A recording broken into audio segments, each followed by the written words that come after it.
The Scarlet Letter by Nathaniel Hawthorne. The Custom House.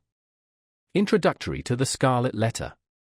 It is a little remarkable that, though disinclined to talk over much of myself and my affairs at the fireside, and to my personal friends, an autobiographical impulse should twice in my life have taken possession of me, in addressing the public. The first time was 3 or 4 years since, when I favoured the reader, inexcusably, and for no earthly reason, that either the indulgent reader or the intrusive author could imagine, with a description of my way of life in the deep quietude of an old manse. And now, because, beyond my deserts, I was happy enough to find a listener or two on the former occasion, I again seize the public by the button, and talk of my 3 years' experience in a custom house. The example of the famous P.P., clerk of this parish, was never more faithfully followed.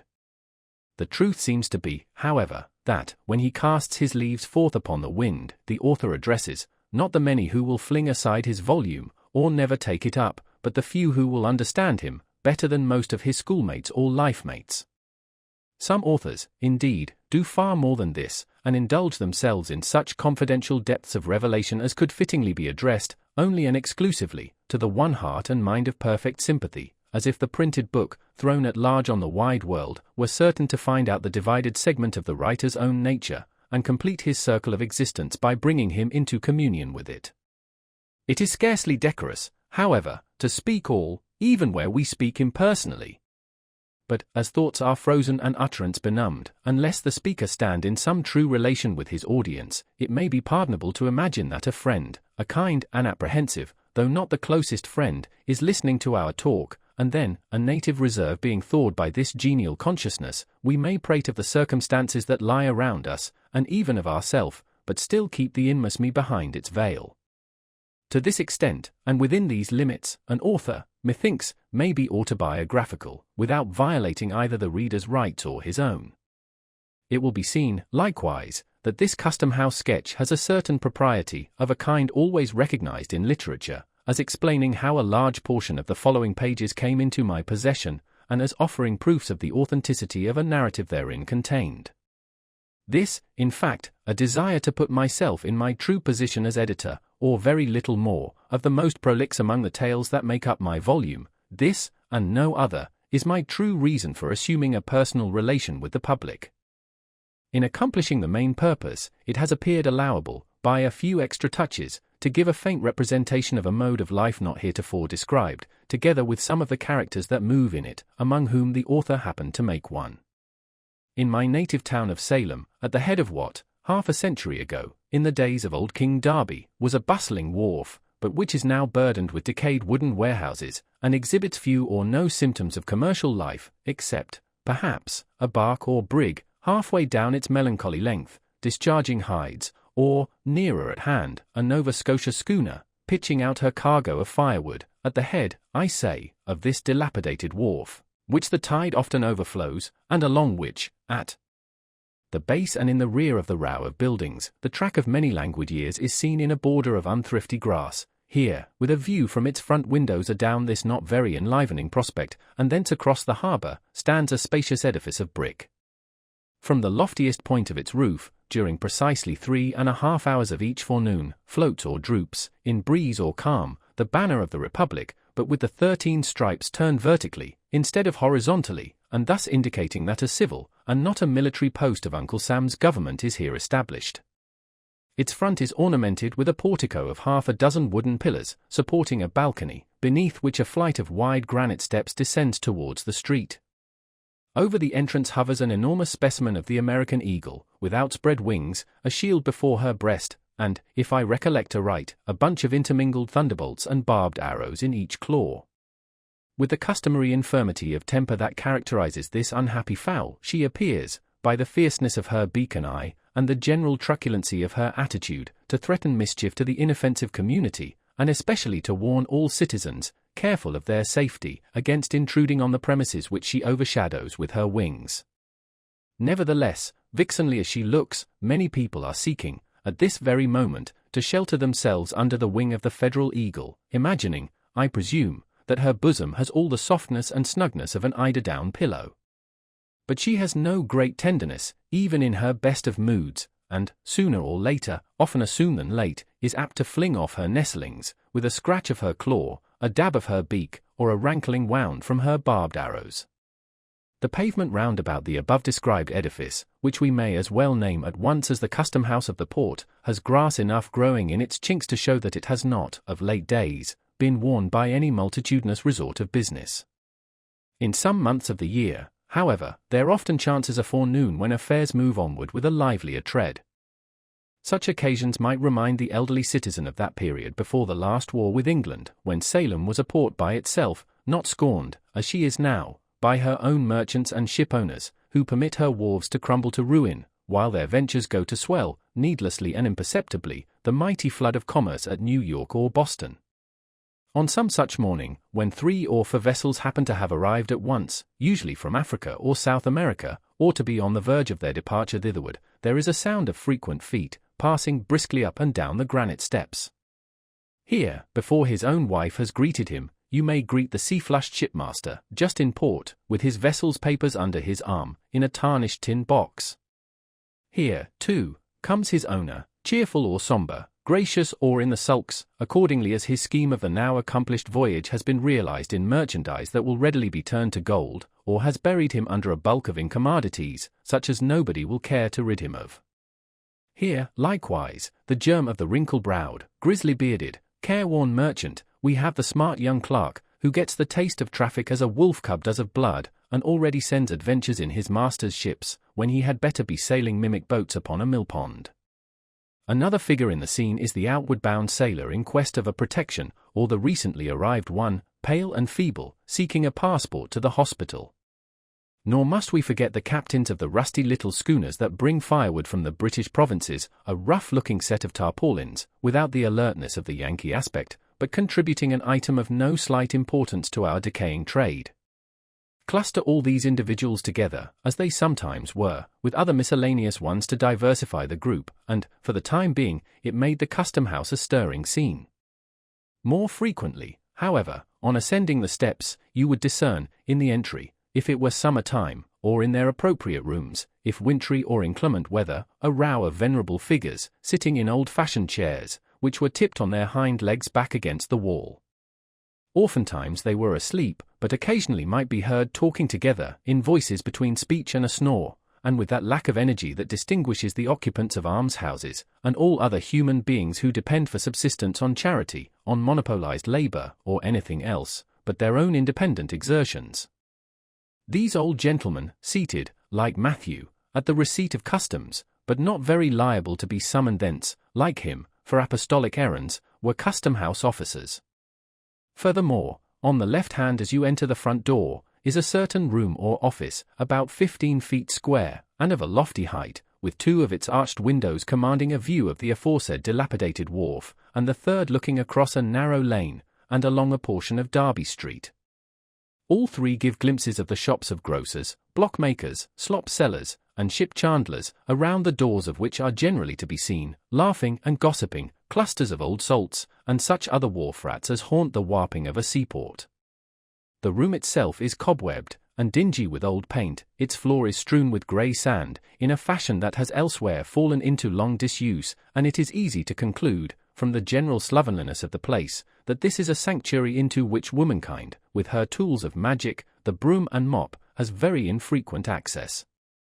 In the way of furniture, there is a stove with a voluminous funnel, an old pine desk, with a 3-legged stool beside it, 2 or 3 wooden-bottomed chairs, exceedingly decrepit and infirm, and, not to forget the library, on some shelves, a score or 2 of volumes of the Acts of Congress, and a bulky digest of the revenue laws. A tin pipe ascends through the ceiling, and forms a medium of vocal communication with other parts of the edifice. And here, some 6 months ago, pacing from corner to corner, or lounging on the long-legged stool, with his elbow on the desk, and his eyes wandering up and down the columns of the morning newspaper, you might have recognized, honored reader, the same individual who welcomed you into his cheery little study, where the sunshine glimmered so pleasantly through the willow branches, on the western side of the old manse. But now, should you go thither to seek him, you would inquire in vain for the locofoco surveyor. The besom of reform has swept him out of office, and a worthier successor wears his dignity, and pockets his emoluments.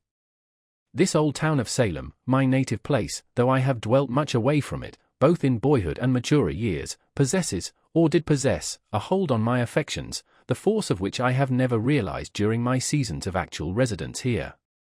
Indeed, so far as its physical aspect is concerned, with its flat, unvaried surface, covered chiefly with wooden houses, few or none of which pretend to architectural beauty, its irregularity, which is neither picturesque nor quaint, but only tame, its long and lazy street, lounging wearisomely through the whole extent of the peninsula, with Gallows Hill and New Guinea at one end, and a view of the almshouse at the other, such being the features of my native town, it would be quite as reasonable to form a sentimental attachment to a disarranged checkerboard. And yet, though invariably happiest elsewhere, there is within me a feeling for old Salem, which, in lack of a better phrase, I must be content to call affection. The sentiment is probably assignable to the deep and aged roots which my family has struck into the soil. It is now nearly 2 centuries and a quarter since the original Briton, the earliest emigrant of my name, made his appearance in the wild and forest-bordered settlement, which has since become a city. And here his descendants have been born and died, and have mingled their earthy substance with the soil, until no small portion of it must necessarily be akin to the mortal frame wherewith, for a little while, I walk the streets. In part, therefore, the attachment which I speak of is the mere sensuous sympathy of dust for dust. Few of my countrymen can know what it is, nor, as frequent transplantation is perhaps better for the stock, need they consider it desirable to know. But the sentiment has likewise its moral quality. The figure of that first ancestor, invested by family tradition with a dim and dusky grandeur, was present to my boyish imagination, as far back as I can remember. It still haunts me, and induces a sort of home feeling with the past, which I scarcely claim in reference to the present phase of the town. I seem to have a stronger claim to a residence here on account of this grave, bearded, sable-cloaked and steeple-crowned progenitor, who came so early, with his Bible and his sword, and trode the unworn street with such a stately port, and made so large a figure, as a man of war and peace, a stronger claim than for myself, whose name is seldom heard and my face hardly known. He was a soldier, legislator, judge, he was a ruler in the church, he had all the Puritanic traits, both good and evil. He was likewise a bitter persecutor, as witness the Quakers, who have remembered him in their histories, and relate an incident of his hard severity towards a woman of their sect, which will last longer, it is to be feared, than any record of his better deeds, although these were many. His son, too, inherited the persecuting spirit, and made himself so conspicuous in the martyrdom of the witches, that their blood may fairly be said to have left a stain upon him. So deep a stain, indeed, that his old dry bones, in the Charter Street burial ground, must still retain it, if they have not crumbled utterly to dust. I know not whether these ancestors of mine bethought themselves to repent, and ask pardon of heaven for their cruelties, or whether they are now groaning under the heavy consequences of them, in another state of being. At all events, I, the present writer, as their representative, hereby take shame upon myself for their sakes, and pray that any curse incurred by them, as I have heard, and as the dreary and unprosperous condition of the race, for many a long year back, would argue to exist, may be now and henceforth removed. Doubtless, however, either of these stern and black-browed Puritans would have thought it quite a sufficient retribution for his sins, that, after so long a lapse of years, the old trunk of the family tree, with so much venerable moss upon it, should have borne, as its topmost bough, an idler like myself. No aim that I have ever cherished, would they recognize as laudable, no success of mine, if my life, beyond its domestic scope, had ever been brightened by success, would they deem otherwise than worthless, if not positively disgraceful.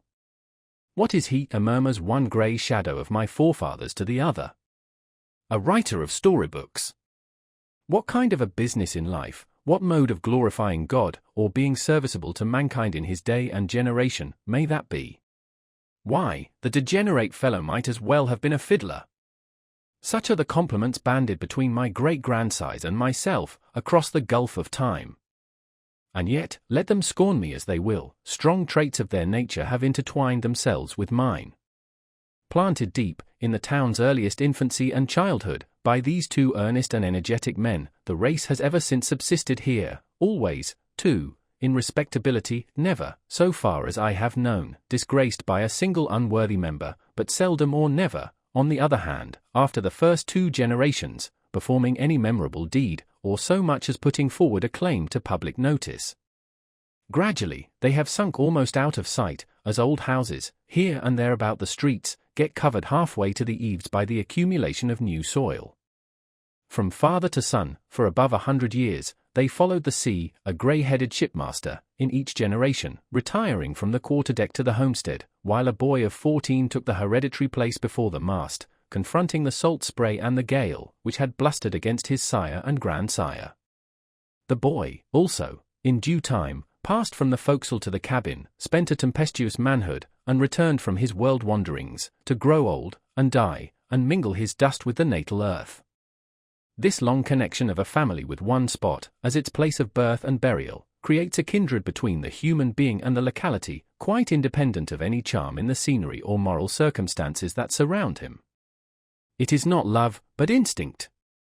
The new inhabitant, who came himself from a foreign land, or whose father or grandfather came, has little claim to be called a sailmite. He has no conception of the oyster-like tenacity with which an old settler, over whom his 3rd century is creeping, clings to the spot where his successive generations have been embedded.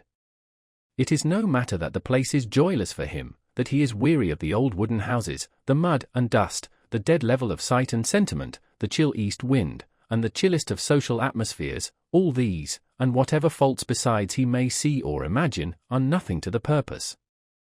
The spell survives, and just as powerfully as if the natal spot were an earthly paradise. So has it been in my case.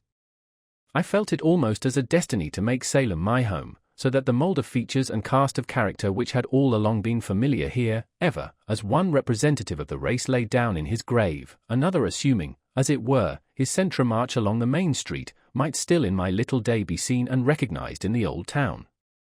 Nevertheless, this very sentiment is an evidence that the connection, which has become an unhealthy one, should at last be severed. Human nature will not flourish, any more than a potato, if it be planted and replanted, for too long a series of generations, in the same worn-out soil.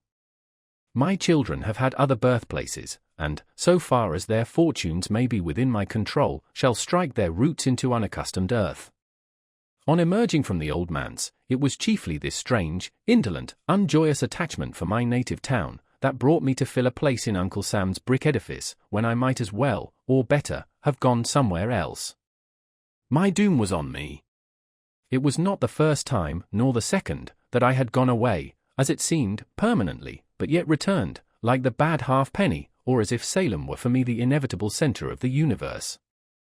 So, one fine morning, I ascended the flight of granite steps, with the President's commission in my pocket, and was introduced to the corps of gentlemen who were to aid me in my weighty responsibility as Chief Executive Officer of the Custom House. I doubt greatly, or, rather, I do not doubt at all, whether any public functionary of the United States, either in the civil or military line, has ever had such a patriarchal body of veterans under his orders as myself. The whereabouts of the oldest inhabitant was at once settled when I looked at them. For upwards of 20 years before this epoch, the independent position of the collector had kept the Salem Custom House out of the whirlpool of political vicissitude, which makes the tenure of office generally so fragile. A soldier, New England's most distinguished soldier, he stood firmly on the pedestal of his gallant services, and, himself secure in the wise liberality of the successive administrations through which he had held office, he had been the safety of his subordinates in many an hour of danger and heartquake.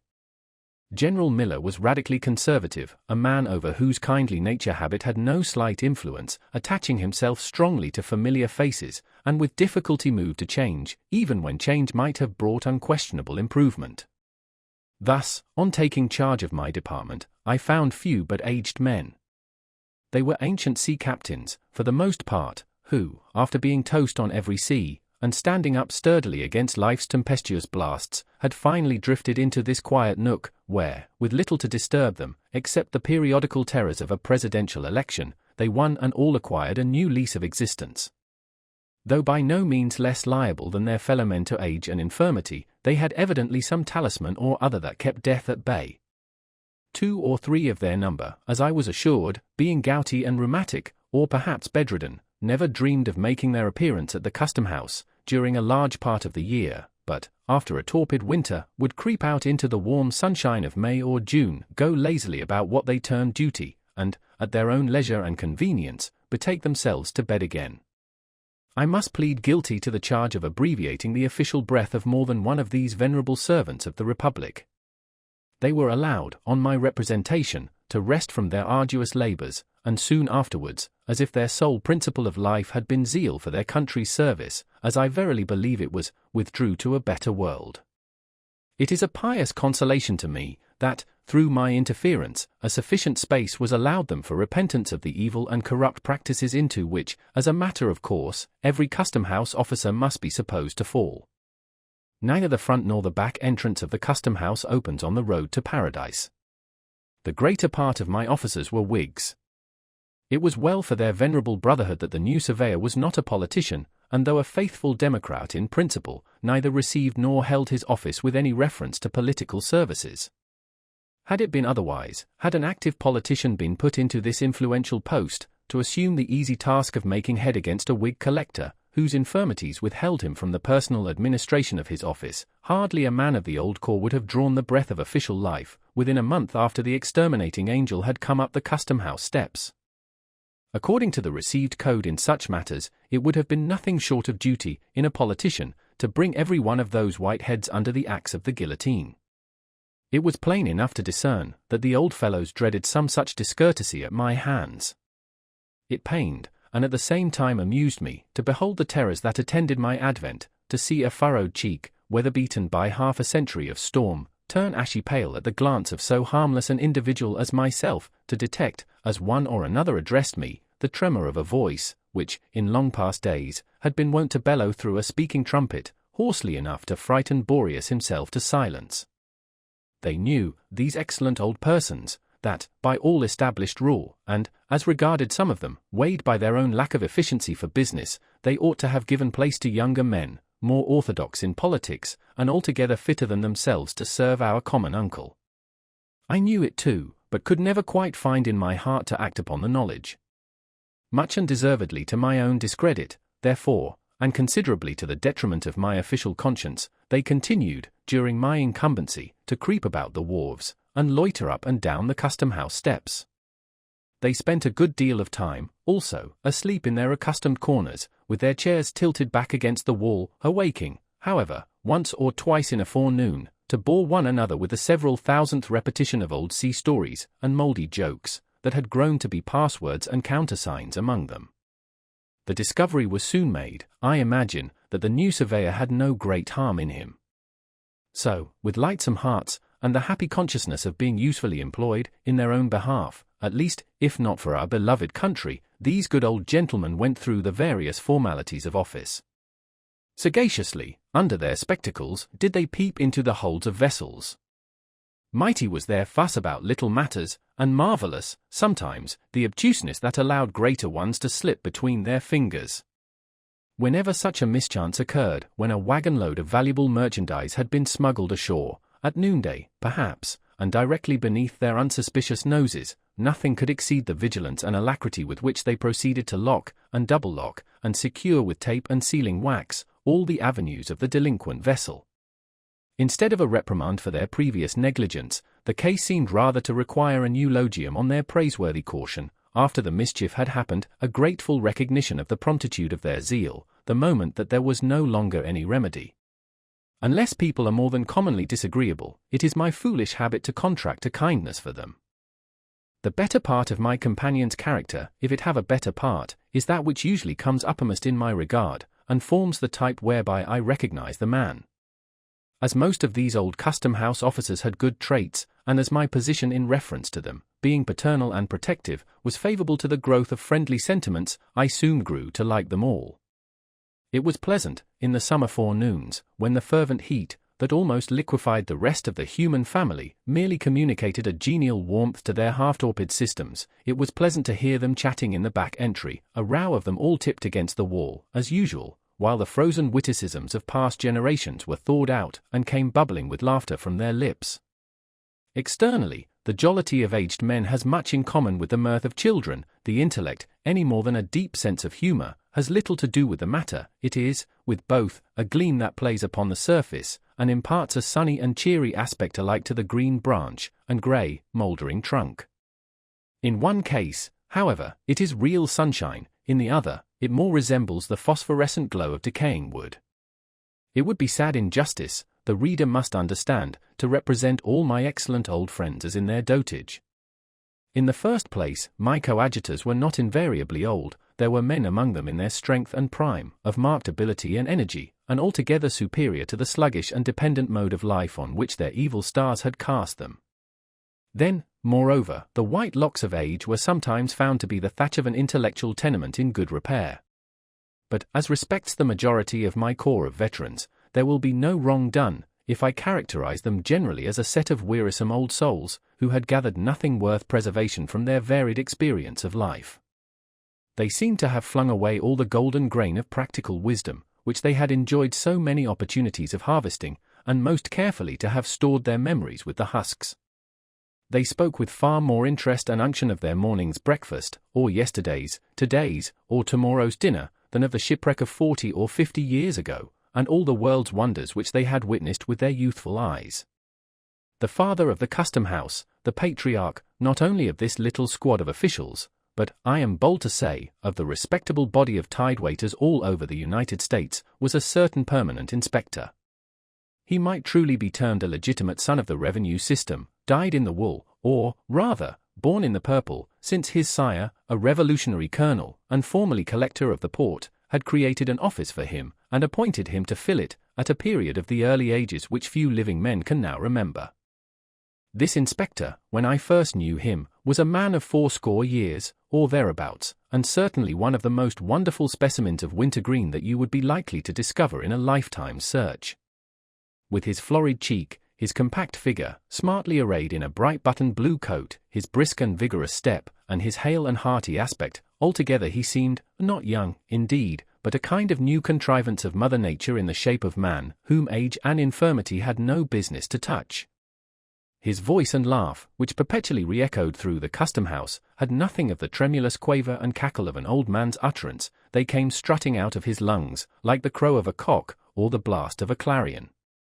Looking at him merely as an animal, and there was very little else to look at, he was a most satisfactory object, from the thorough healthfulness and wholesomeness of his system, and his capacity, at that extreme age, to enjoy all, or nearly all, the delights which he had ever aimed at, or conceived of. The careless security of his life in the custom-house, on a regular income, and with but slight and infrequent apprehensions of removal, had no doubt contributed to make time pass lightly over him. The original and more potent causes, however, lay in the rare perfection of his animal nature, the moderate proportion of intellect, and the very trifling admixture of moral and spiritual ingredients, these latter qualities, indeed, being in barely enough measure to keep the old gentleman from walking on all fours. He possessed no power of thought, no depth of feeling, no troublesome sensibilities, nothing, in short, but a few commonplace instincts, which, aided by the cheerful temper that grew inevitably out of his physical well-being, did duty very respectably, and to general acceptance, in lieu of a heart. He had been the husband of 3 wives, all long since dead, the father of 20 children, most of whom, at every age of childhood or maturity, had likewise returned to dust. Here, one would suppose, might have been sorrow enough to imbue the sunniest disposition, through and through, with a sable tinge. Not so with our old inspector. One brief sigh sufficed to carry off the entire burden of these dismal reminiscences. The next moment, he was as ready for sport as any unbreeched infant, for far readier than the collector's junior clerk, who, at 19 years, was much the elder and graver man of the two. I used to watch and study this patriarchal personage with, I think, livelier curiosity than any other form of humanity there presented to my notice. He was, in truth, a rare phenomenon, so perfect, in one point of view, so shallow, so delusive, so impalpable, such an absolute nonentity in every other.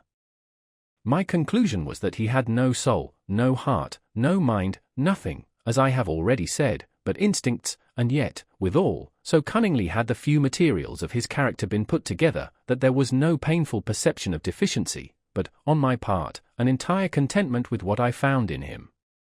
It might be difficult, and it was so, to conceive how he should exist hereafter, so earthly and sensuous did he seem, but surely his existence here, admitting that it was to terminate with his last breath, had been not unkindly given, with no higher moral responsibilities than the beasts of the field, but with a larger scope of enjoyment than theirs, and with all their blessed immunity from the dreariness and duskiness of age.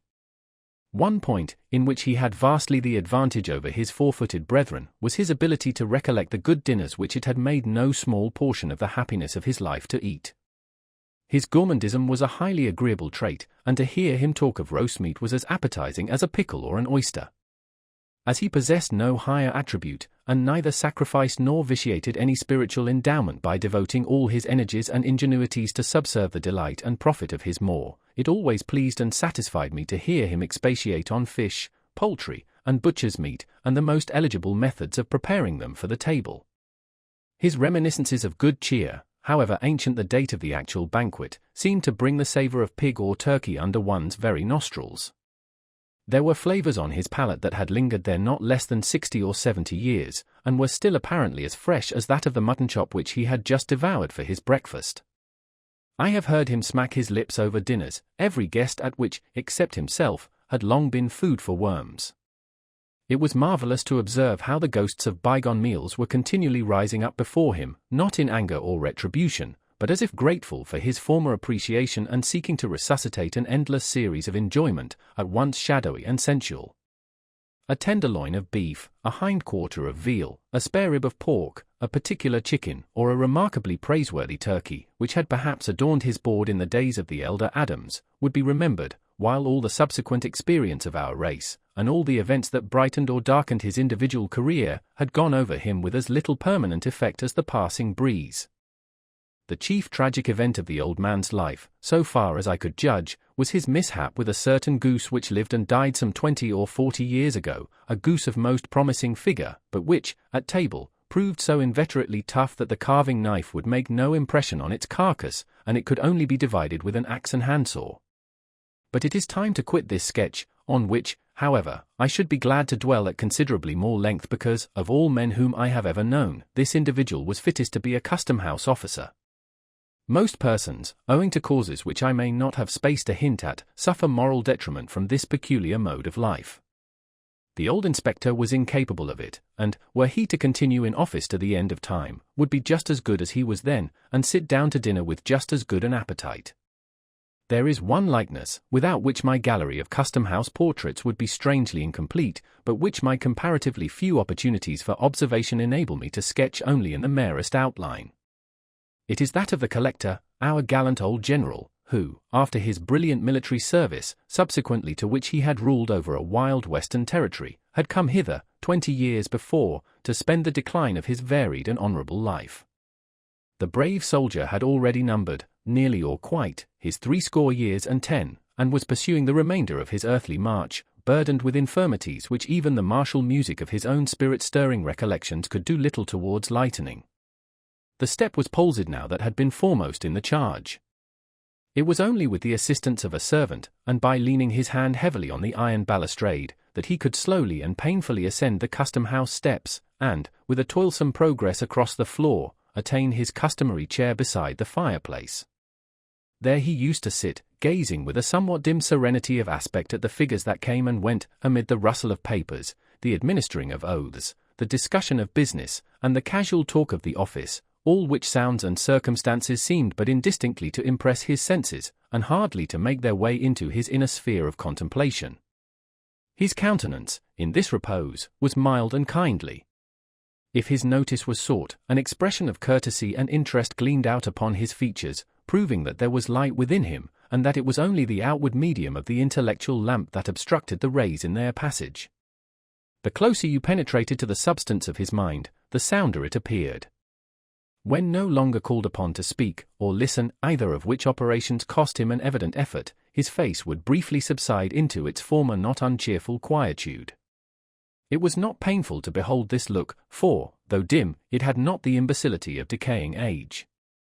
The framework of his nature, originally strong and massive, was not yet crumbled into ruin.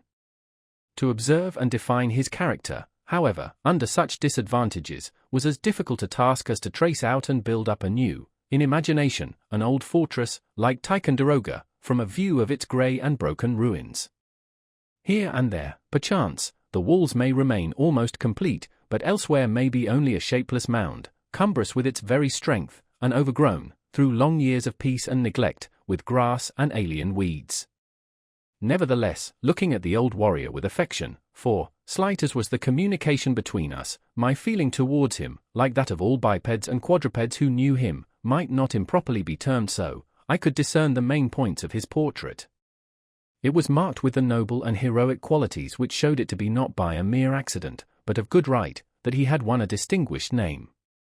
His spirit could never, I conceive, have been characterized by an uneasy activity. It must, at any period of his life, have required an impulse to set him in motion, but, once stirred up, with obstacles to overcome, and an adequate object to be attained, it was not in the man to give out or fail.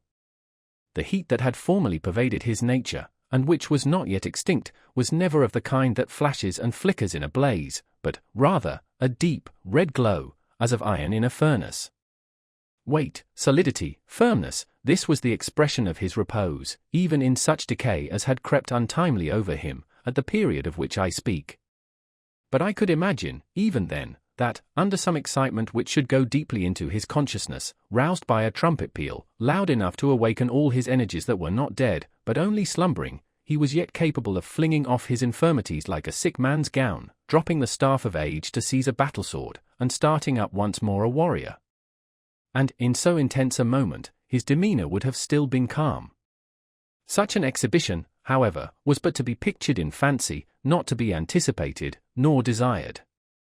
What I saw in him, as evidently as the indestructible ramparts of old Ticonderoga already cited as the most appropriate simile, were the features of stubborn and ponderous endurance, which might well have amounted to obstinacy in his earlier days, of integrity, that, like most of his other endowments, lay in a somewhat heavy mass, and was just as unmalleable and unmanageable as a ton of iron ore, and of benevolence, which, fiercely as he led the bayonets on at Chippewa or Fort Erie, I take to be of quite as genuine a stamp as what actuates any or all the polemical philanthropists of the age. He had slain men with his own hand, for aught I know, certainly, they had fallen, like blades of grass at the sweep of the scythe, before the charge to which his spirit imparted its triumphant energy, but, be that as it might, there was never in his heart so much cruelty as would have brushed the down off a butterfly's wing. I have not known the man to whose innate kindliness I would more confidently make an appeal. Many characteristics, and those, too, which contribute not the least forcibly to impart resemblance in a sketch, must have vanished, or been obscured, before I met the general. All merely graceful attributes are usually the most evanescent, nor does nature adorn the human ruin with blossoms of new beauty, that have their roots and proper nutriment only in the chinks and crevices of decay, as she sows wallflowers over the ruined fortress of Ticonderoga. Still, even in respect of grace and beauty, there were points well worth noting. A ray of humor, now and then, would make its way through the veil of dim obstruction, and glimmer pleasantly upon our faces. A trait of native elegance, seldom seen in the masculine character after childhood or early youth, was shown in the general's fondness for the sight and fragrance of flowers. An old soldier might be supposed to prize only the bloody laurel on his brow, but here was one who seemed to have a young girl's appreciation of the floral tribe. There, beside the fireplace, the brave old general used to sit, while the surveyor, though seldom, when it could be avoided, taking upon himself the difficult task of engaging him in conversation, was fond of standing at a distance, and watching his quiet and almost slumberous countenance. He seemed away from us, although we saw him but a few yards off, remote, though we passed close beside his chair, unattainable, though we might have stretched forth our hands and touched his own. It might be that he lived a more real life within his thoughts than amid the unappropriate environment of the collector's office. The evolutions of the parade, the tumult of the battle, the flourish of old, heroic music, heard 30 years before, such scenes and sounds, perhaps, were all alive before his intellectual sense. Meanwhile, the merchants and shipmasters, the spruce clerks and uncouth sailors, entered and departed. The bustle of this commercial and custom-house life kept up its little murmur round about him, and neither with the men nor their affairs did the general appear to sustain the most distant relation. He was as much out of place as an old sword, now rusty, but which had flashed once in the battle's front, and showed still a bright gleam along its blade, would have been, among the inkstands, paper folders, and mahogany rulers, on the deputy collector's desk. There was one thing that much aided me in renewing and recreating the stalwart soldier of the Niagara frontier, the man of true and simple energy. It was the recollection of those memorable words of his, "I'll try, sir," spoken on the very verge of a desperate and heroic enterprise, and breathing the soul and spirit of New England hardihood, comprehending all perils, and encountering all.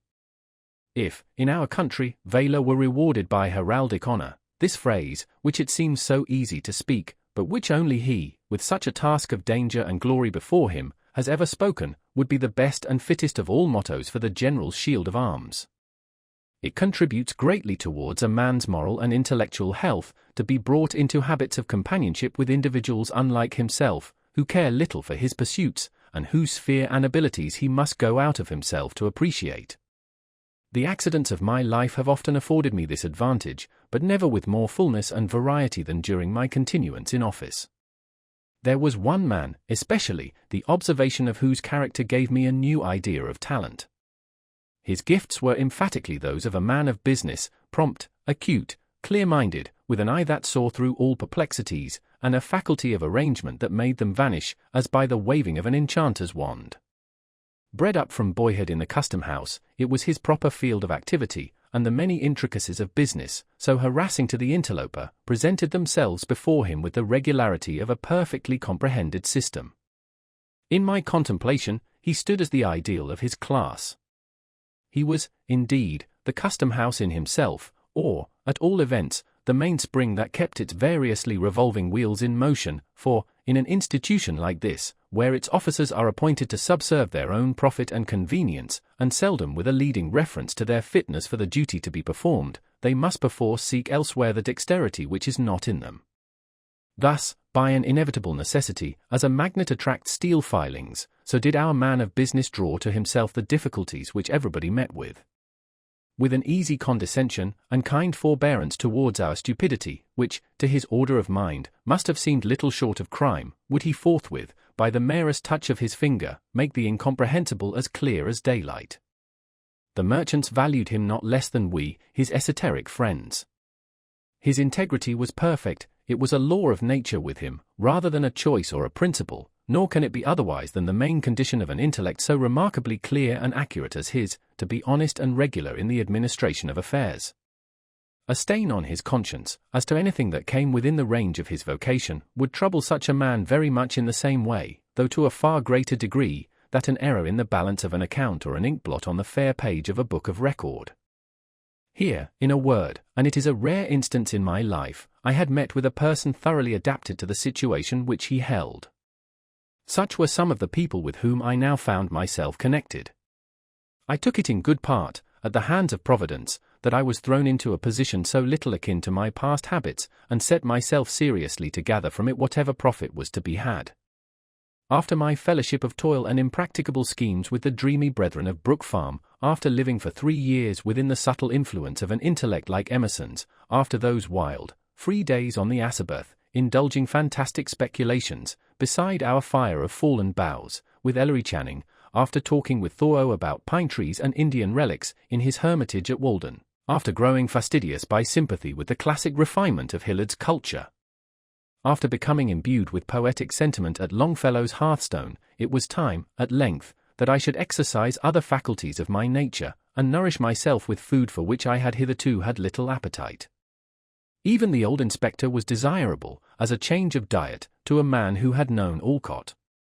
I look upon it as an evidence, in some measure, of a system naturally well balanced, and lacking no essential part of a thorough organization, that, with such associates to remember, I could mingle at once with men of altogether different qualities, and never murmur at the change. Literature, its exertions and objects, were now of little moment in my regard. I cared not, at this period, for books, they were apart from me. Nature, except it were human nature, the nature that is developed in earth and sky, was, in one sense, hidden from me, and all the imaginative delight, wherewith it had been spiritualized, passed away out of my mind. A gift, a faculty if it had not departed, was suspended and inanimate within me. There would have been something sad, unutterably dreary, in all this, had I not been conscious that it lay at my own option to recall whatever was valuable in the past. It might be true, indeed, that this was a life which could not with impunity be lived too long, else, it might have made me permanently other than I had been without transforming me into any shape which it would be worth my while to take. But I never considered it as other than a transitory life. There was always a prophetic instinct, a low whisper in my ear, that, within no long period, and whenever a new change of custom should be essential to my good, a change would come. Meanwhile, there I was, a surveyor of the revenue, and, so far as I have been able to understand, as good a surveyor as need be. A man of thought, fancy, and sensibility, had he 10 times the surveyor's proportion of those qualities, may, at any time, be a man of affairs, if he will only choose to give himself the trouble. My fellow officers, and the merchants and sea captains with whom my official duties brought me into any manner of connection, viewed me in no other light, and probably knew me in no other character. None of them, I presume, had ever read a page of my inditing, or would have cared a fig the more for me, if they had read them all, nor would it have mended the matter, in the least, had those same unprofitable pages been written with a pen like that of Burns or of Chaucer, each of whom was a custom-house officer in his day, as well as I. It is a good lesson, though it may often be a hard one, for a man who has dreamed of literary fame, and of making for himself a rank among the world's dignitaries by such means, to step aside out of the narrow circle in which his claims are recognized, and to find how utterly devoid of significance, beyond that circle, is all that he achieves, and all he aims at. I know not that I especially needed the lesson, either in the way of warning or rebuke, but, at any rate, I learned it thoroughly, nor, it gives me pleasure to reflect, did the truth, as it came home to my perception, ever cost me a pang, or require to be thrown off in a sigh. In the way of literary talk, it is true, the naval officer, an excellent fellow, who came into office with me and went out only a little later, would often engage me in a discussion about one or the other of his favourite topics, Napoleon or Shakespeare. The collector's junior clerk, too, a young gentleman who, it was whispered, occasionally covered a sheet of Uncle Sam's letter paper with what, at the distance of a few yards, looked very much like poetry, used now and then to speak to me of books, as matters with which I might possibly be conversant. This was my all of lettered intercourse, and it was quite sufficient for my necessities. No longer seeking nor caring that my name should be blazoned abroad on title pages, I smiled to think that it had now another kind of vogue. The custom-house marker imprinted it, with a stencil and black paint, on pepper bags, and baskets of annatto, and cigar boxes, and bales of all kinds of dutiable merchandise, in testimony that these commodities had paid the impost, and gone regularly through the office. Borne on such queer vehicle of fame, a knowledge of my existence, so far as a name conveys it, was carried where it had never been before, and, I hope, will never go again. But the past was not dead. Once in a great while the thoughts that had seemed so vital and so active, yet had been put to rest so quietly, revived again. One of the most remarkable occasions, when the habit of bygone days awoke in me, was that which brings it within the law of literary propriety to offer the public the sketch which I am now writing. In the second story of the custom house there is a large room, in which the brickwork and naked rafters have never been covered with panelling and plaster. The edifice, originally projected on a scale adapted to the old commercial enterprise of the port, and with an idea of subsequent prosperity destined never to be realized, contains far more space than its occupants know what to do with. This airy hall, therefore, over the collector's apartments, remains unfinished to this day, and, in spite of the aged cobwebs that festoon its dusky beams, appears still to await the labor of the carpenter and mason. At one end of the room, in a recess, were a number of barrels, piled one upon another, containing bundles of official documents. Large quantities of similar rubbish lay lumbering the floor. It was sorrowful to think how many days and weeks and months and years of toil had been wasted on these musty papers, which were now only an encumbrance on earth, and were hidden away in this forgotten corner, never more to be glanced at by human eyes. But, then, what reams of other manuscripts, filled not with the dullness of official formalities, but with the thought of inventive brains and the rich effusion of deep hearts, had gone equally to oblivion, and that, moreover, without serving a purpose in their day, as these heaped-up papers had, and, saddest of all, without purchasing for their writers the comfortable livelihood which the clerks of the custom-house had gained by these worthless scratchings of the pen.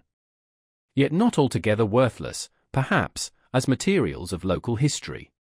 Here, no doubt, statistics of the former commerce of Salem might be discovered, and memorials of her princely merchants, old King Darby, old Billy Grey, old Simon Forrester, and many another magnate in his day, whose powdered head, however, was scarcely in the tomb, before his mountain pile of wealth began to dwindle.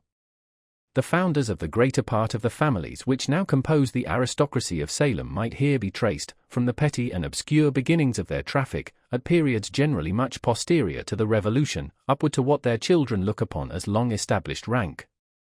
Prior to the Revolution there is a dearth of records, the earlier documents and archives of the Custom House having, probably, been carried off to Halifax, when all the King's officials accompanied the British Army in its flight from Boston. It has often been a matter of regret with me, for, going back, perhaps, to the days of the Protectorate, those papers must have contained many references to forgotten or remembered men, and to antique customs, which would have affected me with the same pleasure as when I used to pick up Indian arrowheads in the field near the Old Manse. But, one idle and rainy day, it was my fortune to make a discovery of some little interest.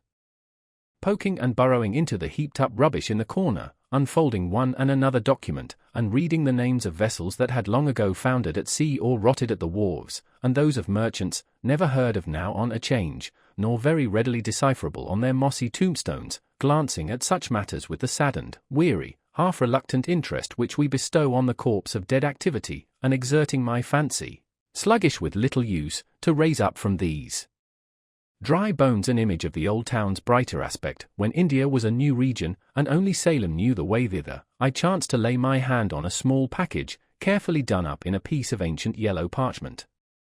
This envelope had the air of an official record of some period long past, when clerks engrossed their stiff and formal chirography on more substantial materials than at present. There was something about it that quickened an instinctive curiosity, and made me undo the faded red tape that tied up the package, with the sense that a treasure would here be brought to light. Unbending the rigid folds of the parchment cover, I found it to be a commission, under the hand and seal of Governor Shirley, in favor of one Jonathan Pugh, a surveyor of His Majesty's Customs for the port of Salem, in the province of Massachusetts Bay.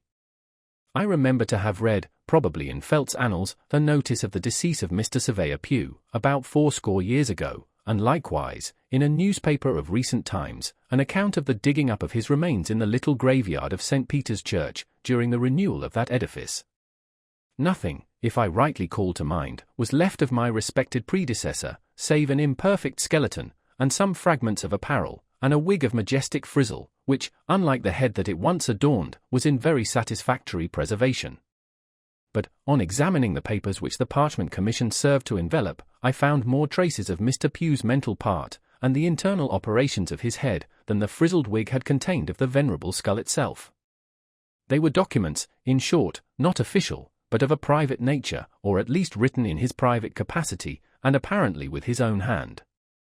I could account for their being included in the heap of Custom House lumber only by the fact that Mr. Pugh's death had happened suddenly, and that these papers, which he probably kept in his official desk, had never come to the knowledge of his heirs, or were supposed to relate to the business of the revenue.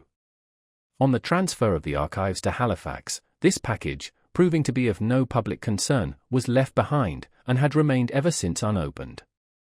The ancient surveyor, being little molested, I suppose, at that early day, with business pertaining to his office, seems to have devoted some of his many leisure hours to researches as a local antiquarian, and other inquisitions of a similar nature.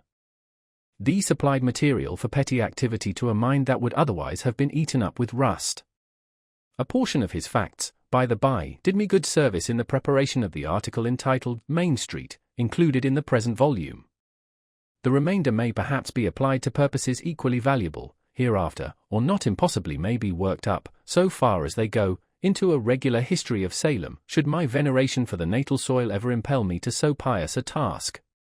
Meanwhile, they shall be at the command of any gentleman, inclined, and competent, to take the unprofitable labour off my hands. As a final disposition, I contemplate depositing them with the Essex Historical Society. But the object that most drew my attention, in the mysterious package, was a certain affair of fine red cloth, much worn and faded. There were traces about it of gold embroidery, which, however, was greatly frayed and defaced, so that none, or very little, of the glitter was left.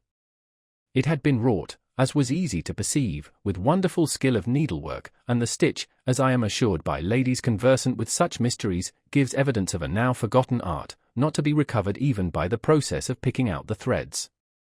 This rag of scarlet cloth, for time and wear and a sacrilegious moth had reduced it to little other than a rag, on careful examination, assumed the shape of a letter. It was the capital letter A. By an accurate measurement, each limb proved to be precisely 3 inches and a quarter in length. It had been intended, there could be no doubt, as an ornamental article of dress, but how it was to be worn, or what rank, honor, and dignity, in bypast times, were signified by it, was a riddle which, so evanescent are the fashions of the world in these particulars, I saw little hope of solving. And yet it strangely interested me. My eyes fastened themselves upon the old Scarlet Letter, and would not be turned aside. Certainly, there was some deep meaning in it, most worthy of interpretation, and which, as it were, streamed forth from the mystic symbol, subtly communicating itself to my sensibilities, but evading the analysis of my mind. While thus perplexed, and cogitating, among other hypotheses, whether the letter might not have been one of those decorations which the white men used to contrive, in order to take the eyes of Indians, I happened to place it on my breast.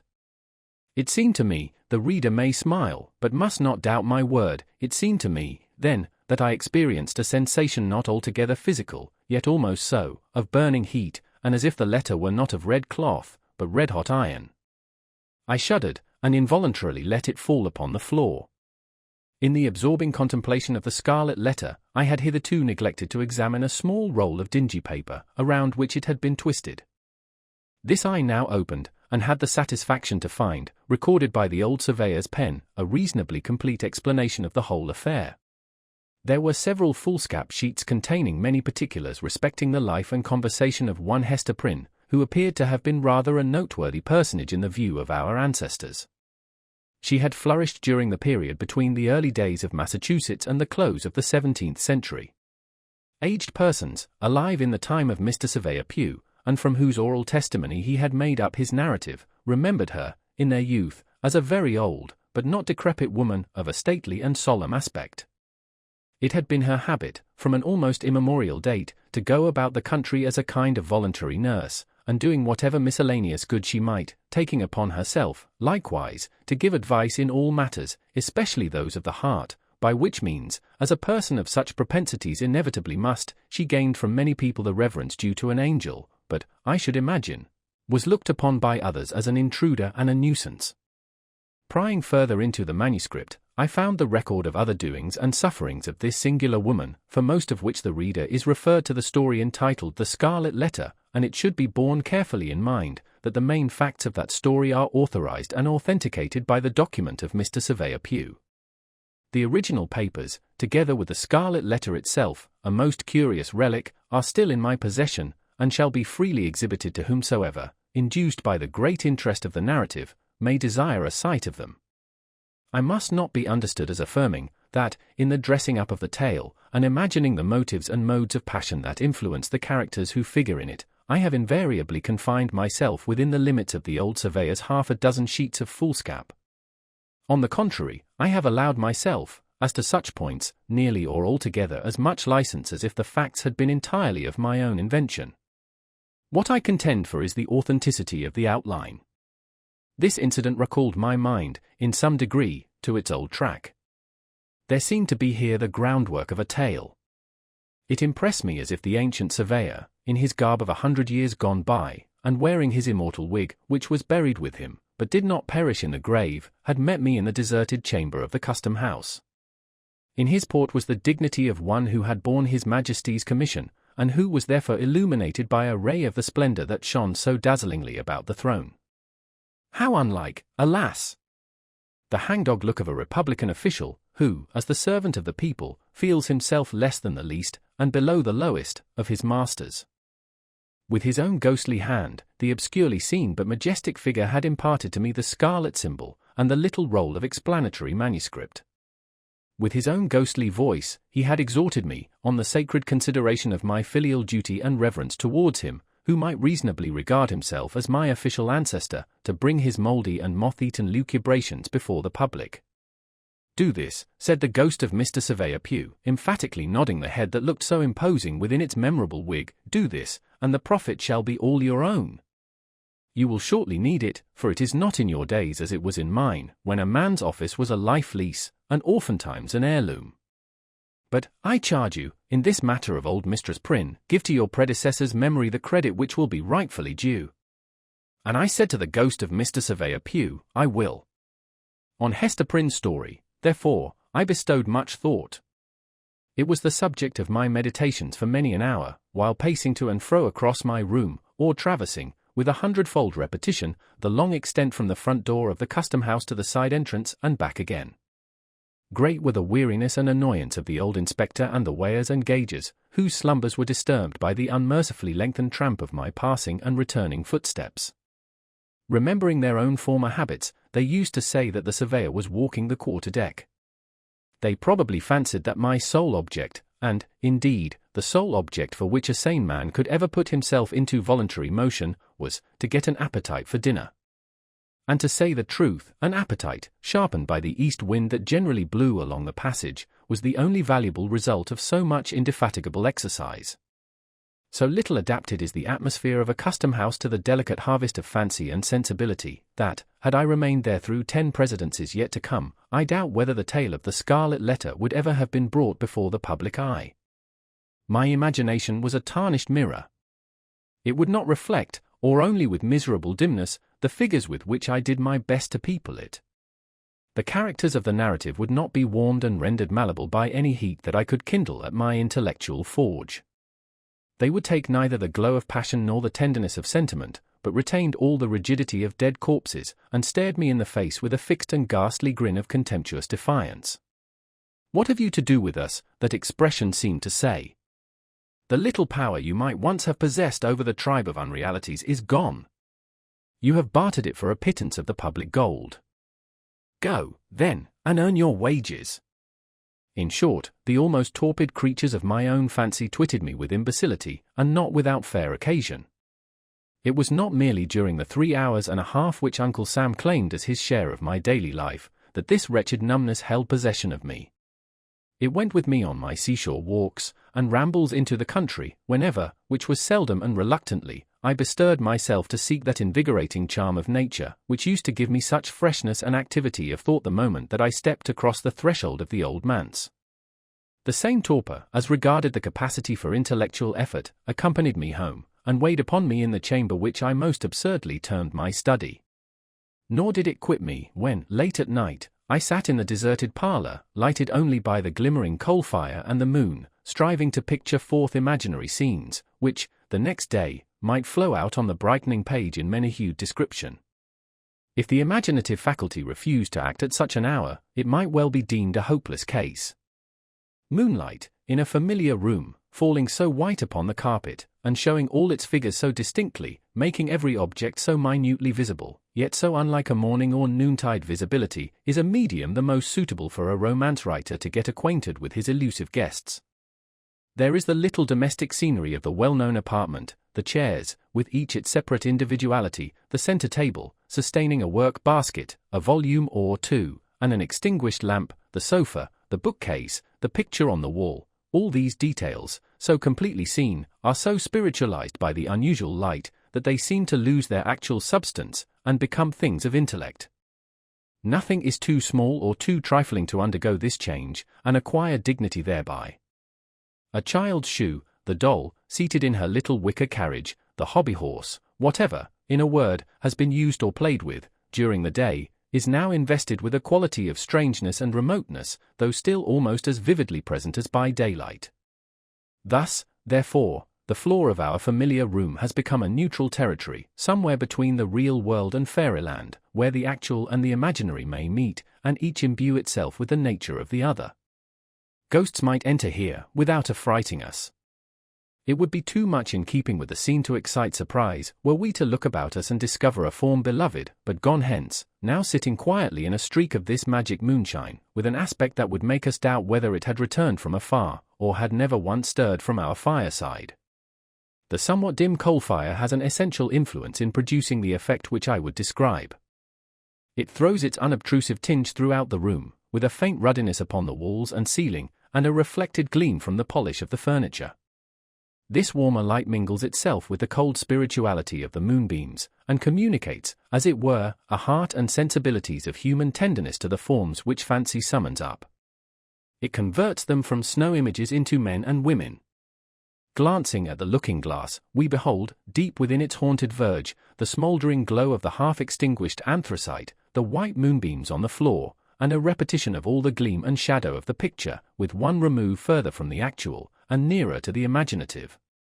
Then, at such an hour, and with this scene before him, if a man, sitting all alone, cannot dream strange things, and make them look like truth, he need never try to write romances. But, for myself, during the whole of my custom-house experience, moonlight and sunshine, and the glow of firelight, were just alike in my regard, and neither of them was of one whit more avail than the twinkle of a tallow candle. An entire class of susceptibilities, and a gift connected with them, of no great richness or value, but the best I had, was gone from me. It is my belief, however, that, had I attempted a different order of composition, my faculties would not have been found so pointless and inefficacious.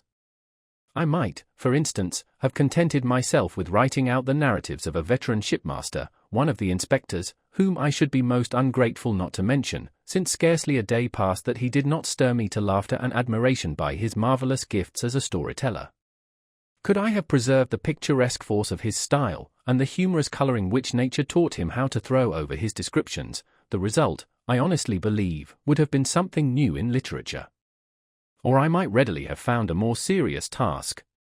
It was a folly, with the materiality of this daily life pressing so intrusively upon me, to attempt to fling myself back into another age, or to insist on creating the semblance of a world out of airy matter, when, at every moment, the impalpable beauty of my soap bubble was broken by the rude contact of some actual circumstance. The wiser effort would have been to diffuse thought and imagination through the opaque substance of today, and thus to make it a bright transparency, to spiritualize the burden that began to weigh so heavily, to seek, resolutely, the true and indestructible value that lay hidden in the petty and wearisome incidents and ordinary characters with which I was now conversant. The fault was mine. The page of life that was spread out before me seemed dull and commonplace only because I had not fathomed its deeper import. A better book than I shall ever write was there, leaf after leaf presenting itself to me just as it was written out by the reality of the flitting hour, and vanishing as fast as written only because my brain wanted the insight and my hand the cunning to transcribe it. At some future day, it may be, I shall remember a few scattered fragments and broken paragraphs, and write them down, and find the letters turned to gold upon the page. These perceptions have come too late. At the instant, I was only conscious that what would have been a pleasure once was now a hopeless toil. There was no occasion to make much moan about this state of affairs. I had ceased to be a writer of tolerably poor tales and essays, and had become a tolerably good surveyor of the customs. That was all. But, nevertheless, it is anything but agreeable to be haunted by a suspicion that one's intellect is dwindling away, or exhaling, without your consciousness, like ether out of a phial, so that, at every glance, you find a smaller and less volatile residuum. Of the fact there could be no doubt, and, examining myself and others, I was led to conclusions, in reference to the effect of public office on the character, not very favourable to the mode of life in question. In some other form, perhaps, I may hereafter develop these effects. Suffice it here to say, that a custom-house officer of long continuance can hardly be a very praiseworthy or respectable personage, for many reasons, one of them, the tenure by which he holds his situation, and another, the very nature of his business, which, though, I trust, an honest one, is of such a sort that he does not share in the united effort of mankind. An effect, which I believe to be observable, more or less, in every individual who has occupied the position, is, that, while he leans on the mighty arm of the Republic, his own proper strength departs from him. He loses, in an extent proportioned to the weakness or force of his original nature, the capability of self-support. If he possess an unusual share of native energy, or the enervating magic of place do not operate too long upon him, his forfeited powers may be redeemable. The ejected officer, fortunate in the unkindly shove that sends him forth betimes, to struggle amid a struggling world, may return to himself, and become all that he has ever been. But this seldom happens. He usually keeps his ground just long enough for his own ruin, and is then thrust out, with sinews all unstrung, to totter along the difficult footpath of life as he best may. Conscious of his own infirmity, that his tempered steel and elasticity are lost, he forever afterwards looks wistfully about him in quest of support external to himself.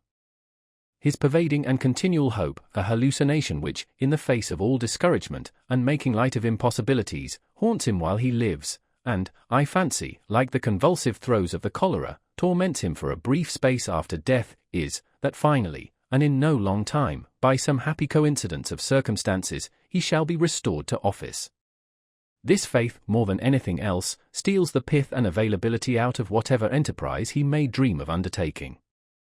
Why should he toil and moil, and be at so much trouble to pick himself up out of the mud, when, in a little while hence, the strong arm of his uncle will raise and support him? Why should he work for his living here, or go to dig gold in California, when he is so soon to be made happy, at monthly intervals, with a little pile of glittering coin out of his uncle's pocket? It is sadly curious to observe how slight a taste of office suffices to infect a poor fellow with this singular disease.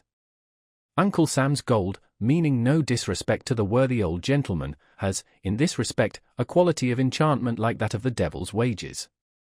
Whoever touches it should look well to himself, or he may find the bargain to go hard against him, involving, if not his soul, yet many of its better attributes, its sturdy force, its courage and constancy, its truth, its self-reliance, and all that gives the emphasis to manly character. Here was a fine prospect in the distance. Not that the surveyor brought the lesson home to himself, or admitted that he could be so utterly undone, either by continuance in office, or ejectment. Yet my reflections were not the most comfortable.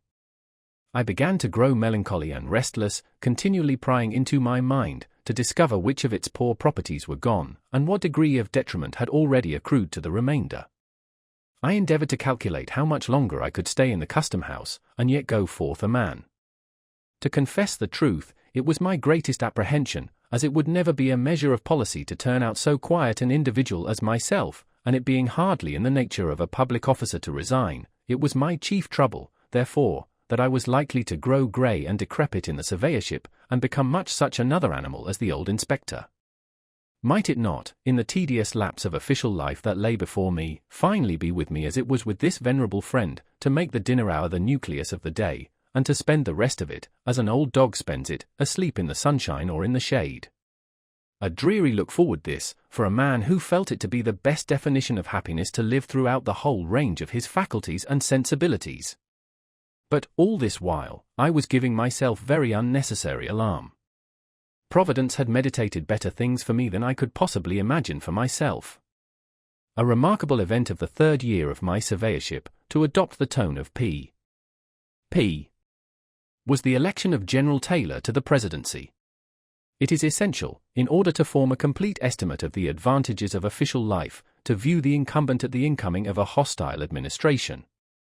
His position is then one of the most singularly irksome, and, in every contingency, disagreeable, that a wretched mortal can possibly occupy, with seldom an alternative of good, on either hand, although what presents itself to him as the worst event may very probably be the best.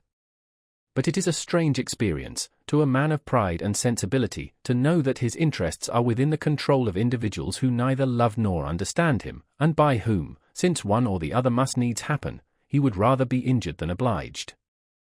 Strange, too, for one who has kept his calmness throughout the contest, to observe the bloodthirstiness that is developed in the hour of triumph, and to be conscious that he is himself among its objects.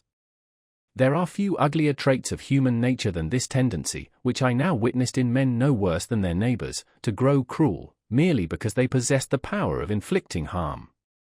If the guillotine, as applied to office holders, were a literal fact instead of one of the most apt of metaphors, it is my sincere belief that the active members of the victorious party were sufficiently excited to have chopped off all our heads, and have thanked heaven for the opportunity.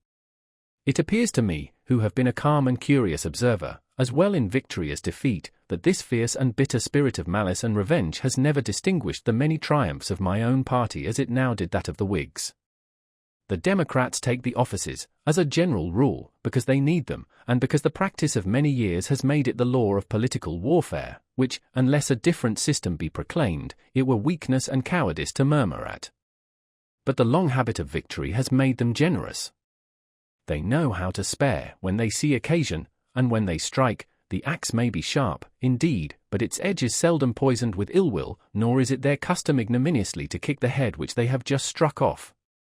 In short, unpleasant as was my predicament, at best, I saw much reason to congratulate myself that I was on the losing side, rather than the triumphant one.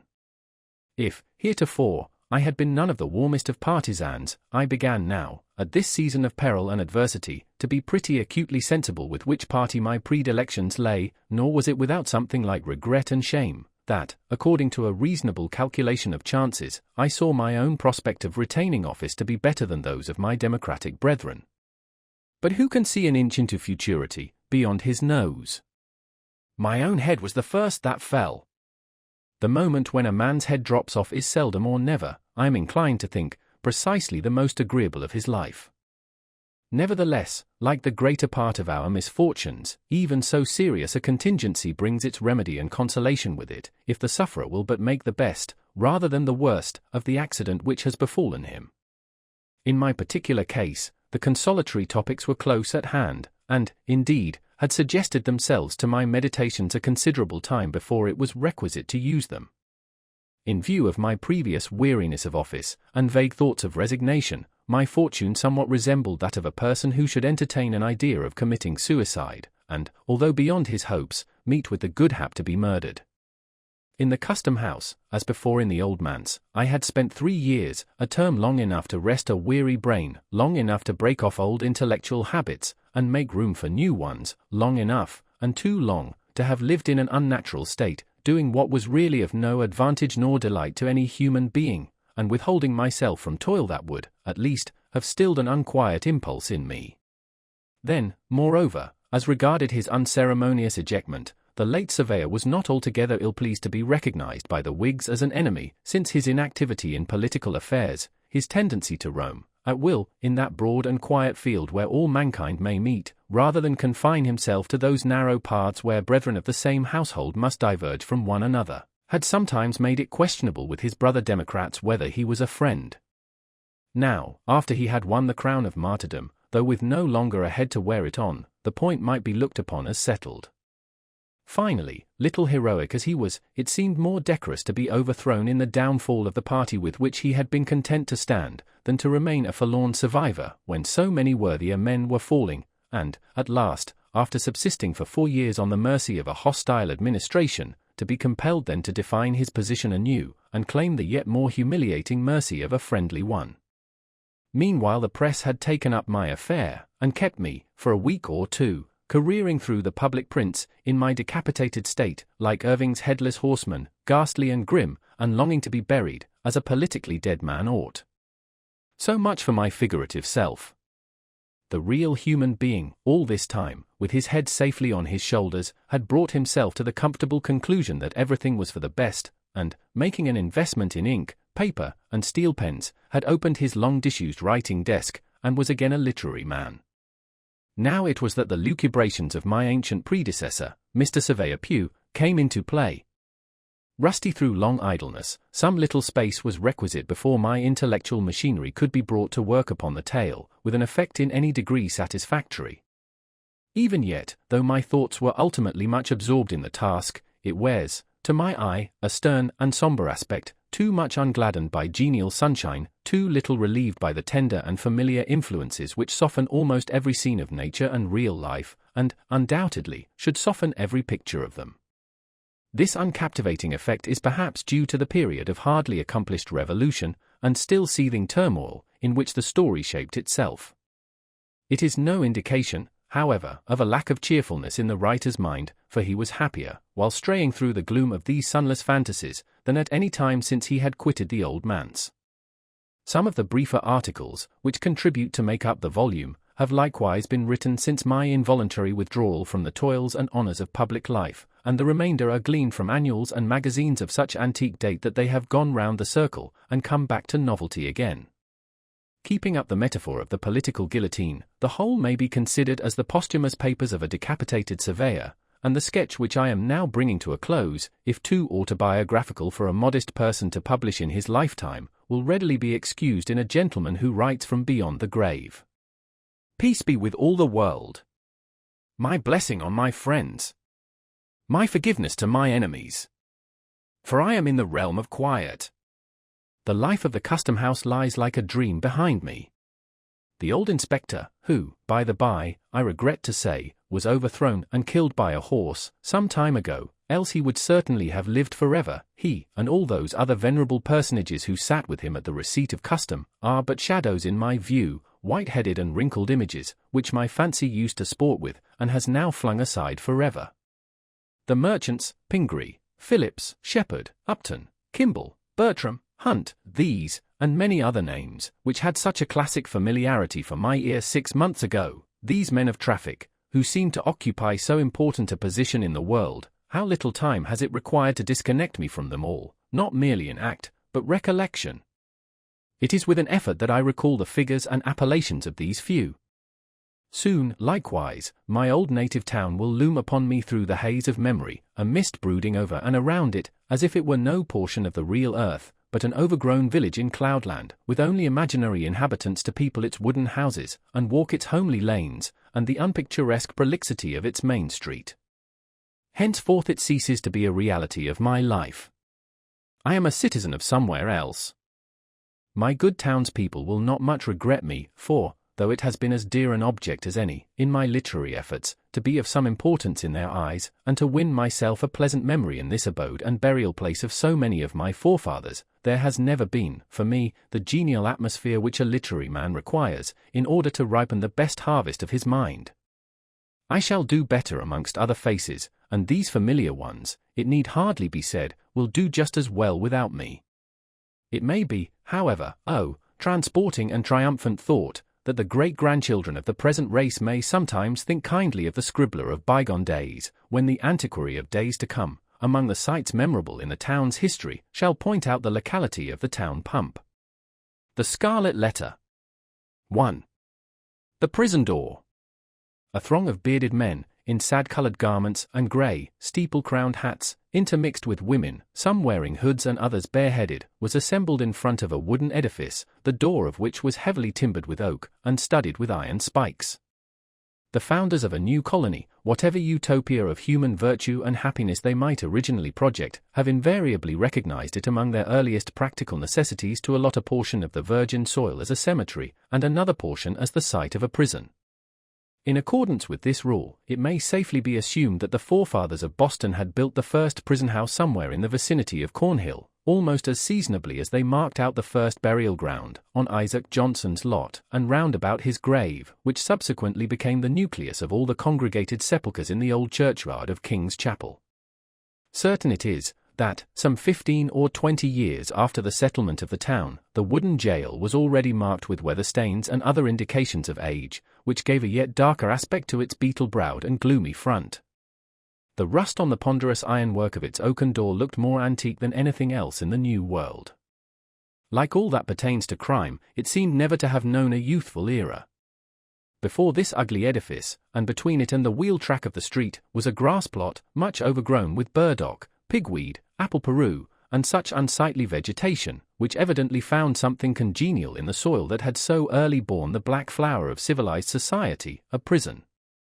But on one side of the portal, and rooted almost at the threshold, was a wild rosebush, covered, in this month of June, with its delicate gems, which might be imagined to offer their fragrance and fragile beauty to the prisoner as he went in, and to the condemned criminal as he came forth to his doom, in token that the deep heart of nature could pity and be kind to him. This rosebush, by a strange chance, has been kept alive in history, but whether it had merely survived out of the stern old wilderness, so long after the fall of the gigantic pines and oaks that originally overshadowed it, or whether, as there is fair authority for believing, it had sprung up under the footsteps of the sainted Anne Hutchinson as she entered the prison door, we shall not take upon us to determine. Finding it so directly on the threshold of our narrative, which is now about to issue from that inauspicious portal, we could hardly do otherwise than pluck one of its flowers, and present it to the reader. It may serve, let us hope, to symbolize some sweet moral blossom, that may be found along the track, or relieve the darkening close of a tale of human frailty and sorrow. 2. The Market-place. The grass plot before the jail, in Prison Lane, on a certain summer morning, not less than 2 centuries ago, was occupied by a pretty large number of the inhabitants of Boston, all with their eyes intently fastened on the iron-clamped oaken door. Amongst any other population, or at a later period in the history of New England, the grim rigidity that petrified the bearded physiognomies of these good people would have augured some awful business in hand. It could have betokened nothing short of the anticipated execution of some noted culprit, on whom the sentence of a legal tribunal had but confirmed the verdict of public sentiment. But in that early severity of the Puritan character, an inference of this kind could not so indubitably be drawn. It might be that a sluggish bond-servant, or an undutiful child, whom his parents had given over to the civil authority, was to be corrected at the whipping post. It might be that an antinomian, a Quaker, or other heterodox religionist was to be scourged out of the town, or an idle and vagrant Indian, whom the white man's firewater had made riotous about the streets, was to be driven with stripes into the shadow of the forest. It might be, too, that a witch, like old Mistress Hibbins, the bitter-tempered widow of the magistrate, was to die upon the gallows. In either case, there was very much the same solemnity of demeanour on the part of the spectators, as befitted a people amongst whom religion and law were almost identical, and in whose character both were so thoroughly interfused, that the mildest and the severest acts of public discipline were alike made venerable and awful. Meagre, indeed, and cold was the sympathy that a transgressor might look for, from such bystanders, at the scaffold. On the other hand, a penalty, which, in our days, would infer a degree of mocking infamy and ridicule, might then be invested with almost as stern a dignity as the punishment of death itself. It was a circumstance to be noted, on the summer morning when our story begins its course, that the women, of whom there were several in the crowd, appeared to take a peculiar interest in whatever penal infliction might be expected to ensue. The age had not so much refinement, that any sense of impropriety restrained the wearers of petticoat and fardingale from stepping forth into the public ways, and wedging their not unsubstantial persons, if occasion were, into the throng nearest to the scaffold at an execution. Morally, as well as materially, there was a coarser fibre in those wives and maidens of old English birth and breeding than in their fair descendants, separated from them by a series of 6 or 7 generations, for, throughout that chain of ancestry, every successive mother has transmitted to her child a fainter bloom, a more delicate and briefer beauty, and a slighter physical frame, if not a character of less force and solidity, than her own. The women who were now standing about the prison door stood within less than half a century of the period when the man like Elizabeth had been the not altogether unsuitable representative of the sex. They were her countrywomen, and the beef and ale of their native land, with a moral diet not a whit more refined, entered largely into their composition. The bright morning sun, therefore, shone on broad shoulders and well-developed busts, and on round and ruddy cheeks, that had ripened in the far-off island, and had hardly yet grown paler or thinner in the atmosphere of New England. There was, moreover, a boldness and rotundity of speech among these matrons, as most of them seemed to be, that would startle us at the present day, whether in respect to its purport or its volume of tone. "Goodwives," said a hard-featured dame of 50, "I'll tell ye a piece of my mind. It would be greatly for the public behoof, if we women, being of mature age and church members in good repute, should have the handling of such malefactresses as this Hester Prynne. What think ye, gossips? If the hussy stood up for judgment before us 5, that are now herein and not together, would she come off with such a sentence as the worshipful magistrates have awarded? Marry, I trow not. People say, said another, that the Reverend Master Dimmesdale, her godly pastor, takes it very grievously to heart that such a scandal should have come upon his congregation. The magistrates are God-fearing gentlemen, but merciful overmuch, that is a truth, added a third autumnal matron. At the very least, they should have put the brand of a hot iron on Hester Prynne's forehead. Madam Hester would have winced at that, I warrant me. But she, the naughty baggage, little will she care what they put upon the bodice of her gown. Why, look you, she may cover it with a brooch, or such like heathenish adornment, and so walk the streets as brave as ever. Ah, but, interposed, more softly, a young wife, holding a child by the hand, let her cover the mark as she will, the pang of it will be always in her heart. What do we talk of marks and brands, whether on the bodice of her gown, or the flesh of her forehead, cried another female, the ugliest as well as the most pitiless of these self-constituted judges. This woman has brought shame upon us all, and ought to die. Is there not law for it? Truly, there is, both in the Scripture and the statute book. Then let the magistrates, who have made it of no effect, thank themselves if their own wives and daughters go astray. Mercy on us, good wife, exclaimed a man in the crowd, is there no virtue in woman, save what springs from a wholesome fear of the gallows? That is the hardest word yet. Hush, now, gossips! For the lock is turning in the prison door, and here comes Mistress Prynne herself. The door of the jail being flung open from within, there appeared, in the first place, like a black shadow emerging into sunshine, the grim and grisly presence of the town beadle, with a sword by his side, and his staff of office in his hand. This personage prefigured and represented in his aspect the whole dismal severity of the Puritanic code of law, which it was his business to administer in its final and closest application to the offender. Stretching forth the official staff in his left hand, he laid his right upon the shoulder of a young woman, whom he thus drew forward, until, on the threshold of the prison door, she repelled him, by an action marked with natural dignity and force of character, and stepped into the open air, as if by her own free will. She bore in her arms a child, a baby of some 3 months old, who winked and turned aside its little face from the too vivid light of day, because its existence, heretofore, had brought it acquainted only with the grey twilight of a dungeon, or other darksome apartment of the prison. When the young woman, the mother of this child, stood fully revealed before the crowd, it seemed to be her first impulse to clasp the infant closely to her bosom, not so much by an impulse of motherly affection, as that she might thereby conceal a certain token, which was wrought or fastened into her dress.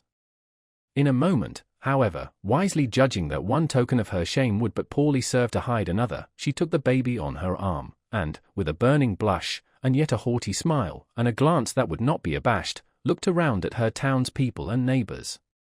On the breast of her gown, in fine red cloth, surrounded with an elaborate embroidery and fantastic flourishes of gold thread, appeared the letter A. It was so artistically done, and with so much fertility and gorgeous luxuriance of fancy, that it had all the effect of a last and fitting decoration to the apparel which she wore, and which was of a splendour in accordance with the taste of the age, but greatly beyond what was allowed by the sumptuary regulations of the colony.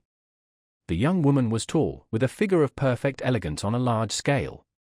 She had dark and abundant hair, so glossy that it threw off the sunshine with a gleam, and a face which, besides being beautiful from regularity of feature and richness of complexion, had the impressiveness belonging to a marked brow and deep black eyes. She was ladylike, too, after the manner of the feminine gentility of those days, characterized by a certain state and dignity, rather than by the delicate, evanescent, and indescribable grace, which is now recognized as its indication. And never had Hester Prynne appeared more ladylike, in the antique interpretation of the term, than as she issued from the prison. Those who had before known her, and had expected to behold her dimmed and obscured by a disastrous cloud, were astonished, and even startled, to perceive how her beauty shone out, and made a halo of the misfortune and ignominy in which she was enveloped. It may be true, that, to a sensitive observer, there was something exquisitely painful in it.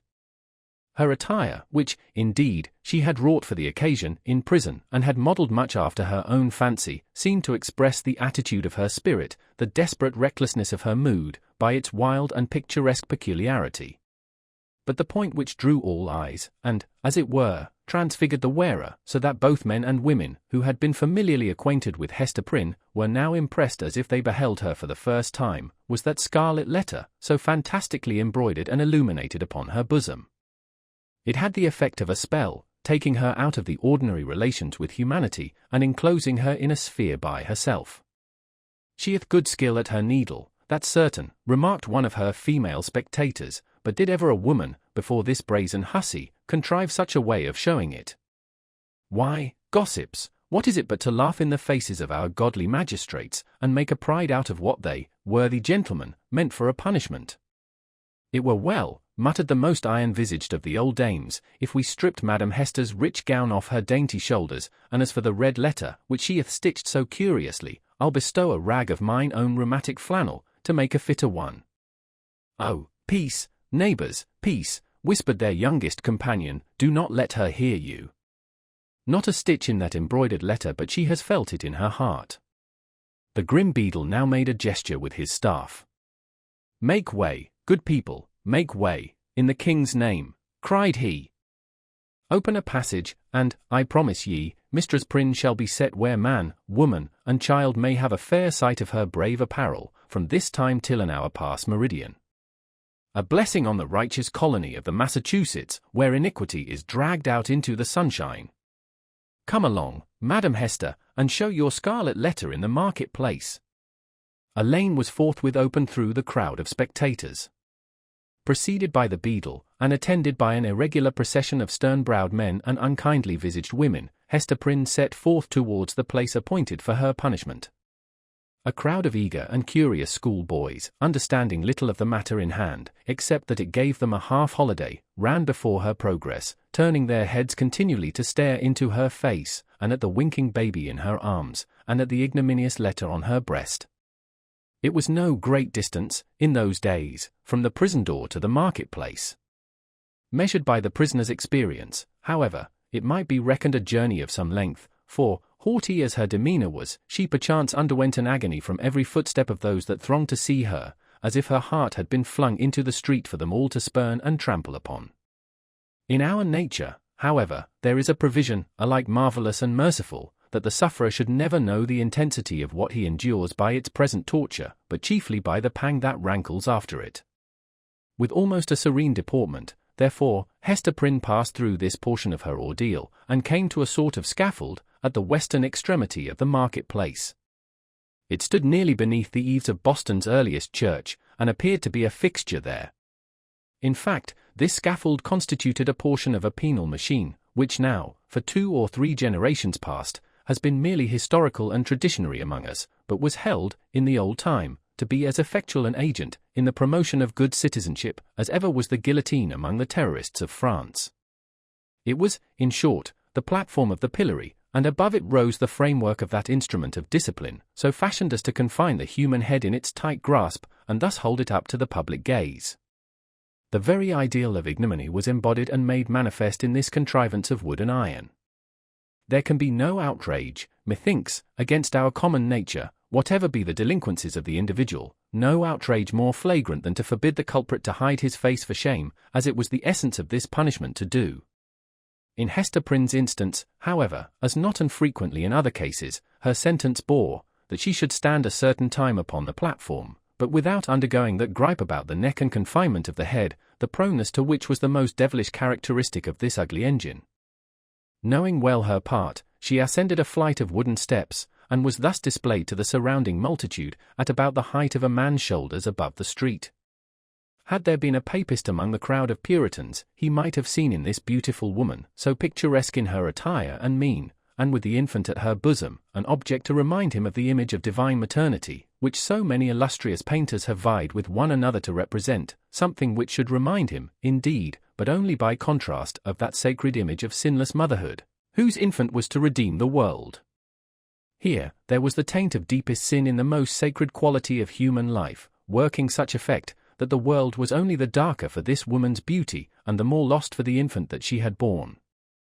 The scene was not without a mixture of awe, such as must always invest the spectacle of guilt and shame in a fellow creature, before society shall have grown corrupt enough to smile, instead of shuddering, at it. The witnesses of Hester Prynne's disgrace had not yet passed beyond their simplicity. They were stern enough to look upon her death, had that been the sentence, without a murmur at its severity, but had none of the heartlessness of another social state, which would find only a theme for jest in an exhibition like the present. Even had there been a disposition to turn the matter into ridicule, it must have been repressed and overpowered by the solemn presence of men no less dignified than the governor, and several of his councillors, a judge, a general, and the ministers of the town, all of whom sat or stood in a balcony of the meeting-house, looking down upon the platform. When such personages could constitute a part of the spectacle, without risking the majesty or reverence of rank and office, it was safely to be inferred that the infliction of a legal sentence would have an earnest and effectual meaning. Accordingly, the crowd was sombre and grave. The unhappy culprit sustained herself as best a woman might, under the heavy weight of 1,000 unrelenting eyes, all fastened upon her, and concentrated at her bosom. It was almost intolerable to be borne. Of an impulsive and passionate nature, she had fortified herself to encounter the stings and venomous stabs of public contumely, wreaking itself in every variety of insult, but there was a quality so much more terrible in the solemn mood of the popular mind, that she longed rather to behold all those rigid countenances contorted with scornful merriment, and herself the object. Had a roar of laughter burst from the multitude, each man, each woman, each little shrill-voiced child, contributing their individual parts, Hester Prynne might have repaid them all with a bitter and disdainful smile. But, under the leaden infliction which it was her doom to endure, she felt, at moments, as if she must needs shriek out with the full power of her lungs, and cast herself from the scaffold down upon the ground, or else go mad at once. Yet there were intervals when the whole scene, in which she was the most conspicuous object, seemed to vanish from her eyes, or, at least, glimmered indistinctly before them, like a mass of imperfectly shaped and spectral images. Her mind, and especially her memory, was preternaturally active, and kept bringing up other scenes than this roughly hewn street of a little town, on the edge of the western wilderness, other faces than were lowering upon her from beneath the brims of those steeple-crowned hats. Reminiscences the most trifling and immaterial, passages of infancy and school days, sports, childish quarrels, and the little domestic traits of her maiden years, came swarming back upon her, intermingled with recollections of whatever was gravest in her subsequent life, one picture precisely as vivid as another, as if all were of similar importance, or all alike a play. Possibly, it was an instinctive device of her spirit, to relieve itself, by the exhibition of these phantasmagoric forms, from the cruel weight and hardness of the reality. Be that as it might, the scaffold of the pillory was a point of view that revealed to Hester Prynne the entire track along which she had been treading, since her happy infancy. Standing on that miserable eminence, she saw again her native village, in Old England, and her paternal home, a decayed house of grey stone, with a poverty-stricken aspect, but retaining a half-obliterated shield of arms over the portal, in token of antique gentility. She saw her father's face, with its bald brow, and reverend white beard, that flowed over the old-fashioned Elizabethan ruff, her mother's, too, with the look of heedful and anxious love which it always wore in her remembrance, and which, even since her death, had so often laid the impediment of a gentle remonstrance in her daughter's pathway. She saw her own face, glowing with girlish beauty, and illuminating all the interior of the dusky mirror in which she had been wont to gaze at it. There she beheld another countenance, of a man well stricken in years, a pale, thin, scholar-like visage, with eyes dim and bleared by the lamplight that had served them to pore over many ponderous books. Yet those same bleared optics had a strange, penetrating power, when it was their owner's purpose to read the human soul. This figure of the study and the cloister, as Hester Prynne's womanly fancy failed not to recall, was slightly deformed, with the left shoulder a trifle higher than the right. Next rose before her, in memory's picture gallery, the intricate and narrow thoroughfares, the tall, grey houses, the huge cathedrals, and the public edifices, ancient in date and quaint in architecture, of a continental city, where a new life had awaited her, still in connection with the misshapen scholar, a new life, but feeding itself on time-worn materials, like a tuft of green moss on a crumbling wall. Lastly, in lieu of these shifting scenes, came back the rude market-place of the Puritan settlement, with all the townspeople assembled and levelling their stern regards at Hester Prynne, yes, at herself, who stood on the scaffold of the pillory, an infant on her arm, and the letter A, in scarlet, fantastically embroidered with gold thread, upon her bosom. Could it be true? She clutched the child so fiercely to her breast, that it sent forth a cry. She turned her eyes downward at the scarlet letter, and even touched it with her finger, to assure herself that the infant and the shame were real. Yes, these were her realities, all else had vanished. 3. The recognition.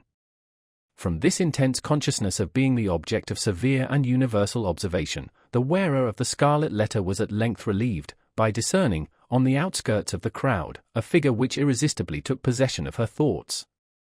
An Indian, in his native garb, was standing there, but the red men were not so infrequent visitors at the English settlements, that one of them would have attracted any notice from Hester Prynne, at such a time, much less would he have excluded all other objects and ideas from her mind.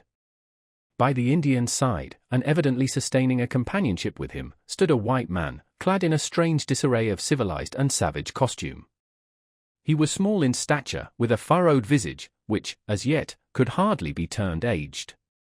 There was a remarkable intelligence in his features, as of a person who had so cultivated his mental part that it could not fail to mould the physical to itself, and become manifest by unmistakable tokens. Although, by a seemingly careless arrangement of his heterogeneous garb, he had endeavoured to conceal or abate the peculiarity, it was sufficiently evident to Hester Prynne that one of this man's shoulders rose higher than the other. Again, at the first instant of perceiving that thin visage, and the slight deformity of the figure, she pressed her infant to her bosom with so convulsive a force that the poor babe uttered another cry of pain. But the mother did not seem to hear it. At his arrival in the market-place, and some time before she saw him, the stranger had bent his eyes on Hester Prynne. It was carelessly, at first, like a man chiefly accustomed to look inward, and to whom external matters are of little value and import, unless they bear relation to something within his mind. Very soon, however, his look became keen and penetrative. A writhing horror twisted itself across his features, like a snake gliding swiftly over them, and making one little pause, with all its wreathed involutions in open sight. His face darkened with some powerful emotion, which, nevertheless, he so instantaneously controlled by an effort of his will, that, save at a single moment, its expression might have passed for calmness. After a brief space, the convulsion grew almost imperceptible, and finally subsided into the depths of his nature. When he found the eyes of Hester Prynne fastened on his own, and saw that she appeared to recognize him, he slowly and calmly raised his finger, made a gesture with it in the air, and laid it on his lips. Then, touching the shoulder of a townsman who stood next to him, he addressed him in a formal and courteous manner. "I pray you, good sir," said he, "who is this woman, and wherefore is she here set up to public shame?" "You must needs be a stranger in this region, friend," answered the townsman, looking curiously at the questioner and his savage companion, "else you would surely have heard of Mistress Hester Prynne, and her evil doings. She hath raised a great scandal, I promise you, in godly Master Dimmesdale's church." "You say truly," replied the other. "I am a stranger, and have been a wanderer, sorely against my will. I have met with grievous mishaps by sea and land, and have been long held in bonds among the heathen folk, to the southward, and am now brought hither by this Indian, to be redeemed out of my captivity. Will it please you, therefore, to tell me of Hester Prynne's, have I her name rightly, of this woman's offences, and what has brought her to yonder scaffold?" "Truly, friend, and methinks it must gladden your heart, after your troubles and sojourn in the wilderness," said the townsman, "to find yourself, at length, in a land where iniquity is searched out, and punished in the sight of rulers and people, as here in our godly New England. Yonder woman, sir, you must know, was the wife of a certain learned man, English by birth, but who had long dwelt in Amsterdam, whence, some good time ago, he was minded to cross over and cast in his lot with us of the Massachusetts. To this purpose, he sent his wife before him, remaining himself to look after some necessary affairs. Marry, good sir, in some 2 years, or less, that the woman has been a dweller here in Boston, no tidings have come of this learned gentleman, Master Prynne, and his young wife, look you, being left to her own misguidance." I conceive you," said the stranger, with a bitter smile. "So learned a man as you speak of should have learned this too in his books. And who, by your favour, sir, may be the father of yonder babe, it is some 3 or 4 months old, I should judge, which Mistress Prynne is holding in her arms?" "Of a truth, friend, that matter remaineth a riddle, and the Daniel who shall expound it is yet wanting," answered the townsman. "Madam Hester absolutely refuseth to speak, and the magistrates have laid their heads together in vain. Peradventure the guilty one stands looking on at this sad spectacle, unknown of man, and forgetting that God sees him. The learned man," observed the stranger, with another smile, "should come himself, to look into the mystery." "It behoves him well, if he be still in life," responded the townsman. "Now, good sir, our Massachusetts magistracy, bethinking themselves that this woman is youthful and fair, and doubtless was strongly tempted to her fall, and that, moreover, as is most likely, her husband may be at the bottom of the sea, they have not been bold to put in force the extremity of our righteous law against her. The penalty thereof is death. But in their great mercy and tenderness of heart, they have doomed Mistress Prynne to stand only a space of 3 hours on the platform of the pillory, and then and thereafter, for the remainder of her natural life, to wear a mark of shame upon her bosom." "A wise sentence," remarked the stranger, gravely bowing his head. "Thus she will be a living sermon against sin, until the ignominious letter be engraved upon her tombstone. It irks me, nevertheless, that the partner of her iniquity should not, at least, stand on the scaffold by her side. But he will be known, he will be known, he will be known." He bowed courteously to the communicative townsman, and, whispering a few words to his Indian attendant, they both made their way through the crowd. While this passed, Hester Prynne had been standing on her pedestal, still with a fixed gaze towards the stranger, so fixed a gaze, that, at moments of intense absorption, all other objects in the visible world seemed to vanish, leaving only him and her. Such an interview, perhaps, would have been more terrible than even to meet him as she now did, with the hot, midday sun burning down upon her face, and lighting up its shame, with the scarlet token of infamy on her breast, with the sin-born infant in her arms, with the whole people, drawn forth as to a festival, staring at the features that should have been seen only in the quiet gleam of the fireside, in the happy shadow of a home, or beneath a matronly veil, at church. Dreadful as it was, she was conscious of a shelter in the presence of these 1,000 witnesses. It was better to stand thus, with so many betwixt him and her, than to greet him, face to face, they two alone. She fled for refuge, as it were, to the public exposure, and dreaded the moment when its protection should be withdrawn from her. Involved in these thoughts, she scarcely heard a voice behind her, until it had repeated her name more than once, in a loud and solemn tone, audible to the whole multitude. "Hearken unto me, Hester Prynne," said the voice. It has already been noticed that directly over the platform on which Hester Prynne stood was a kind of balcony, or open gallery, appended to the meeting-house. It was the place whence proclamations were wont to be made, amidst an assemblage of the magistracy, with all the ceremonial that attended such public observances in those days. Here, to witness the scene which we are describing, sat Governor Bellingham himself, with 4 sergeants about his chair, bearing halberds, as a guard of honour. He wore a dark feather in his hat, a border of embroidery on his cloak, and a black velvet tunic beneath, a gentleman advanced in years, with a hard experience written in his wrinkles. He was not ill-fitted to be the head and representative of a community which owed its origin and progress, and its present state of development, not to the impulses of youth, but to the stern and tempered energies of manhood, and the sombre sagacity of age, accomplishing so much, precisely because it imagined and hoped so little. The other eminent characters, by whom the chief ruler was surrounded, were distinguished by a dignity of mien, belonging to a period when the forms of authority were felt to possess the sacredness of divine institutions. They were, doubtless, good men, just and sage. But out of the whole human family, it would not have been easy to select the same number of wise and virtuous persons, who should be less capable of sitting in judgment on an erring woman's heart, and disentangling its mesh of good and evil, than the sages of rigid aspect towards whom Hester Prynne now turned her face. She seemed conscious, indeed, that whatever sympathy she might expect lay in the larger and warmer heart of the multitude, for, as she lifted her eyes towards the balcony, the unhappy woman grew pale and trembled. The voice which had called her attention was that of the Reverend and famous John Wilson, the eldest clergyman of Boston, a great scholar, like most of his contemporaries in the profession, and withal a man of kind and genial spirit. This last attribute, however, had been less carefully developed than his intellectual gifts, and was, in truth, rather a matter of shame than self-congratulation with him. There he stood, with a border of grizzled locks beneath his skull-cap, while his grey eyes, accustomed to the shaded light of his study, were winking, like those of Hester's infant, in the unadulterated sunshine. He looked like the darkly engraved portraits which we see prefixed to old volumes of sermons, and had no more right than one of those portraits would have, to step forth, as he now did, and meddle with a question of human guilt, passion, and anguish. "Hester Prynne," said the clergyman, "I have striven with my young brother here, under whose preaching of the word you have been privileged to sit." Here Mr. Wilson laid his hand on the shoulder of a pale young man beside him. "I have sought, I say, to persuade this godly youth, that he should deal with you, here in the face of heaven, and before these wise and upright rulers, and in hearing of all the people, as touching the vileness and blackness of your sin. Knowing your natural temper better than I, he could the better judge what arguments to use, whether of tenderness or terror, such as might prevail over your hardness and obstinacy, insomuch that you should no longer hide the name of him who tempted you to this grievous fall.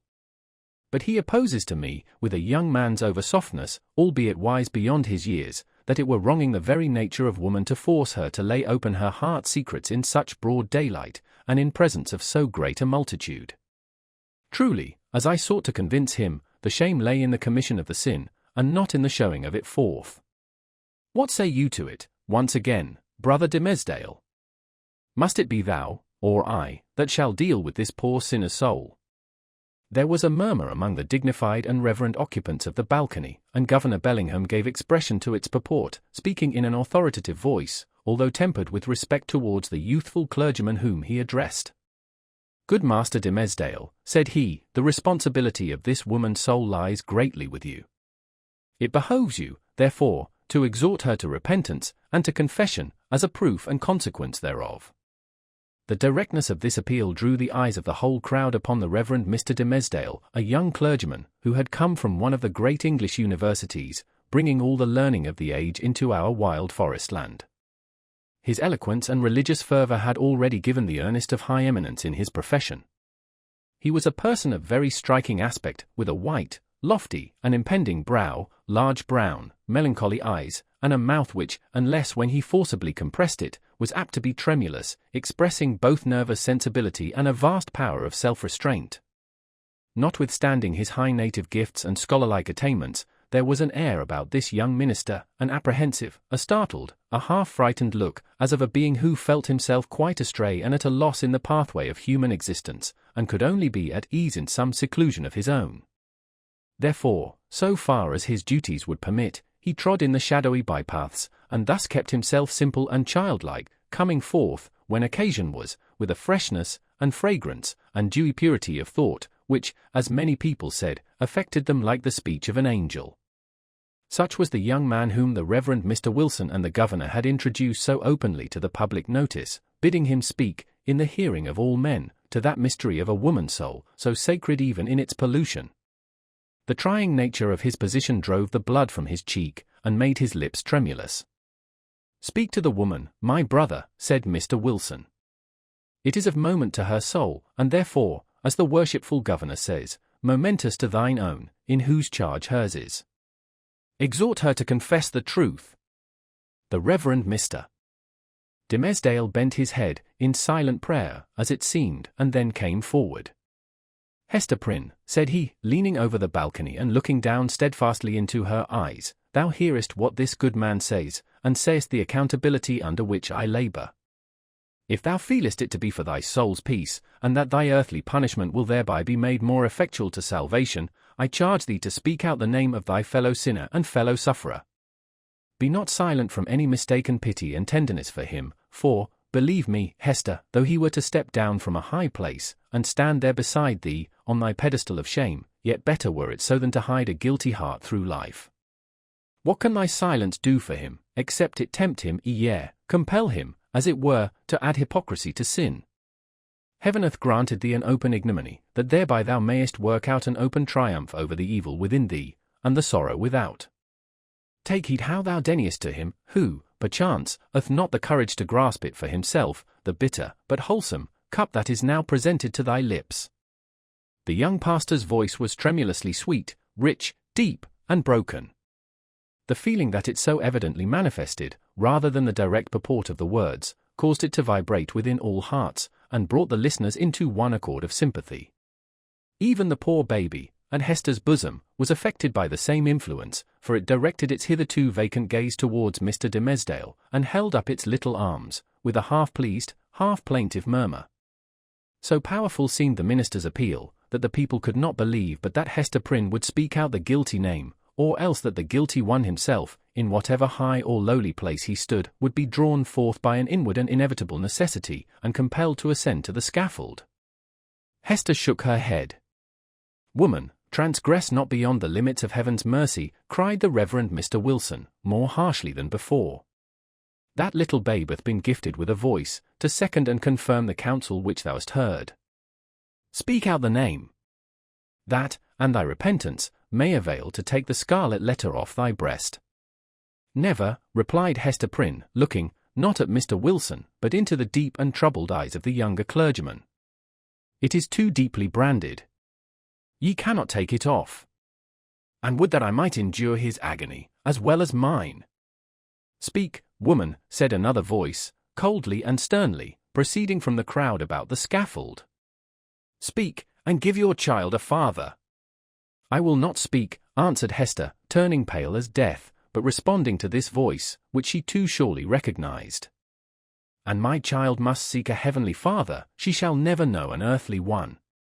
"She will not speak," murmured Mr. Dimmesdale, who, leaning over the balcony, with his hand upon his heart, had awaited the result of his appeal. He now drew back, with a long respiration. Wondrous strength and generosity of a woman's heart! "She will not speak." Discerning the impracticable state of the poor culprit's mind, the elder clergyman, who had carefully prepared himself for the occasion, addressed to the multitude a discourse on sin, in all its branches, but with continual reference to the ignominious letter. So forcibly did he dwell upon this symbol, for the hour or more during which his periods were rolling over the people's heads, that it assumed new terrors in their imagination, and seemed to derive its scarlet hue from the flames of the infernal pit. Hester Prynne, meanwhile, kept her place upon the pedestal of shame, with glazed eyes, and an air of weary indifference. She had borne, that morning, all that nature could endure, and as her temperament was not of the order that escapes from too intense suffering by a swoon, her spirit could only shelter itself beneath a stony crust of insensibility, while the faculties of animal life remained entire. In this state, the voice of the preacher thundered remorselessly, but unavailingly, upon her ears. The infant, during the latter portion of her ordeal, pierced the air with its wailings and screams. She strove to hush it, mechanically, but seemed scarcely to sympathize with its trouble. With the same hard demeanor, she was led back to prison, and vanished from the public gaze within its iron-clamped portal. It was whispered, by those who peered after her, that the Scarlet Letter threw a lurid gleam along the dark passageway of the interior. 4. The interview. After her return to the prison, Hester Prynne was found to be in a state of nervous excitement that demanded constant watchfulness, lest she should perpetrate violence on herself, or do some half-frenzied mischief to the poor babe. As night approached, it proving impossible to quell her insubordination by rebuke or threats of punishment, Master Brackett, the jailer, thought fit to introduce a physician. He described him as a man of skill in all Christian modes of physical science, and likewise familiar with whatever the savage people could teach, in respect to medicinal herbs and roots that grew in the forest. To say the truth, there was much need of professional assistance, not merely for Hester herself, but still more urgently for the child, who, drawing its sustenance from the maternal bosom, seemed to have drank in with it all the turmoil, the anguish and despair which pervaded the mother's system. It now writhed in convulsions of pain, and was a forcible type, in its little frame, of the moral agony which Hester Prynne had borne throughout the day. Closely following the jailer into the dismal apartment appeared that individual, of singular aspect, whose presence in the crowd had been of such deep interest to the wearer of the Scarlet Letter. He was lodged in the prison, not as suspected of any offence, but as the most convenient and suitable mode of disposing of him, until the magistrate should have conferred with the Indian sagamores respecting his ransom. His name was announced as Roger Chillingworth. The jailer, after ushering him into the room, remained a moment, marvelling at the comparative quiet that followed his entrance, for Hester Prynne had immediately become as still as death, although the child continued to moan. "Prithee, friend, leave me alone with my patient," said the practitioner. "Trust me, good jailer, you shall briefly have peace in your house, and, I promise you, Mistress Prynne shall hereafter be more amenable to just authority than you may have found her heretofore." "Nay, if your worship can accomplish that," answered Master Brackett, "I shall own you for a man of skill indeed. Verily, the woman hath been like a possessed one, and there lacks little, that I should take in hand to drive Satan out of her with stripes." The stranger had entered the room with the characteristic quietude of the profession to which he announced himself as belonging. Nor did his demeanor change, when the withdrawal of the prison-keeper left him face to face with the woman, whose absorbed notice of him, in the crowd, had intimated so close a relation between himself and her. His first care was given to the child, whose cries, indeed, as she lay writhing on the trundle bed, made it a peremptory necessity to postpone all other business to the task of soothing her. He examined the infant carefully, and then proceeded to unclasp a leathern case, which he took from beneath his dress. It appeared to contain medical preparations, one of which he mingled with a cup of water. "My old studies in alchemy," observed he, "and my sojourn, for above a year past, among a people well versed in the kindly properties of simples, have made a better physician of me than many that claim the medical degree. Here, woman! The child is yours, she is none of mine, neither will she recognize my voice or aspect as a father's. Administer this draught, therefore, with thine own hand." Hester repelled the offered medicine, at the same time gazing with strongly marked apprehension into his face. "Wouldst thou avenge thyself on the innocent babe?" whispered she. "Foolish woman," responded the physician, half coldly, half soothingly. "What should ail me, to harm this misbegotten and miserable babe? The medicine is potent for good, and were it my child, yea, mine own, as well as thine, I could do no better for it." As she still hesitated, being, in fact, in no reasonable state of mind, he took the infant in his arms, and himself administered the draught. It soon proved its efficacy, and redeemed the leech's pledge. The moans of the little patient subsided, its convulsive tossings gradually ceased, and, in a few moments, as is the custom of young children after relief from pain, it sank into a profound and dewy slumber. The physician, as he had a fair right to be termed, next bestowed his attention on the mother. With calm and intent scrutiny he felt her pulse, looked into her eyes, a gaze that made her heart shrink and shudder, because so familiar, and yet so strange and cold, and, finally, satisfied with his investigation, proceeded to mingle another draught. "I know not Lethe nor Nepenthe," remarked he, "but I have learned many new secrets in the wilderness, and here is one of them, a recipe that an Indian taught me, in requital of some lessons of my own, that were as old as Paracelsus. Drink it! It may be less soothing than a sinless conscience. That I cannot give thee. But it will calm the swell and heaving of thy passion, like oil thrown on the waves of a tempestuous sea." He presented the cup to Hester, who received it with a slow, earnest look into his face, not precisely a look of fear, yet full of doubt and questioning, as to what his purposes might be. She looked also at her slumbering child. "I have thought of death," said she, "have wished for it, would even have prayed for it, were it fit that such as I should pray for anything. Yet if death be in this cup, I bid thee think again, ere thou beholdest me quaff it. See! It is even now at my lips. Drink, then," replied he, still with the same cold composure. "Dost thou know me so little, Hester Prynne? Are my purposes wont to be so shallow? Even if I imagine a scheme of vengeance, what could I do better for my object than to let thee live, than to give thee medicines against all harm and peril of life, so that this burning shame may still blaze upon thy bosom?" As he spoke, he laid his long forefinger on the scarlet letter, which forthwith seemed to scorch into Hester's breast, as if it had been red hot. He noticed her involuntary gesture, and smiled. "Live, therefore, and bear about thy doom with thee, in the eyes of men and women, in the eyes of him whom thou didst call thy husband, in the eyes of yonder child. And, that thou mayest live, take off this draught." Without further expostulation or delay, Hester Prynne drained the cup, and, at the motion of the man of skill, seated herself on the bed where the child was sleeping, while he drew the only chair which the room afforded, and took his own seat beside her.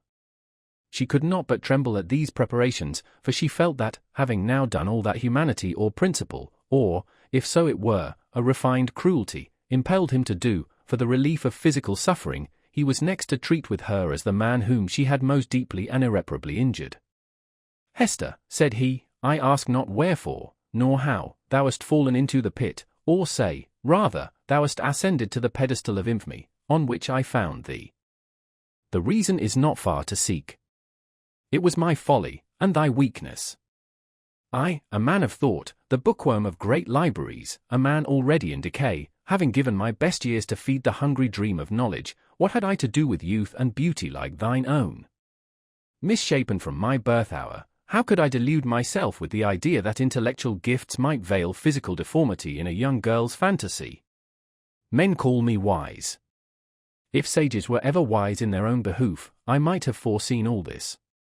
I might have known that, as I came out of the vast and dismal forest, and entered this settlement of Christian men, the very first object to meet my eyes would be thyself, Hester Prynne, standing up, a statue of ignominy, before the people. Nay, from the moment when we came down the old church steps together, a married pair, I might have beheld the balefire of that scarlet letter blazing at the end of our path. Thou knowest, said Hester, for, depressed as she was, she could not endure this last quiet stab at the token of her shame, thou knowest that I was frank with thee. I felt no love, nor feigned any. True, replied he. It was my folly. I have said it. But up to that epoch of my life, I had lived in vain. The world had been so cheerless. My heart was a habitation large enough for many guests, but lonely and chill, and without a household fire. I longed to kindle one. It seemed not so wild a dream, old as I was, and sombre as I was, and misshapen as I was, that the simple bliss, which is scattered far and wide, for all mankind to gather up, might yet be mine. And so, Hester, I drew thee into my heart, into its innermost chamber, and sought to warm thee by the warmth which thy presence made there. I have greatly wronged thee, murmured Hester. We have wronged each other, answered he. Mine was the first wrong, when I betrayed thy budding youth into a false and unnatural relation with my decay. Therefore, as a man who has not thought and philosophized in vain, I seek no vengeance, plot no evil against thee. Between thee and me the scale hangs fairly balanced. But, Hester, the man lives who has wronged us both. Who is he? Ask me not, replied Hester Prynne, looking firmly into his face. That thou shalt never know. Never, sayest thou, rejoined he, with a smile of dark and self-relying intelligence. Never know him. Believe me, Hester, there are few things, whether in the outward world, or, to a certain depth, in the invisible sphere of thought, few things hidden from the man who devotes himself earnestly and unreservedly to the solution of a mystery. Thou mayest cover up thy secret from the prying multitude. Thou mayest conceal it, too, from the ministers and magistrates, even as thou didst this day, when they sought to wrench the name out of thy heart, and give thee a partner on thy pedestal. But as for me, I come to the inquest with other senses than they possess. I shall seek this man, as I have sought truth in books, as I have sought gold in alchemy. There is a sympathy that will make me conscious of him. I shall see him tremble. I shall feel myself shudder, suddenly and unawares. Sooner or later, he must needs be mine. The eyes of the wrinkled scholar glowed so intensely upon her, that Hester Prynne clasped her hands over her heart, dreading lest he should read the secret there at once. Thou wilt not reveal his name? Not the less he is mine, resumed he, with a look of confidence, as if destiny were at one with him. He bears no letter of infamy wrought into his garment, as thou dost, but I shall read it on his heart. Yet fear not for him. Think not that I shall interfere with heaven's own method of retribution, or, to my own loss, betray him to the gripe of human law. Neither do thou imagine that I shall contrive aught against his life, no, nor against his fame, if, as I judge, he be a man of fair repute. Let him live. Let him hide himself in outward honor, if he may. Not the less he shall be mine.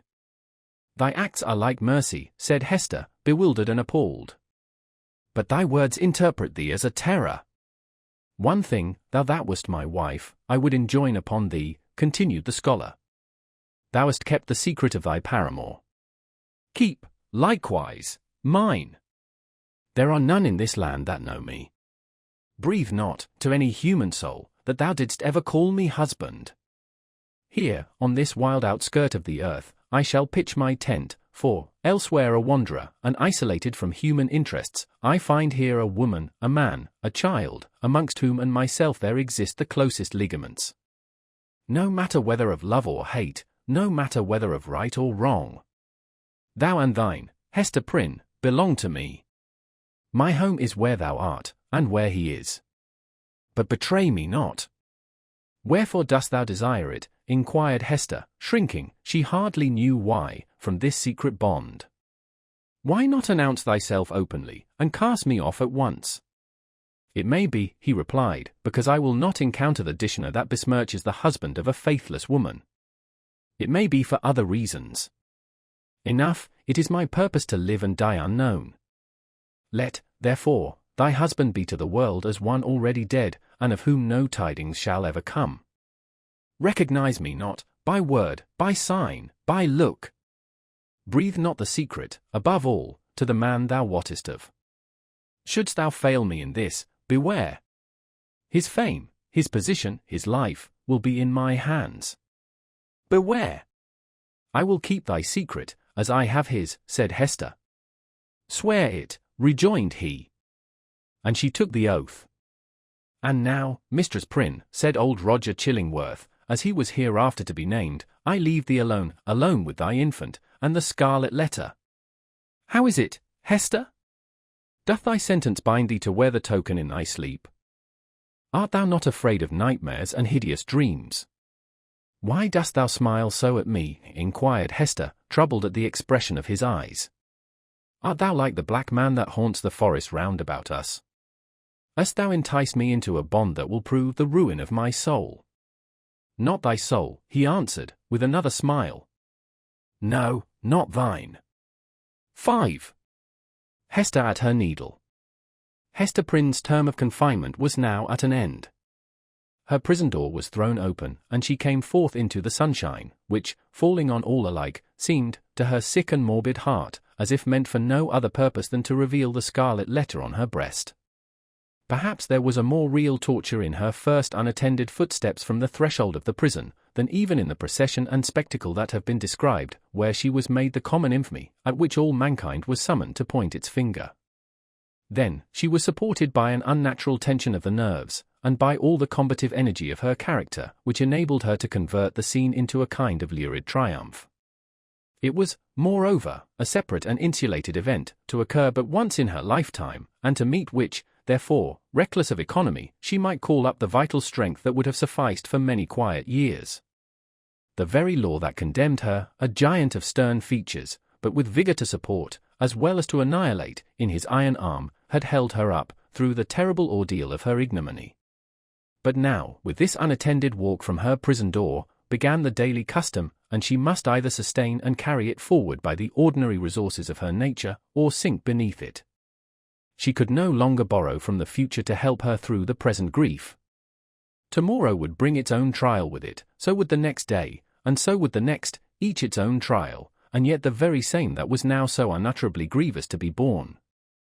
The days of the far-off future would toil onward, still with the same burden for her to take up and bear along with her, but never to fling down, for the accumulating days, and added years, would pile up their misery upon the heap of shame. Throughout them all, giving up her individuality, she would become the general symbol at which the preacher and moralist might point, and in which they might vivify and embody their images of woman's frailty and sinful passion.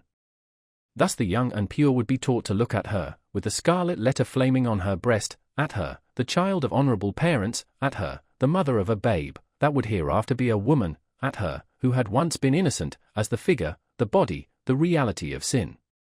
And over her grave, the infamy that she must carry thither would be her only monument. It may seem marvelous, that, with the world before her, kept by no restrictive clause of her condemnation within the limits of the Puritan settlement, so remote and so obscure, free to return to her birthplace, or to any other European land, and there hide her character and identity under a new exterior, as completely as if emerging into another state of being, and having also the passes of the dark, inscrutable forest open to her, where the wildness of her nature might assimilate itself with a people whose customs and life were alien from the law that had condemned her. It may seem marvelous that this woman should still call that place her home, where, and where only, she must needs be the type of shame.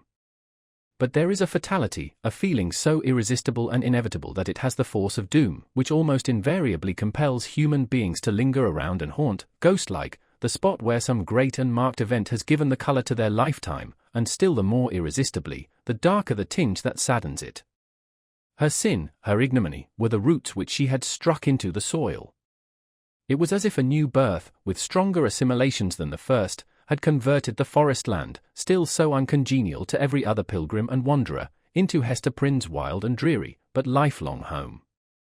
All other scenes of earth, even that village of rural England, where happy infancy and stainless maidenhood seemed yet to be in her mother's keeping, like garments put off long ago, were foreign to her, in comparison. The chain that bound her here was of iron links, and galling to her inmost soul, but could never be broken. It might be, too, doubtless it was so, although she hid the secret from herself, and grew pale whenever it struggled out of her heart, like a serpent from its hole. It might be that another feeling kept her within the scene and pathway that had been so fatal. There dwelt, there trode the feet of one with whom she deemed herself connected in a union, that, unrecognized on earth, would bring them together before the bar of final judgment, and make that their marriage altar, for a joint futurity of endless retribution. Over and over again, the tempter of souls had thrust this idea upon Hester's contemplation, and laughed at the passionate and desperate joy with which she seized, and then strove to cast it from her. She barely looked the idea in the face, and hastened to bar it in its dungeon.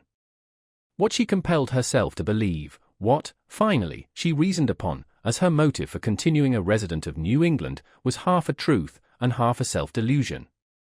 Here, she said to herself, had been the scene of her guilt, and here should be the scene of her earthly punishment, and so, perchance, the torture of her daily shame would at length purge her soul, and work out another purity than that which she had lost, more saint-like, because the result of martyrdom. Hester Prynne, therefore, did not flee. On the outskirts of the town, within the verge of the peninsula, but not in close vicinity to any other habitation, there was a small thatched cottage. It had been built by an earlier settler, and abandoned because the soil about it was too sterile for cultivation, while its comparative remoteness put it out of the sphere of that social activity which already marked the habits of the emigrants. It stood on the shore, looking across a basin of the sea at the forest-covered hills, towards the west. A clump of scrubby trees, such as alone grew on the peninsula, did not so much conceal the cottage from view, as seemed to denote that here was some object which would fain have been, or at least ought to be, concealed. In this little, lonesome dwelling, with some slender means that she possessed, and by the license of the magistrates, who still kept an inquisitorial watch over her, Hester established herself, with her infant child. A mystic shadow of suspicion immediately attached itself to the spot. Children, too young to comprehend wherefore this woman should be shut out from the sphere of human charities, would creep nigh enough to behold her plying her needle at the cottage window, or standing in the doorway, or laboring in her little garden, or coming forth along the pathway that led townward, and, discerning the scarlet letter on her breast, would scamper off with a strange, contagious fear. Lonely as was Hester's situation, and without a friend on earth who dared to show himself, she, however, incurred no risk of want. She possessed an art that sufficed, even in a land that afforded comparatively little scope for its exercise, to supply food for her thriving infant and herself. It was the art, then, as now, almost the only one within a woman's grasp, of needlework. She bore on her breast, in the curiously embroidered letter, a specimen of her delicate and imaginative skill, of which the dames of a court might gladly have availed themselves, to add the richer and more spiritual adornment of human ingenuity to their fabrics of silk and gold. Here, indeed, in the sable simplicity that generally characterized the Puritanic modes of dress, there might be an infrequent call for the finer productions of her handiwork. Yet the taste of the age, demanding whatever was elaborate in compositions of this kind, did not fail to extend its influence over our stern progenitors, who had cast behind them so many fashions which it might seem harder to dispense with. Public ceremonies, such as ordinations, the installation of magistrates, and all that could give majesty to the forms in which a new government manifested itself to the people, were, as a matter of policy, marked by a stately and well-conducted ceremonial, and a sombre, but yet a studied magnificence. Deep ruffs, painfully wrought bands, and gorgeously embroidered gloves, were all deemed necessary to the official state of men assuming the reins of power, and were readily allowed to individuals dignified by rank or wealth, even while sumptuary laws forbade these and similar extravagances to the plebeian order. In the array of funerals, too, whether for the apparel of the dead body, or to typify, by manifold emblematic devices of sable cloth and snowy lawn, the sorrow of the survivors, there was a frequent and characteristic demand for such labor as Hester Prynne could supply. Baby linen, for babies then wore robes of state, afforded still another possibility of toil and emolument. By degrees, nor very slowly, her handiwork became what would now be termed the fashion. Whether from commiseration for a woman of so miserable a destiny, or from the morbid curiosity that gives a fictitious value even to common or worthless things, or by whatever other intangible circumstance was then, as now, sufficient to bestow, on some persons, what others might seek in vain, or because Hester really filled a gap which must otherwise have remained vacant, it is certain that she had ready and fairly requited employment for as many hours as she saw fit to occupy with her needle. Vanity, it may be, chose to mortify itself, by putting on, for ceremonials of pomp and state, the garments that had been wrought by her sinful hands. Her needlework was seen on the ruff of the governor, military men wore it on their scarfs, and the minister on his band, it decked the baby's little cap, it was shut up, to be mildewed and moulder away, in the coffins of the dead. But it is not recorded that, in a single instance, her skill was called in aid to embroider the white veil which was to cover the pure blushes of a bride. The exception indicated the ever-relentless rigor with which society frowned upon her sin. Hester sought not to acquire anything beyond a subsistence of the plainest and most ascetic description, for herself, and a simple abundance for her child. Her own dress was of the coarsest materials and the most sombre hue, with only that one ornament, the scarlet letter, which it was her doom to wear. The child's attire, on the other hand, was distinguished by a fanciful, or, we might rather say, a fantastic ingenuity, which served, indeed, to heighten the airy charm that early began to develop itself in the little girl, but which appeared to have also a deeper meaning. We may speak further of it hereafter. Except for that small expenditure in the decoration of her infant, Hester bestowed all her superfluous means in charity on wretches less miserable than herself, and who not unfrequently insulted the hand that fed them. Much of the time, which she might readily have applied to the better efforts of her art, she employed in making coarse garments for the poor. It is probable that there was an idea of penance in this mode of occupation, and that she offered up a real sacrifice of enjoyment in devoting so many hours to such rude handiwork. She had in her nature a rich, voluptuous, oriental characteristic, a taste for the gorgeously beautiful, which, save in the exquisite productions of her needle, found nothing else, in all the possibilities of her life, to exercise itself upon. Women derive a pleasure, incomprehensible to the other sex, from the delicate toil of the needle. To Hester Prynne it might have been a mode of expressing, and therefore soothing, the passion of her life. Like all other joys, she rejected it as sin. This morbid meddling of conscience with an immaterial matter betokened, it is to be feared, no genuine and steadfast penitence, but something doubtful, something that might be deeply wrong, beneath. In this manner, Hester Prynne came to have a part to perform in the world. With her native energy of character, and rare capacity, it could not entirely cast her off, although it had set a mark upon her, more intolerable to a woman's heart than that which branded the brow of Cain. In all her intercourse with society, however, there was nothing that made her feel as if she belonged to it. Every gesture, every word, and even the silence of those with whom she came in contact, implied, and often expressed, that she was banished, and as much alone as if she inhabited another sphere, or communicated with the common nature by other organs and senses than the rest of humankind. She stood apart from moral interests, yet close beside them, like a ghost that revisits the familiar fireside, and can no longer make itself seen or felt, no more smile with the household joy, nor mourn with the kindred sorrow, or, should it succeed in manifesting its forbidden sympathy, awakening only terror and horrible repugnance. These emotions, in fact, and its bitterest scorn besides, seemed to be the sole portion that she retained in the universal heart. It was not an age of delicacy, and her position, although she understood it well, and was in little danger of forgetting it, was often brought before her vivid self-perception, like a new anguish, by the rudest touch upon the tenderest spot. The poor, as we have already said, whom she sought out to be the objects of her bounty, often reviled the hand that was stretched forth to succor them. Dames of elevated rank, likewise, whose doors she entered in the way of her occupation, were accustomed to distill drops of bitterness into her heart, sometimes through that alchemy of quiet malice, by which women can concoct a subtle poison from ordinary trifles, and sometimes, also, by a coarser expression, that fell upon the sufferer's defenseless breast like a rough blow upon an ulcerated wound. Hester had schooled herself long and well. She never responded to these attacks, save by a flush of crimson that rose irrepressibly over her pale cheek, and again subsided into the depths of her bosom. She was patient, a martyr, indeed, but she forbore to pray for her enemies, lest, in spite of her forgiving aspirations, the words of the blessing should stubbornly twist themselves into a curse. Continually, and in 1,000 other ways, did she feel the innumerable throbs of anguish that had been so cunningly contrived for her by the undying, the ever-active sentence of the Puritan tribunal.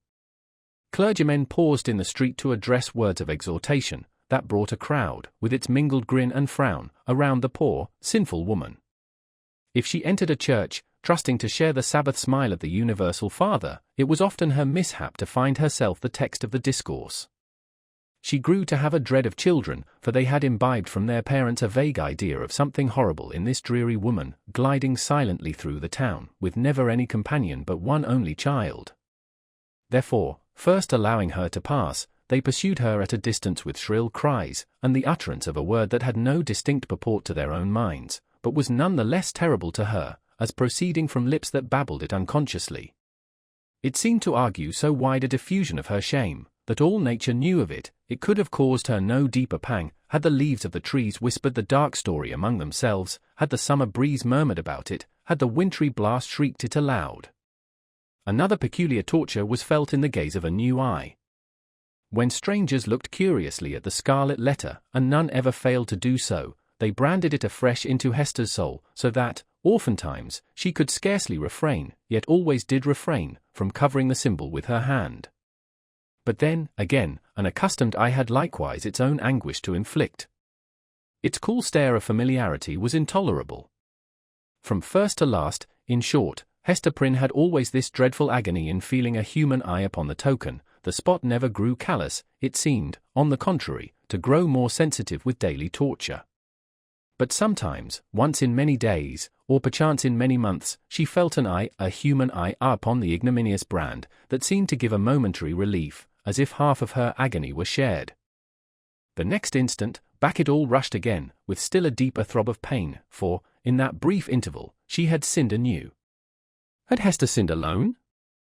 Her imagination was somewhat affected, and, had she been of a softer moral and intellectual fibre, would have been still more so, by the strange and solitary anguish of her life. Walking to and fro, with those lonely footsteps, in the little world with which she was outwardly connected, it now and then appeared to Hester, if altogether fancy, it was nevertheless too potent to be resisted. She felt or fancied, then, that the Scarlet Letter had endowed her with a new sense. She shuddered to believe, yet could not help believing, that it gave her a sympathetic knowledge of the hidden sin in other hearts. She was terror-stricken by the revelations that were thus made. What were they? Could they be other than the insidious whispers of the bad angel, who would fain have persuaded the struggling woman, as yet only half his victim, that the outward guise of purity was but a lie, and that, if truth were everywhere to be shown, a scarlet letter would blaze forth on many a bosom besides Hester Prynne's? Or, must she receive those intimations, so obscure, yet so distinct, as truth? In all her miserable experience, there was nothing else so awful and so loathsome as this sense. It perplexed, as well as shocked her, by the irreverent inopportuneness of the occasions that brought it into vivid action. Sometimes the red infamy upon her breast would give a sympathetic throb, as she passed near a venerable minister or magistrate, the model of piety and justice, to whom that age of antique reverence looked up, as to a mortal man in fellowship with angels. What evil thing is at hand, would Hester say to herself. Lifting her reluctant eyes, there would be nothing human within the scope of view, save the form of this earthly saint. Again, a mystic sisterhood would contumaciously assert itself, as she met the sanctified frown of some matron, who, according to the rumour of all tongues, had kept cold snow within her bosom throughout life. That unsunned snow in the matron's bosom, and the burning shame on Hester Prynne's, what had the two in common? Or, once more, the electric thrill would give her warning, behold, Hester, here is a companion. And, looking up, she would detect the eyes of a young maiden glancing at the Scarlet Letter, shyly and aside, and quickly averted with a faint, chill crimson in her cheeks, as if her purity were somewhat sullied by that momentary glance. O fiend, whose talisman was that fatal symbol, wouldst thou leave nothing, whether in youth or age, for this poor sinner to revere? Such loss of faith is ever one of the saddest results of sin. Be it accepted as a proof that all was not corrupt in this poor victim of her own frailty and man's hard law, that Hester Prynne yet struggled to believe that no fellow mortal was guilty like herself. The vulgar, who, in those dreary old times, were always contributing a grotesque horror to what interested their imaginations, had a story about the Scarlet Letter which we might readily work up into a terrific legend. They averred that the symbol was not mere scarlet cloth, tinged in an earthly dye-pot, but was red-hot with infernal fire, and could be seen glowing all alight, whenever Hester Prynne walked abroad in the night-time. And we must needs say, it seared Hester's bosom so deeply, that perhaps there was more truth in the rumour than our modern incredulity may be inclined to admit. 6. Pearl. We have as yet hardly spoken of the infant, that little creature, whose innocent life had sprung, by the inscrutable decree of Providence, a lovely and immortal flower, out of the rank luxuriance of a guilty passion. How strange it seemed to the sad woman, as she watched the growth, and the beauty that became every day more brilliant, and the intelligence that threw its quivering sunshine over the tiny features of this child. Her Pearl, for so had Hester called her, not as a name expressive of her aspect, which had nothing of the calm, white, unimpassioned lustre that would be indicated by the comparison. But she named the infant Pearl, as being of great price, purchased with all she had, her mother's only treasure. How strange, indeed! Man had marked this woman's sin by a scarlet letter which had such potent and disastrous efficacy that no human sympathy could reach her, save it was sinful like herself. God, as a direct consequence of the sin which man thus punished, had given her a lovely child, whose place was on that same dishonoured bosom, to connect her parent forever with the race and descent of mortals, and to be finally a blessed soul in heaven. Yet these thoughts affected Hester Prynne less with hope than apprehension. She knew that her deed had been evil, she could have no faith, therefore, that its result would be good. Day after day, she looked fearfully into the child's expanding nature, ever dreading to detect some dark and wild peculiarity that should correspond with the guiltiness to which she owed her being. Certainly, there was no physical defect. By its perfect shape, its vigor, and its natural dexterity in the use of all its untried limbs, the infant was worthy to have been brought forth in Eden, worthy to have been left there, to be the plaything of the angels, after the world's first parents were driven out. The child had a native grace which does not invariably coexist with faultless beauty. Its attire, however simple, always impressed the beholder as if it were the very garb that precisely became it best. But little Pearl was not clad in rustic weeds. Her mother, with a morbid purpose that may be better understood hereafter, had bought the richest tissues that could be procured, and allowed her imaginative faculty its full play in the arrangement and decoration of the dresses which the child wore, before the public eye. So magnificent was the small figure when thus arrayed, and such was the splendor of Pearl's own proper beauty, shining through the gorgeous robes which might have extinguished a paler loveliness, that there was an absolute circle of radiance around her, on the darksome cottage floor. And yet a russet gown, torn and soiled with the child's rude play, made a picture of her just as perfect. Pearl's aspect was imbued with a spell of infinite variety. In this one child there were many children, comprehending the full scope between the wildflower prettiness of a peasant baby, and the pomp, in little, of an infant princess. Throughout all, however, there was a trait of passion, a certain depth of hue, which she never lost, and if, in any of her changes, she had grown fainter or paler, she would have ceased to be herself, it would have been no longer Pearl. This outward mutability indicated, and did not more than fairly express, the various properties of her inner life. Her nature appeared to possess depth, too, as well as variety, but, or else Hester's fears deceived her, it lacked reference and adaptation to the world into which she was born. The child could not be made amenable to rules. In giving her existence, a great law had been broken, and the result was a being whose elements were perhaps beautiful and brilliant, but all in disorder, or with an order peculiar to themselves, amidst which the point of variety and arrangement was difficult or impossible to be discovered. Hester could only account for the child's character, and even then most vaguely and imperfectly, by recalling what she herself had been, during that momentous period while Pearl was imbibing her soul from the spiritual world, and her bodily frame from its material of earth. The mother's impassioned state had been the medium through which were transmitted to the unborn infant the rays of its moral life, and, however white and clear originally, they had taken the deep stains of crimson and gold, the fiery lustre, the black shadow, and the intempered light of the intervening substance. Above all, the warfare of Hester's spirit, at that epoch, was perpetuated in Pearl. She could recognize her wild, desperate, defiant mood, the flightiness of her temper, and even some of the very cloud shapes of gloom and despondency that had brooded in her heart. They were now illuminated by the morning radiance of a young child's disposition, but later in the day of earthly existence might be prolific of the storm and whirlwind. The discipline of the family, in those days, was of a far more rigid kind than now. The frown, the harsh rebuke, the frequent application of the rod, enjoined by scriptural authority, were used, not merely in the way of punishment for actual offences, but as a wholesome regimen for the growth and promotion of all childish virtues. Hester Prynne, nevertheless, the lonely mother of this one child, ran little risk of erring on the side of undue severity. Mindful, however, of her own errors and misfortunes, she early sought to impose a tender but strict control over the infant immortality that was committed to her charge. But the task was beyond her skill. After testing both smiles and frowns, and proving that neither mode of treatment possessed any calculable influence, Hester was ultimately compelled to stand aside, and permit the child to be swayed by her own impulses. Physical compulsion or restraint was effectual, of course, while it lasted. As to any other kind of discipline, whether addressed to her mind or heart, little Pearl might or might not be within its reach, in accordance with the caprice that ruled the moment. Her mother, while Pearl was yet an infant, grew acquainted with a certain peculiar look, that warned her when it would be labour thrown away to insist, persuade, or plead. It was a look so intelligent, yet inexplicable, so perverse, sometimes so malicious, but generally accompanied by a wild flow of spirits, that Hester could not help questioning, at such moments, whether Pearl were a human child. She seemed rather an airy sprite, which, after playing its fantastic sports for a little while upon the cottage floor, would flit away with a mocking smile. Whenever that look appeared in her wild, bright, deeply black eyes, it invested her with a strange remoteness and intangibility. It was as if she were hovering in the air and might vanish, like a glimmering light, that comes we know not whence, and goes we know not whither.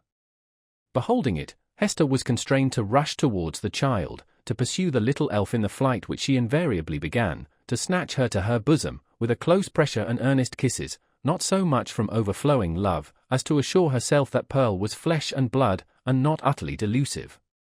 But Pearl's laugh, when she was caught, though full of merriment and music, made her mother more doubtful than before. Heart-smitten at this bewildering and baffling spell, that so often came between herself and her sole treasure, whom she had bought so dear, and who was all her world, Hester sometimes burst into passionate tears. Then, perhaps, for there was no foreseeing how it might affect her, Pearl would frown, and clench her little fist, and harden her small features into a stern, unsympathizing look of discontent. Not seldom, she would laugh anew, and louder than before, like a thing incapable and unintelligent of human sorrow. Or, but this more rarely happened, she would be convulsed with a rage of grief, and sob out her love for her mother, in broken words, and seem intent on proving that she had a heart, by breaking it. Yet Hester was hardly safe in confiding herself to that gusty tenderness. It passed, as suddenly as it came. Brooding over all these matters, the mother felt like one who has evoked a spirit, but, by some irregularity in the process of conjuration, has failed to win the master word that should control this new and incomprehensible intelligence. Her only real comfort was when the child lay in the placidity of sleep. Then she was sure of her, and tasted hours of quiet, sad, delicious happiness, until, perhaps with that perverse expression glimmering from beneath her opening lids, little Pearl awoke. How soon, with what strange rapidity, indeed, did Pearl arrive at an age that was capable of social intercourse, beyond the mother's ever-ready smile and nonsense words. And then what a happiness would it have been, could Hester Prynne have heard her clear, bird-like voice mingling with the uproar of other childish voices, and have distinguished and unravelled her own darling's tones, amid all the entangled outcry of a group of sportive children. But this could never be. Pearl was a born outcast of the infantile world. An imp of evil, emblem and product of sin, she had no right among christened infants. Nothing was more remarkable than the instinct, as it seemed, with which the child comprehended her loneliness, the destiny that had drawn an inviolable circle round about her, the whole peculiarity, in short, of her position in respect to other children. Never, since her release from prison, had Hester met the public gaze without her. In all her walks about the town, Pearl, too, was there, first as the babe in arms, and afterwards as the little girl, small companion of her mother, holding a forefinger with her whole grasp, and tripping along at the rate of 3 or 4 footsteps to one of Hester's. She saw the children of the settlement, on the grassy margin of the street, or at the domestic thresholds, disporting themselves in such grim fashion as the puritanic nurture would permit, playing at going to church, perchance, or at scourging Quakers, or taking scalps in a sham fight with the Indians, or scaring one another with freaks of imitative witchcraft. Pearl saw, and gazed intently, but never sought to make acquaintance. If spoken to, she would not speak again. If the children gathered about her, as they sometimes did, Pearl would grow positively terrible in her puny wrath, snatching up stones to fling at them, with shrill, incoherent exclamations, that made her mother tremble, because they had so much the sound of a witch's anathemas in some unknown tongue. The truth was, that the little Puritans, being of the most intolerant brood that ever lived, had got a vague idea of something outlandish, unearthly, or at variance with ordinary fashions, in the mother and child, and therefore scorned them in their hearts, and not unfrequently reviled them with their tongues. Pearl felt the sentiment, and requited it with the bitterest hatred that can be supposed to rankle in a childish bosom. These outbreaks of a fierce temper had a kind of value, and even comfort, for her mother, because there was at least an intelligible earnestness in the mood, instead of the fitful caprice that so often thwarted her in the child's manifestations. It appalled her, nevertheless, to discern here, again, a shadowy reflection of the evil that had existed in herself. All this enmity and passion had Pearl inherited, by inalienable right, out of Hester's heart. Mother and daughter stood together in the same circle of seclusion from human society, and in the nature of the child seemed to be perpetuated those unquiet elements that had distracted Hester Prynne before Pearl's birth, but had since begun to be soothed away by the softening influences of maternity. At home, within and around her mother's cottage, Pearl wanted not a wide and various circle of acquaintance. The spell of life went forth from her ever-creative spirit, and communicated itself to 1,000 objects, as a torch kindles a flame wherever it may be applied. The unlikeliest materials, a stick, a bunch of rags, a flower, were the puppets of Pearl's witchcraft, and, without undergoing any outward change, became spiritually adapted to whatever drama occupied the stage of her inner world. Her one baby voice served a multitude of imaginary personages, old and young, to talk with all. The pine trees, aged, black and solemn, and flinging groans and other melancholy utterances on the breeze, needed little transformation to figure as Puritan elders. The ugliest weeds of the garden were their children, whom Pearl smote down and uprooted, most unmercifully. It was wonderful, the vast variety of forms into which she threw her intellect, with no continuity, indeed, but darting up and dancing, always in a state of preternatural activity, soon sinking down, as if exhausted by so rapid and feverish a tide of life, and succeeded by other shapes of a similar wild energy. It was like nothing so much as the phantasmagoric play of the northern lights. In the mere exercise of the fancy, however, and the sportiveness of a growing mind, there might be little more than was observable in other children of bright faculties, except as Pearl, in the dearth of human playmates, was thrown more upon the visionary throng which she created. The singularity lay in the hostile feelings with which the child regarded all these offspring of her own heart and mind. She never created a friend, but seemed always to be sowing broadcast the dragon's teeth, whence sprung a harvest of armed enemies, against whom she rushed to battle. It was inexpressibly sad, then what depth of sorrow to a mother, who felt in her own heart the cause, to observe, in one so young, this constant recognition of an adverse world, and so fierce a training of the energies that were to make good her cause, in the contest that must ensue.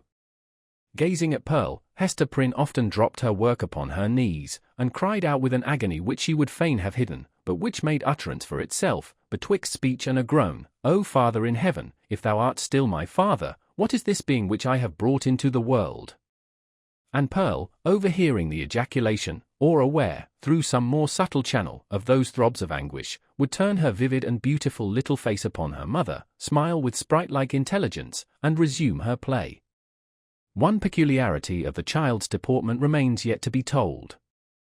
The very first thing which she had noticed in her life was, not the mother's smile, responding to it, as other babies do, by that faint, embryo smile of the little mouth, remembered so doubtfully afterwards, and with such fond discussion whether it were indeed a smile. By no means. But that first object of which Pearl seemed to become aware was, shall we say it, the scarlet letter on Hester's bosom. One day, as her mother stooped over the cradle, the infant's eyes had been caught by the glimmering of the gold embroidery about the letter, and, putting up her little hand, she grasped at it, smiling, not doubtfully, but with a decided gleam, that gave her face the look of a much older child. Then, gasping for breath, did Hester Prynne clutch the fatal token, instinctively endeavouring to tear it away, so infinite was the torture inflicted by the intelligent touch of Pearl's baby hand. Again, as if her mother's agonized gesture were meant only to make sport for her, did little Pearl look into her eyes, and smile. From that epoch, except when the child was asleep, Hester had never felt a moment's safety, not a moment's calm enjoyment of her. Weeks, it is true, would sometimes elapse, during which Pearl's gaze might never once be fixed upon the scarlet letter, but then, again, it would come at unawares, like the stroke of sudden death, and always with that peculiar smile, an odd expression of the eyes.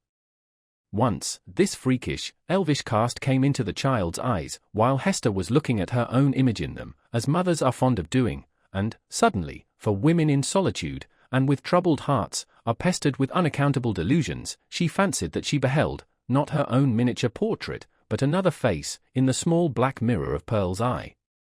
It was a face, fiend-like, full of smiling malice, yet bearing the semblance of features that she had known full well, though seldom with a smile, and never with malice in them.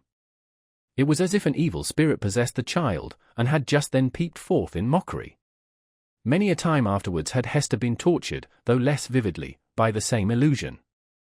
In the afternoon of a certain summer's day, after Pearl grew big enough to run about, she amused herself with gathering handfuls of wild flowers, and flinging them, one by one, at her mother's bosom, dancing up and down, like a little elf, whenever she hit the scarlet letter. Hester's first motion had been to cover her bosom with her clasped hands. But, whether from pride or resignation, or a feeling that her penance might best be wrought out by this unutterable pain, she resisted the impulse, and sat erect, pale as death, looking sadly into little Pearl's wild eyes. Still came the battery of flowers, almost invariably hitting the mark, and covering the mother's breast with hurts for which she could find no balm in this world, nor knew how to seek it in another. At last, her shot being all expended, the child stood still and gazed at Hester with that little, laughing image of a fiend peeping out, or, whether it peeped or no, her mother so imagined it, from the unsearchable abyss of her black eyes. "Child, what art thou?" cried the mother. "Oh, I am your little Pearl," answered the child.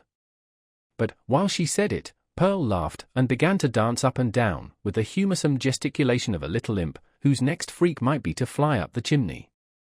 "Art thou my child, in very truth?" asked Hester.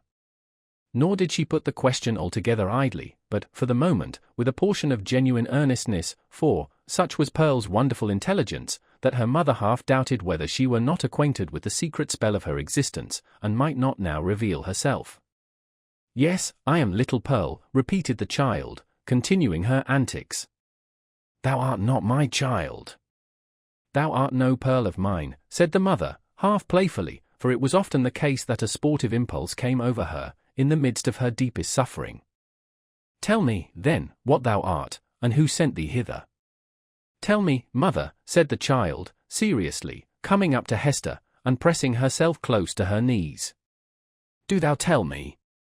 "Thy heavenly Father sent thee," answered Hester Prynne. But she said it with a hesitation that did not escape the acuteness of the child. Whether moved only by her ordinary freakishness, or because an evil spirit prompted her, she put up her small forefinger, and touched the scarlet letter. "He did not send me," cried she, positively. "I have no heavenly Father." "Hush, Pearl, hush!" "Thou must not talk so," answered the mother, suppressing a groan. "He sent us all into this world. He sent even me, thy mother. Then, much more, thee. Or, if not, thou strange and elfish child, whence didst thou come? Tell me." "Tell me," repeated Pearl, no longer seriously, but laughing, and capering about the floor. "It is thou that must tell me." But Hester could not resolve the query, being herself in a dismal labyrinth of doubt. She remembered, betwixt a smile and a shudder, the talk of the neighbouring townspeople, who, seeking vainly elsewhere for the child's paternity, and observing some of her odd attributes, had given out that poor little Pearl was a demon offspring, such as, ever since old Catholic times, had occasionally been seen on earth, through the agency of their mother's sin, and to promote some foul and wicked purpose. Luther, according to the scandal of his monkish enemies, was a brat of that hellish breed, nor was Pearl the only child to whom this inauspicious origin was assigned, among the New England Puritans. 7. The Governor's Hall. Hester Prynne went, one day, to the mansion of Governor Bellingham, with a pair of gloves, which she had fringed and embroidered to his order, and which were to be worn on some great occasion of state, for, though the chances of a popular election had caused this former ruler to descend a step or two from the highest rank, he still held an honourable and influential place among the colonial magistracy. Another and far more important reason than the delivery of a pair of embroidered gloves impelled Hester, at this time, to seek an interview with a personage of so much power and activity in the affairs of the settlement. It had reached her ears that there was a design on the part of some of the leading inhabitants, cherishing the more rigid order of principles in religion and government, to deprive her of her child. On the supposition that Pearl, as already hinted, was of demon origin, these good people not unreasonably argued that a Christian interest in the mother's soul required them to remove such a stumbling block from her path. If the child, on the other hand, were really capable of moral and religious growth, and possessed the elements of ultimate salvation, then, surely, it would enjoy all the fairer prospect of these advantages, by being transferred to wiser and better guardianship than Hester Prynne's. Among those who promoted the design, Governor Bellingham was said to be one of the most busy. It may appear singular, and indeed, not a little ludicrous, that an affair of this kind, which, in later days, would have been referred to no higher jurisdiction than that of the selectmen of the town, should then have been a question publicly discussed, and on which statesmen of eminence took sides. At that epoch of pristine simplicity, however, matters of even slighter public interest, and of far less intrinsic weight than the welfare of Hester and her child, were strangely mixed up with the deliberations of legislators and acts of state. The period was hardly, if at all, earlier than that of our story, when a dispute concerning the right of property in a pig not only caused a fierce and bitter contest in the legislative body of the colony, but resulted in an important modification of the framework itself of the legislature. Full of concern, therefore, but so conscious of her own right that it seemed scarcely an unequal match between the public, on the one side, and a lonely woman, backed by the sympathies of nature, on the other, Hester Prynne set forth from her solitary cottage. Little Pearl, of course, was her companion. She was now of an age to run lightly along by her mother's side, and, constantly in motion, from morn till sunset, could have accomplished a much longer journey than that before her. Often, nevertheless, more from caprice than necessity, she demanded to be taken up in arms, but was soon as imperious to be set down again, and frisked onward before Hester on the grassy pathway, with many a harmless trip and tumble. We have spoken of Pearl's rich and luxuriant beauty, a beauty that shone with deep and vivid tints, a bright complexion, eyes possessing intensity both of depth and glow, and hair already of a deep, glossy brown, and which, in after years, would be nearly akin to black. There was fire in her, and throughout her, she seemed the unpremeditated offshoot of a passionate moment. Her mother, in contriving the child's garb, had allowed the gorgeous tendencies of her imagination their full play, arraying her in a crimson velvet tunic, of a peculiar cut, abundantly embroidered with fantasies and flourishes of gold thread. So much strength of colouring, which must have given a wan and pallid aspect to cheeks of a fainter bloom, was admirably adapted to Pearl's beauty, and made her the very brightest little jet of flame that ever danced upon the earth. But it was a remarkable attribute of this garb, and, indeed, of the child's whole appearance, that it irresistibly and inevitably reminded the beholder of the token which Hester Prynne was doomed to wear upon her bosom. It was the Scarlet Letter in another form, the Scarlet Letter endowed with life. The mother herself, as if the red ignominy were so deeply scorched into her brain that all her conceptions assumed its form, had carefully wrought out the similitude, lavishing many hours of morbid ingenuity, to create an analogy between the object of her affection and the emblem of her guilt and torture. But, in truth, Pearl was the one, as well as the other, and only in consequence of that identity had Hester contrived so perfectly to represent the Scarlet Letter in her appearance. As the two wayfarers came within the precincts of the town, the children of the Puritans looked up from their play, or what passed for play with those sombre little urchins, and spake gravely one to another. Behold, verily, there is the woman of the Scarlet Letter, and, of a truth, moreover, there is the likeness of the Scarlet Letter running along by her side. Come, therefore, and let us fling mud at them. But Pearl, who was a dauntless child, after frowning, stamping her foot, and shaking her little hand with a variety of threatening gestures, suddenly made a rush at the knot of her enemies, and put them all to flight. She resembled, in her fierce pursuit of them, an infant pestilence, the scarlet fever, or some such half-fledged angel of judgment, whose mission was to punish the sins of the rising generation. She screamed and shouted, too, with a terrific volume of sound, which, doubtless, caused the hearts of the fugitives to quake within them. The victory accomplished, Pearl returned quietly to her mother, and looked up, smiling, into her face. Without further adventure, they reached the dwelling of Governor Bellingham. This was a large wooden house, built in a fashion of which there are specimens still extant in the streets of our older towns, now moss-grown, crumbling to decay, and melancholy at heart with the many sorrowful or joyful occurrences, remembered or forgotten, that have happened, and passed away, within their dusky chambers. Then, however, there was the freshness of the passing year on its exterior, and the cheerfulness, gleaming forth from the sunny windows, of a human habitation, into which death had never entered. It had, indeed, a very cheery aspect, the walls being overspread with a kind of stucco, in which fragments of broken glass were plentifully intermixed, so that, when the sunshine fell aslantwise over the front of the edifice, it glittered and sparkled as if diamonds had been flung against it by the double handful. The brilliancy might have befitted Aladdin's palace, rather than the mansion of a grave old Puritan ruler. It was further decorated with strange and seemingly cabalistic figures and diagrams, suitable to the quaint taste of the age, which had been drawn in the stucco when newly laid on, and had now grown hard and durable, for the admiration of after times.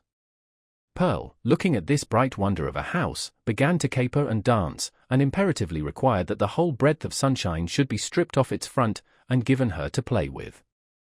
"No, my little Pearl," said her mother. "Thou must gather thine own sunshine. I have none to give thee." They approached the door, which was of an arched form, and flanked on each side by a narrow tower or projection of the edifice, in both of which were lattice windows, with wooden shutters to close over them at need. Lifting the iron hammer that hung at the portal, Hester Prynne gave a summons, which was answered by one of the governor's bond-servants, a free-born Englishman, but now a 7 years' slave. During that term he was to be the property of his master, and as much a commodity of bargain and sale as an ox, or a joint stool. The serf wore the blue coat, which was the customary garb of serving men of that period, and long before, in the old hereditary halls of England. "Is the worshipful Governor Bellingham within?" inquired Hester. "Yea, forsooth," replied the bond-servant, staring with wide-open eyes at the Scarlet Letter, which, being a newcomer in the country, he had never before seen. "Yea, his honourable worship is within. But he hath a godly minister or two with him, and likewise a leech. Ye may not see his worship now." "Nevertheless, I will enter," answered Hester Prynne, and the bond-servant, perhaps judging from the decision of her air, and the glittering symbol in her bosom, that she was a great lady in the land, offered no opposition. So the mother and little Pearl were admitted into the hall of entrance. With many variations, suggested by the nature of his building materials, diversity of climate, and a different mode of social life, Governor Bellingham had planned his new habitation after the residences of gentlemen of fair estate in his native land. Here, then, was a wide and reasonably lofty hall, extending through the whole depth of the house, and forming a medium of general communication, more or less directly, with all the other apartments. At one extremity, this spacious room was lighted by the windows of the two towers, which formed a small recess on either side of the portal. At the other end, though partly muffled by a curtain, it was more powerfully illuminated by one of those imbowed hall windows which we read of in old books, and which was provided with a deep and cushioned seat. Here, on the cushion, lay a folio tome, probably of the Chronicles of England, or other such substantial literature, even as, in our own days, we scatter gilded volumes on the centre table, to be turned over by the casual guest. The furniture of the hall consisted of some ponderous chairs, the backs of which were elaborately carved with wreaths of oak and flowers, and likewise a table in the same taste, the whole being of the Elizabethan age, or perhaps earlier, and heirlooms, transferred hither from the governor's paternal home. On the table, in token that the sentiment of old English hospitality had not been left behind, stood a large pewter tankard, at the bottom of which, had Hester or Pearl peeped into it, they might have seen the frothy remnant of a recent draught of ale.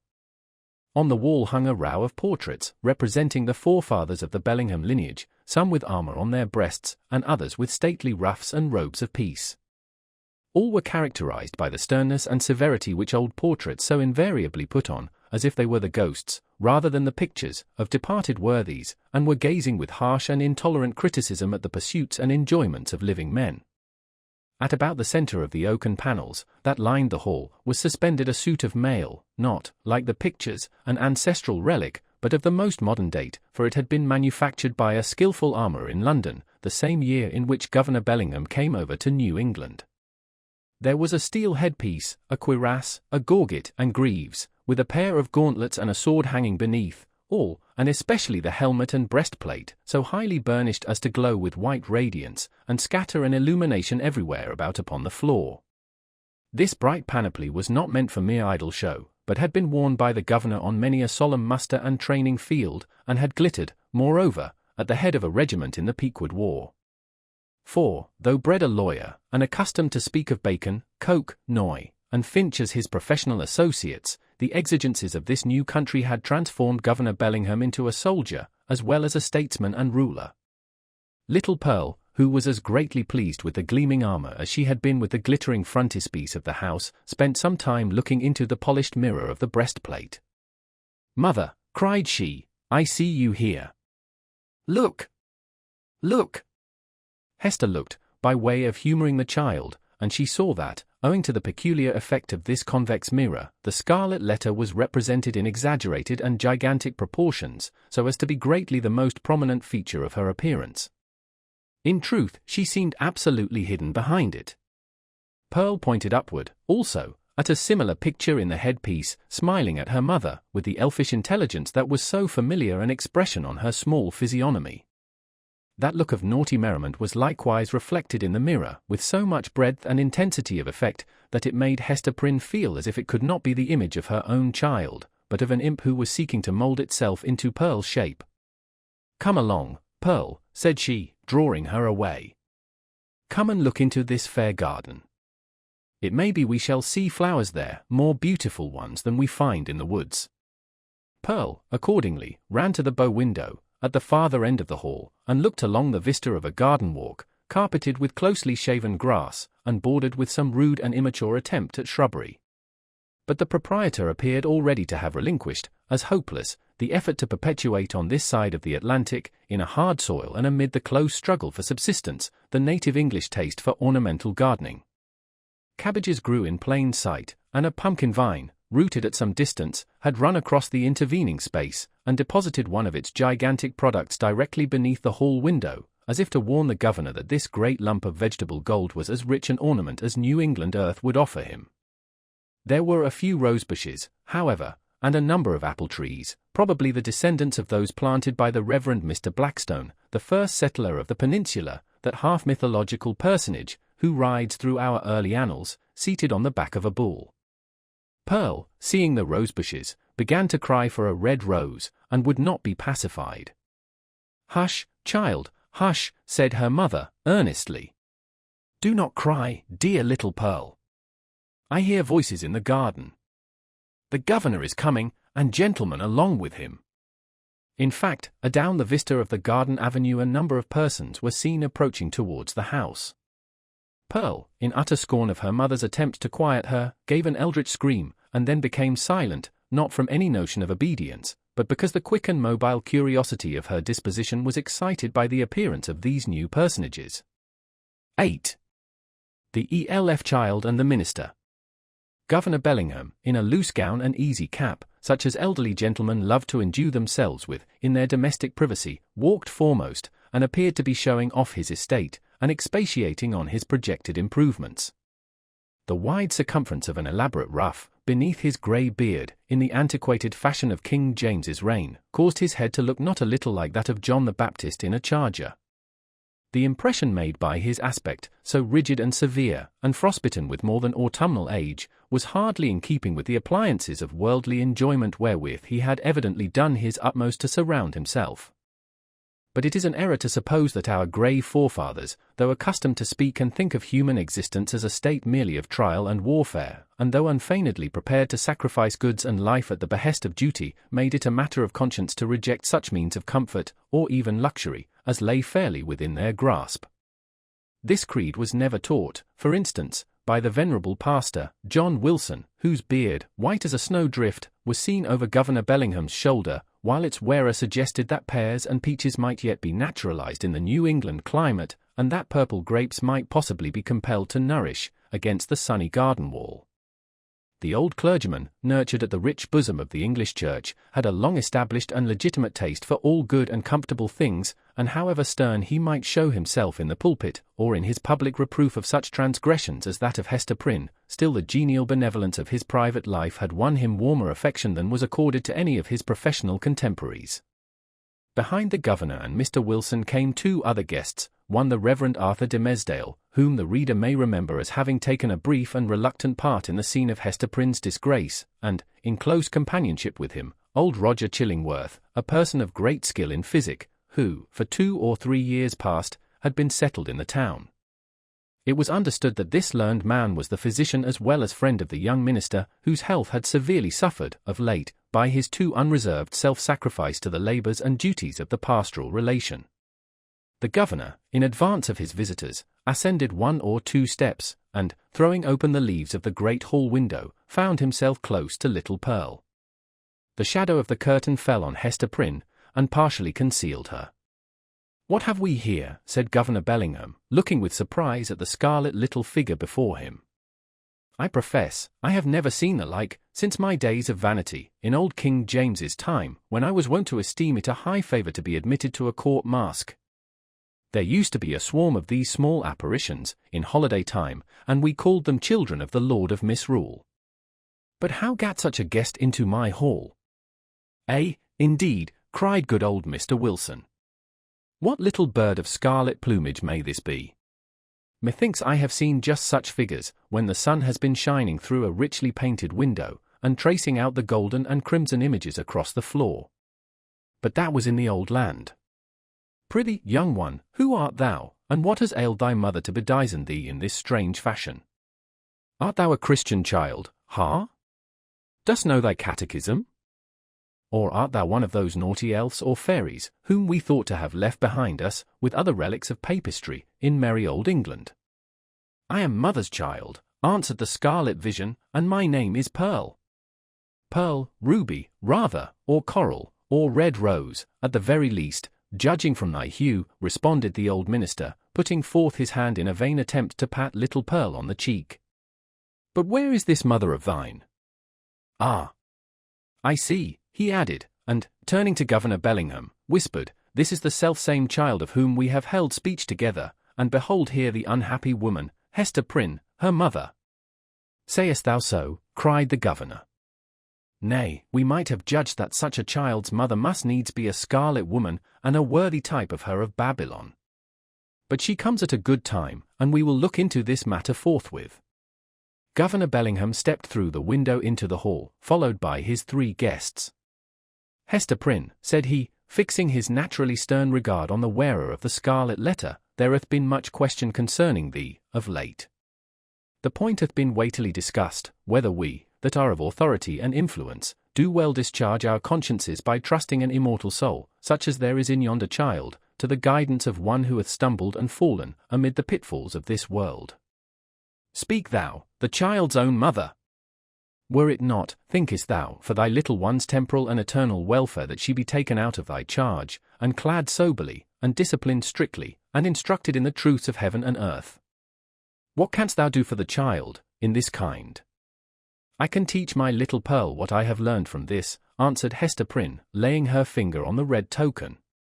"Woman, it is thy badge of shame," replied the stern magistrate. "It is because of the stain which that letter indicates, that we would transfer thy child to other hands." "Nevertheless," said the mother, calmly, though growing more pale, "this badge hath taught me, it daily teaches me, it is teaching me at this moment, lessons whereof my child may be the wiser and better, albeit they can profit nothing to myself." "We will judge warily," said Bellingham, "and look well what we are about to do.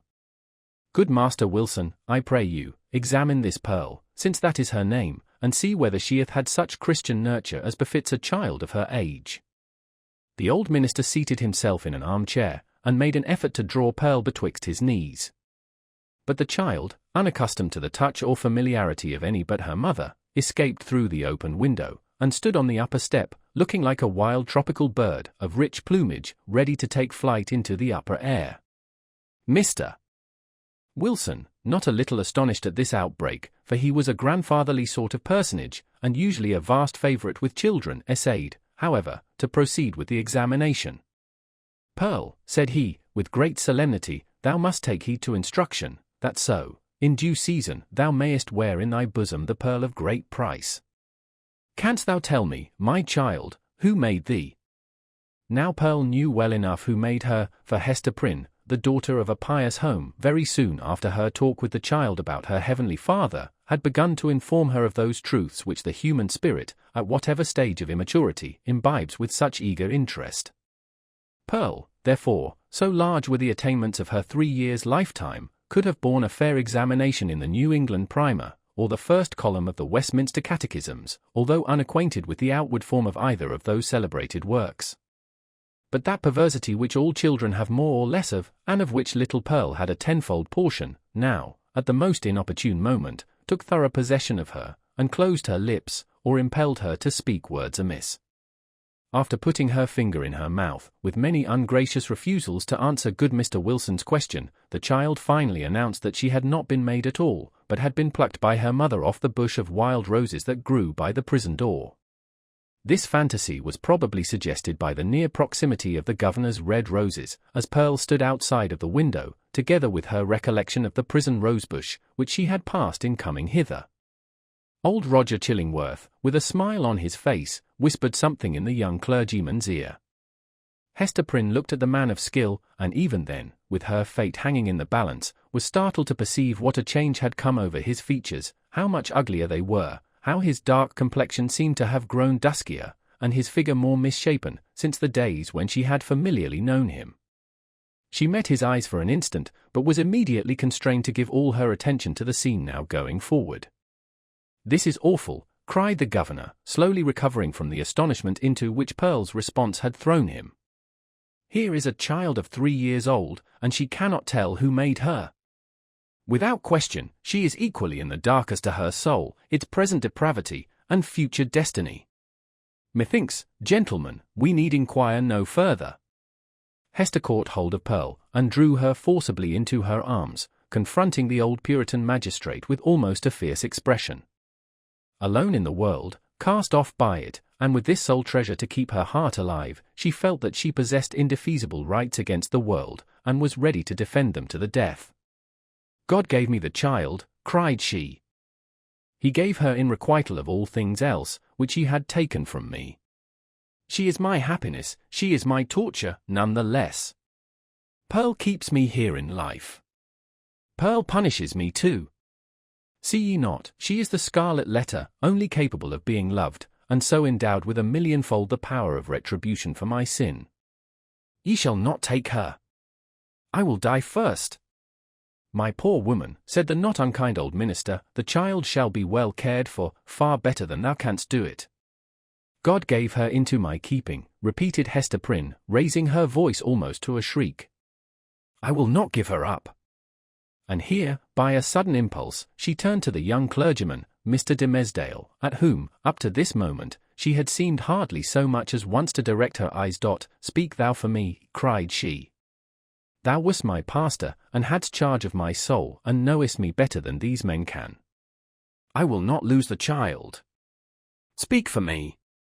Thou knowest, for thou hast sympathies which these men lack, thou knowest what is in my heart, and what are a mother's rights, and how much the stronger they are, when that mother has but her child and the Scarlet Letter. Look thou to it. I will not lose the child.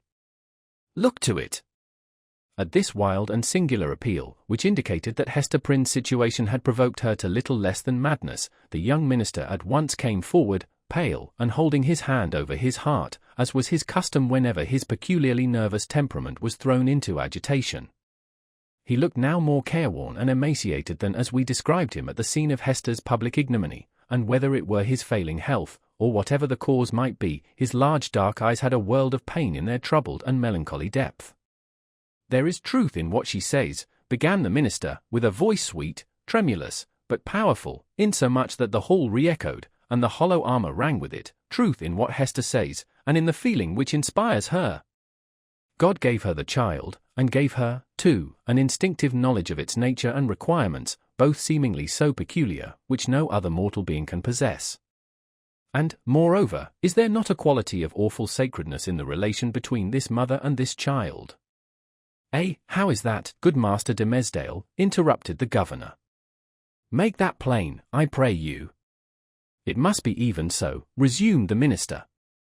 "For, if we deem it otherwise, do we not thereby say that the Heavenly Father, the Creator of all flesh, hath lightly recognized a deed of sin, and made of no account the distinction between unhallowed lust and holy love? This child of its father's guilt and its mother's shame hath come from the hand of God, to work in many ways upon her heart, who pleads so earnestly, and with such bitterness of spirit, the right to keep her. It was meant for a blessing, for the one blessing of her life. It was meant, doubtless, as the mother herself hath told us, for a retribution too, a torture to be felt at many an unthought-of moment, a pang, a sting, an ever-recurring agony, in the midst of a troubled joy. Hath she not expressed this thought in the garb of the poor child, so forcibly reminding us of that red symbol which sears her bosom? "Well said, again," cried good Mr. Wilson.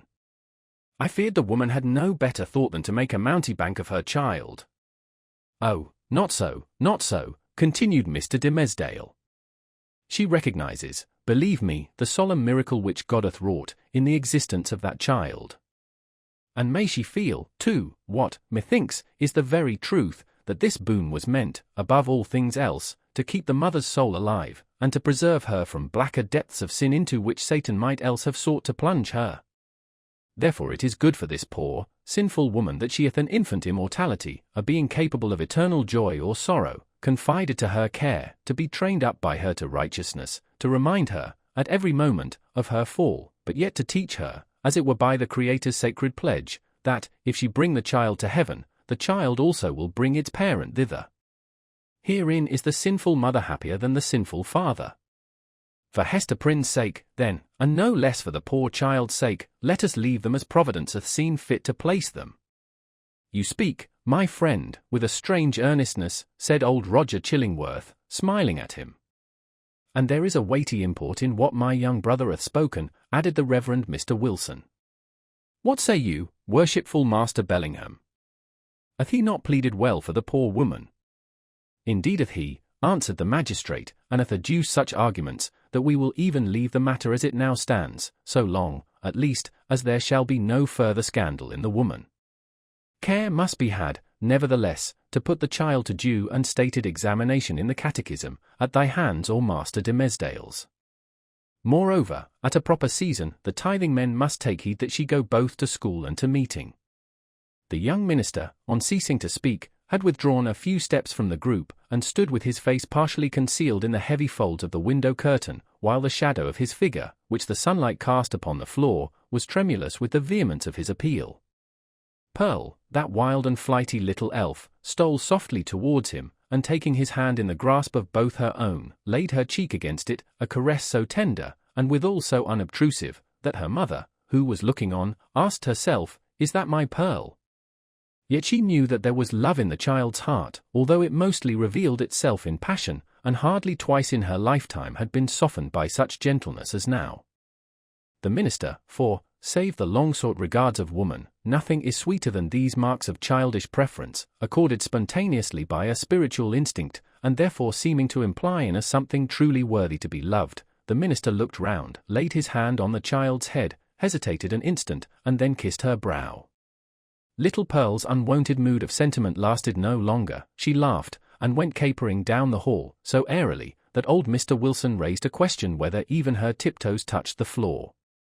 "The little baggage hath witchcraft in her, I profess," said he to Mr. Dimmesdale.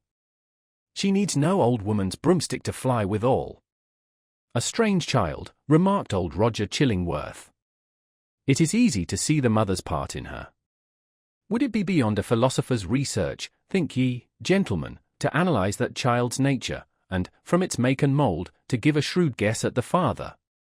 Nay, it would be sinful, in such a question, to follow the clue of profane philosophy," said Mr. Wilson. "Better to fast and pray upon it, and still better, it may be, to leave the mystery as we find it, unless Providence reveal it of its own accord. Thereby, every good Christian man hath a title to show a father's kindness towards the poor, deserted babe." The affair being so satisfactorily concluded, Hester Prynne, with Pearl, departed from the house. As they descended the steps, it is averred that the lattice of a chamber window was thrown open, and forth into the sunny day was thrust the face of Mistress Hibbins, Governor Bellingham's bitter-tempered sister, and the same who, a few years later, was executed as a witch. "Hist, hist," said she, while her ill-omened physiognomy seemed to cast a shadow over the cheerful newness of the house. "Wilt thou go with us tonight? There will be a merry company in the forest, and I well nigh promised the black man that comely Hester Prynne should make one." "Make my excuse to him, so please you," answered Hester, with a triumphant smile. "I must tarry at home, and keep watch over my little Pearl.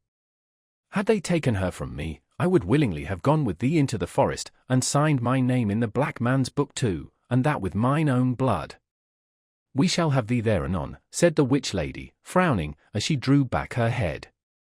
But here, if we suppose this interview betwixt Mistress Hibbins and Hester Prynne to be authentic, and not a parable, was already an illustration of the young minister's argument against sundering the relation of a fallen mother to the offspring of her frailty. Even thus early had the child saved her from Satan's snare. 9. The Leech. Under the appellation of Roger Chillingworth, the reader will remember, was hidden another name, which its former wearer had resolved should never more be spoken. It has been related how, in the crowd that witnessed Hester Prynne's ignominious exposure, stood a man, elderly, travel-worn, who, just emerging from the perilous wilderness, beheld the woman, in whom he hoped to find embodied the warmth and cheerfulness of home, set up as a type of sin before the people. Her matronly fame was trodden under all men's feet. Infamy was babbling around her in the public market-place. For her kindred, should the tidings ever reach them, and for the companions of her unspotted life, there remained nothing but the contagion of her dishonor, which would not fail to be distributed in strict accordance and proportion with the intimacy and sacredness of their previous relationship. Then why, since the choice was with himself, should the individual, whose connection with the fallen woman had been the most intimate and sacred of them all, come forward to vindicate his claim to an inheritance so little desirable? He resolved not to be pilloried beside her on her pedestal of shame. Unknown to all but Hester Prynne, and possessing the lock and key of her silence, he chose to withdraw his name from the roll of mankind, and, as regarded his former ties and interests, to vanish out of life as completely as if he indeed lay at the bottom of the ocean, whither rumour had long ago consigned him. This purpose once effected, new interests would immediately spring up, and likewise a new purpose, dark, it is true, if not guilty, but of force enough to engage the full strength of his faculties. In pursuance of this resolve, he took up his residence in the Puritan town, as Roger Chillingworth, without other introduction than the learning and intelligence of which he possessed more than a common measure. As his studies, at a previous period of his life, had made him extensively acquainted with the medical science of the day, it was as a physician that he presented himself, and as such was cordially received. Skillful men, of the medical and chirurgical profession, were of rare occurrence in the colony. They seldom, it would appear, partook of the religious zeal that brought other emigrants across the Atlantic. In their researches into the human frame, it may be that the higher and more subtle faculties of such men were materialized, and that they lost the spiritual view of existence amid the intricacies of that wondrous mechanism, which seemed to involve art enough to comprise all of life within itself. At all events, the health of the good town of Boston, so far as medicine had aught to do with it, had hitherto lain in the guardianship of an aged deacon and apothecary, whose piety and godly deportment were stronger testimonials in his favor than any that he could have produced in the shape of a diploma. The only surgeon was one who combined the occasional exercise of that noble art with the daily and habitual flourish of a razor. To such a professional body Roger Chillingworth was a brilliant acquisition.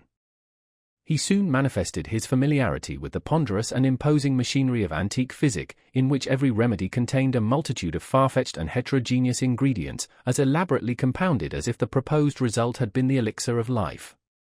In his Indian captivity, moreover, he had gained much knowledge of the properties of native herbs and roots, nor did he conceal from his patients that these simple medicines, nature's boon to the untutored savage, had quite as large a share of his own confidence as the European pharmacopoeia, which so many learned doctors had spent centuries in elaborating. This learned stranger was exemplary, as regarded, at least, the outward forms of a religious life, and early after his arrival, had chosen for his spiritual guide the Reverend Mr. Dimmesdale. The young divine, whose scholarlike renown still lived in Oxford, was considered by his more fervent admirers as little less than a heaven-ordained apostle, destined, should he live and labor for the ordinary term of life, to do as great deeds for the now feeble New England Church as the early fathers had achieved for the infancy of the Christian faith. About this period, however, the health of Mr. Dimmesdale had evidently begun to fail. By those best acquainted with his habits, the paleness of the young minister's cheek was accounted for by his too earnest devotion to study, his scrupulous fulfillment of parochial duty, and, more than all, by the fasts and vigils of which he made a frequent practice, in order to keep the grossness of this earthly state from clogging and obscuring his spiritual lamp. Some declared that, if Mr. Dimmesdale were really going to die, it was cause enough that the world was not worthy to be any longer trodden by his feet. He himself, on the other hand, with characteristic humility, avowed his belief that, if Providence should see fit to remove him, it would be because of his own unworthiness to perform its humblest mission here on earth. With all this difference of opinion as to the cause of his decline, there could be no question of the fact. His form grew emaciated, his voice, though still rich and sweet, had a certain melancholy prophecy of decay in it. He was often observed, on any slight alarm or other sudden accident, to put his hand over his heart, with first a flush and then a paleness, indicative of pain.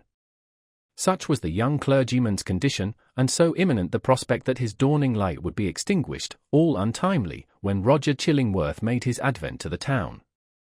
His first entry on the scene, few people could tell whence, dropping down, as it were, out of the sky, or starting from the nether earth, had an aspect of mystery, which was easily heightened to the miraculous. He was now known to be a man of skill. It was observed that he gathered herbs, and the blossoms of wild flowers, and dug up roots, and plucked off twigs from the forest trees, like one acquainted with hidden virtues in what was valueless to common eyes. He was heard to speak of Sir Kenelm Digby, and other famous men, whose scientific attainments were esteemed hardly less than supernatural, as having been his correspondents or associates. Why, with such rank in the learned world, had he come hither? What could he, whose sphere was in great cities, be seeking in the wilderness? In answer to this query, a rumour gained ground, and, however absurd, was entertained by some very sensible people, that heaven had wrought an absolute miracle by transporting an eminent doctor of physic from a German university bodily through the air, and setting him down at the door of Mr. Dimmesdale's study. Individuals of wiser faith, indeed, who knew that heaven promotes its purposes without aiming at the stage effect of what is called miraculous interposition, were inclined to see a providential hand in Roger Chillingworth as so opportune a rival. This idea was countenanced by the strong interest which the physician ever manifested in the young clergyman. He attached himself to him as a parishioner, and sought to win a friendly regard and confidence from his naturally reserved sensibility. He expressed great alarm at his pastor's state of health, but was anxious to attempt the cure, and, if early undertaken, seemed not despondent of a favourable result. The elders, the deacons, the motherly dames, and the young and fair maidens of Mr. Dimmesdale's flock were alike importunate that he should make trial of the physician's frankly offered skill. Mr. Dimmesdale gently repelled their entreaties. "I need no medicine," said he. But how could the young minister say so, when, with every successive Sabbath, his cheek was paler and thinner, and his voice more tremulous than before, when it had now become a constant habit, rather than a casual gesture, to press his hand over his heart? Was he weary of his labours? Did he wish to die? These questions were solemnly propounded to Mr. Dimmesdale by the elder ministers of Boston and the deacons of his church, who, to use their own phrase, dealt with him on the sin of rejecting the aid which Providence so manifestly held out. He listened in silence, and finally promised to confer with the physician. "Were it God's will," said the Reverend Mr. Dimmesdale, when, in fulfilment of this pledge, he requested old Roger Chillingworth as professional advice, "I could be well content that my labours, and my sorrows, and my sins, and my pains, should shortly end with me, and what is earthly of them be buried in my grave, and the spiritual go with me to my eternal state, rather than that you should put your skill to the proof in my behalf." "Ah," replied Roger Chillingworth, with that quietness which, whether imposed or natural, marked all his deportment, "it is thus that a young clergyman is apt to speak. Youthful men, not having taken a deep root, give up their hold of life so easily. And saintly men, who walk with God on earth, would fain be away, to walk with him on the golden pavements of the New Jerusalem." "Nay," rejoined the young minister, putting his hand to his heart, with a flush of pain flitting over his brow, "were I worthier to walk there, I could be better content to toil here." "Good men ever interpret themselves too meanly," said the physician. In this manner, the mysterious old Roger Chillingworth became the medical adviser of the Reverend Mr. Dimmesdale. As not only the disease interested the physician, but he was strongly moved to look into the character and qualities of the patient, these two men, so different in age, came gradually to spend much time together. For the sake of the minister's health, and to enable the leech to gather plants with healing balm in them, they took long walks on the seashore, or in the forest, mingling various talk with the plash and murmur of the waves, and the solemn wind anthem among the tree-tops. Often, likewise, one was the guest of the other, in his place of study and retirement. There was a fascination for the minister in the company of the man of science, in whom he recognized an intellectual cultivation of no moderate depth or scope, together with a range and freedom of ideas, that he would have vainly looked for among the members of his own profession. In truth, he was startled, if not shocked, to find this attribute in the physician. Mr. Dimmesdale was a true priest, a true religionist, with a reverential sentiment largely developed, and an order of mind that impelled itself powerfully along the track of a creed, and wore its passage continually deeper with the lapse of time. In no state of society would he have been what is called a man of liberal views. It would always be essential to his peace to feel the pressure of a faith about him, supporting, while it confined him within its iron framework. Not the less, however, though with a tremulous enjoyment, did he feel the occasional relief of looking at the universe through the medium of another kind of intellect than those with which he habitually held converse. It was as if a window were thrown open, admitting a freer atmosphere into the close and stifled study, where his life was wasting itself away, amid lamplight, or obstructed day-beams, and the musty fragrance, be it sensual or moral, that exhales from books. But the air was too fresh and chill to be long breathed with comfort. So the minister, and the physician with him, withdrew again within the limits of what their church defined as orthodox. Thus Roger Chillingworth scrutinized his patient carefully, both as he saw him in his ordinary life, keeping an accustomed pathway in the range of thoughts familiar to him, and as he appeared when thrown amidst other moral scenery, the novelty of which might call out something new to the surface of his character. He deemed it essential, it would seem, to know the man, before attempting to do him good. Wherever there is a heart and an intellect, the diseases of the physical frame are tinged with the peculiarities of these. In Arthur Dimmesdale, thought and imagination were so active, and sensibility so intense, that the bodily infirmity would be likely to have its groundwork there. So Roger Chillingworth, the man of skill, the kind and friendly physician, strove to go deep into his patient's bosom, delving among his principles, prying into his recollections, and probing everything with a cautious touch, like a treasure-seeker in a dark cavern. Few secrets can escape an investigator, who has opportunity and license to undertake such a quest, and skill to follow it up. A man burdened with a secret should especially avoid the intimacy of his physician.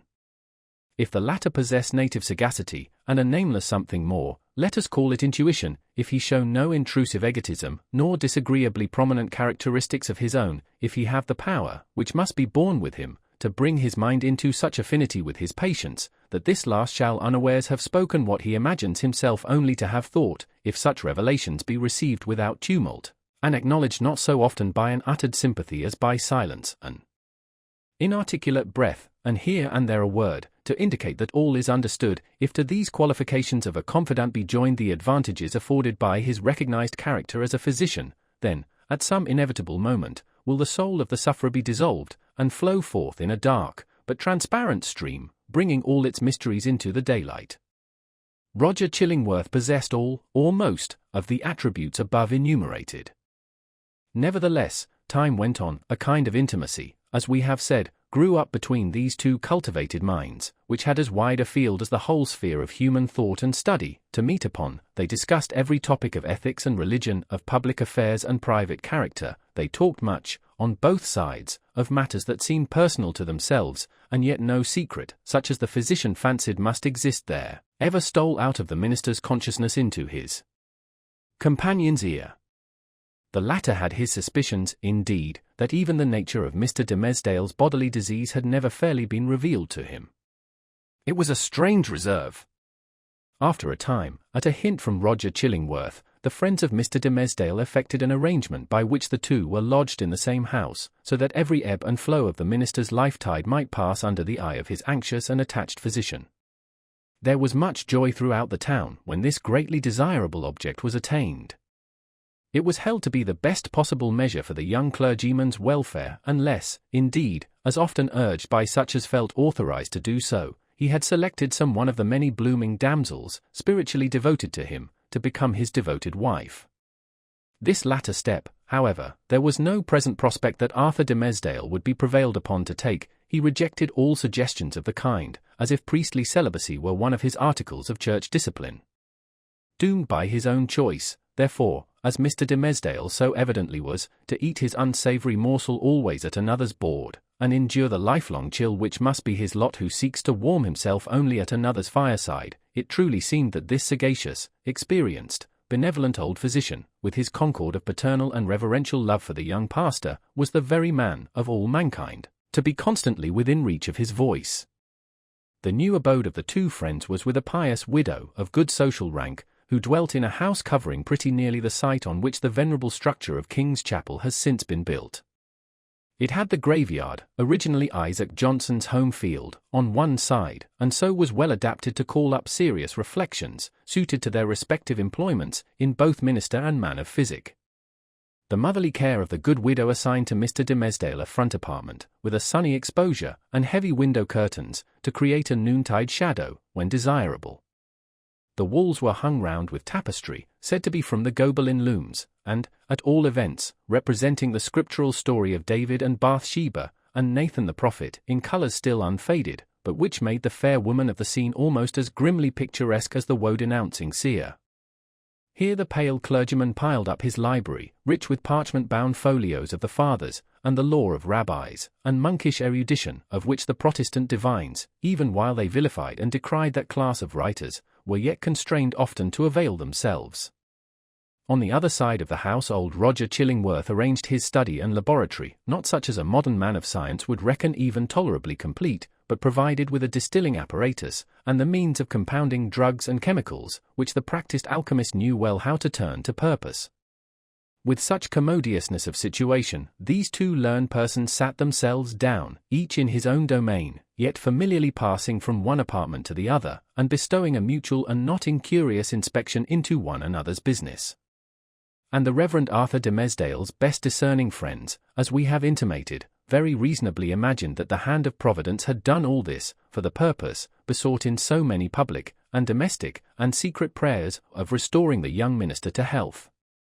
But, it must now be said, another portion of the community had latterly begun to take its own view of the relation betwixt Mr. Dimmesdale and the mysterious old physician. When an uninstructed multitude attempts to see with its eyes, it is exceedingly apt to be deceived. When, however, it forms its judgment, as it usually does, on the intuitions of its great and warm heart, the conclusions thus attained are often so profound and so unerring, as to possess the character of truth supernaturally revealed. The people, in the case of which we speak, could justify its prejudice against Roger Chillingworth by no fact or argument worthy of serious refutation. There was an aged handicraftsman, it is true, who had been a citizen of London at the period of Sir Thomas Overbury's murder, now some 30 years ago. He testified to having seen the physician, under some other name, which the narrator of the story had now forgotten, in company with Dr. Foreman, the famous old conjurer, who was implicated in the affair of Overbury. 2 or 3 individuals hinted that the man of skill, during his Indian captivity, had enlarged his medical attainments by joining in the incantations of the savage priests, who were universally acknowledged to be powerful enchanters, often performing seemingly miraculous cures by their skill in the black art. A large number, and many of these were persons of such sober sense and practical observation that their opinions would have been valuable, in other matters, affirmed that Roger Chillingworth's aspect had undergone a remarkable change while he had dwelt in town, and especially since his abode with Mr. Dimmesdale. At first, his expression had been calm, meditative, scholarlike. Now, there was something ugly and evil in his face, which they had not previously noticed, and which grew still the more obvious to sight, the oftener they looked upon him. According to the vulgar idea, the fire in his laboratory had been brought from the lower regions, and was fed with infernal fuel, and so, as might be expected, his visage was getting sooty with the smoke. To sum up the matter, it grew to be a widely diffused opinion that the Reverend Arthur Dimmesdale, like many other personages of especial sanctity in all ages of the Christian world, was haunted either by Satan himself or Satan's emissary, in the guise of old Roger Chillingworth. This diabolical agent had the divine permission, for a season, to burrow into the clergyman's intimacy and plot against his soul.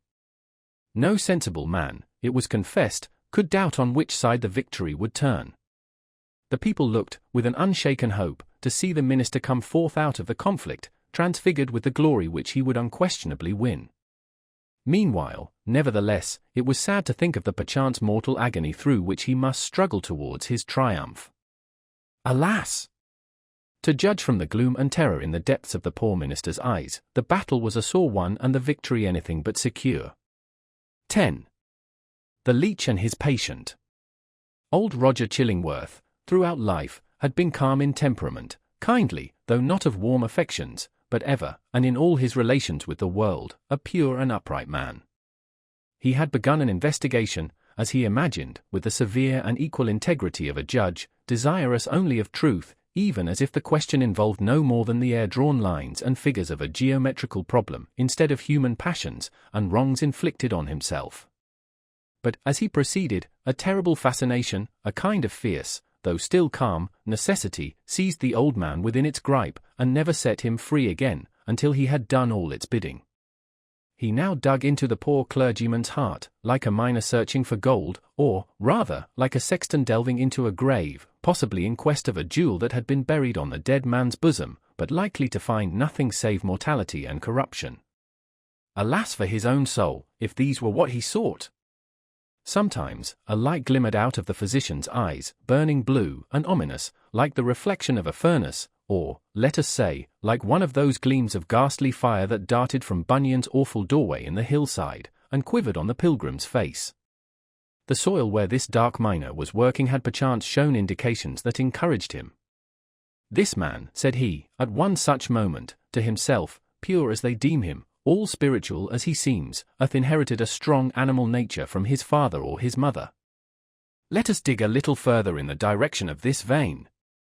Then, after long search into the minister's dim interior, and turning over many precious materials, in the shape of high aspirations for the welfare of his race, warm love of souls, pure sentiments, natural piety, strengthened by thought and study, and illuminated by revelation, all of which invaluable gold was perhaps no better than rubbish to the seeker, he would turn back, discouraged, and begin his quest towards another point.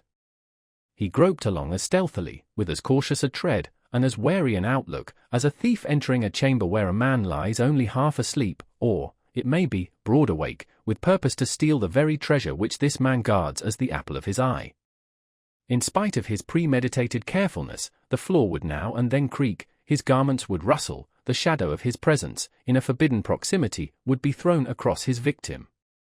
In other words, Mr. Dimmesdale, whose sensibility of nerve often produced the effect of spiritual intuition, would become vaguely aware that something inimical to his peace had thrust itself into relation with him.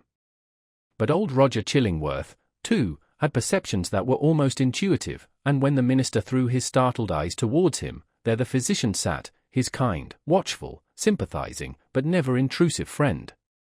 Yet Mr. Dimmesdale would perhaps have seen this individual's character more perfectly, if a certain morbidness, to which sick hearts are liable, had not rendered him suspicious of all mankind.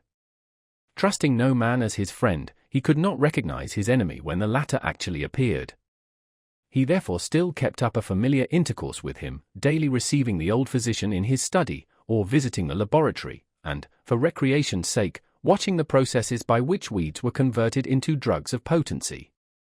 One day, leaning his forehead on his hand, and his elbow on the sill of the open window, that looked towards the graveyard, he talked with Roger Chillingworth, while the old man was examining a bundle of unsightly plants.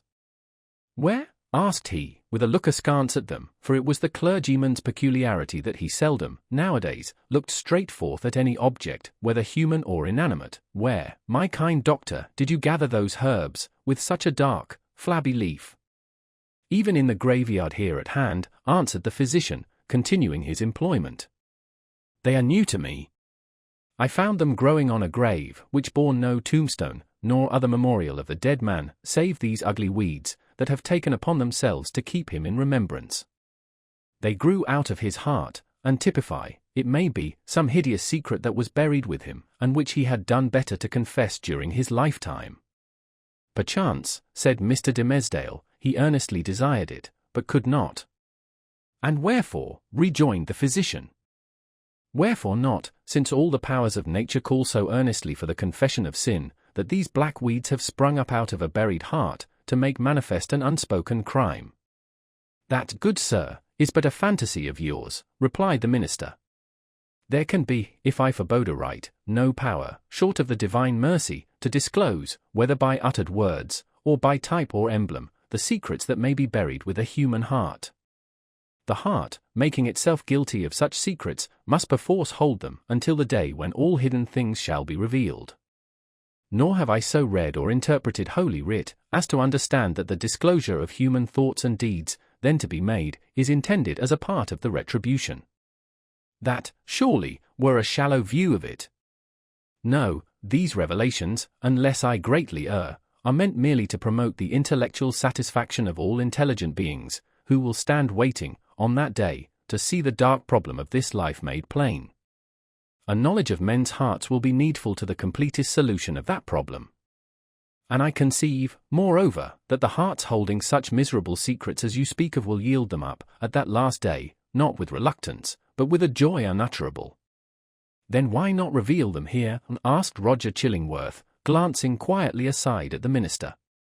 Why should not the guilty ones sooner avail themselves of this unutterable solace? They mostly do, said the clergyman, griping hard at his breast as if afflicted with an importunate throb of pain. Many a poor soul hath given its confidence to me, not only on the deathbed, but while strong in life, and fair in reputation. And ever, after such an outpouring, oh, what a relief have I witnessed in those sinful brethren! Even as in one who at last draws free air, after long stifling with his own polluted breath. How can it be otherwise?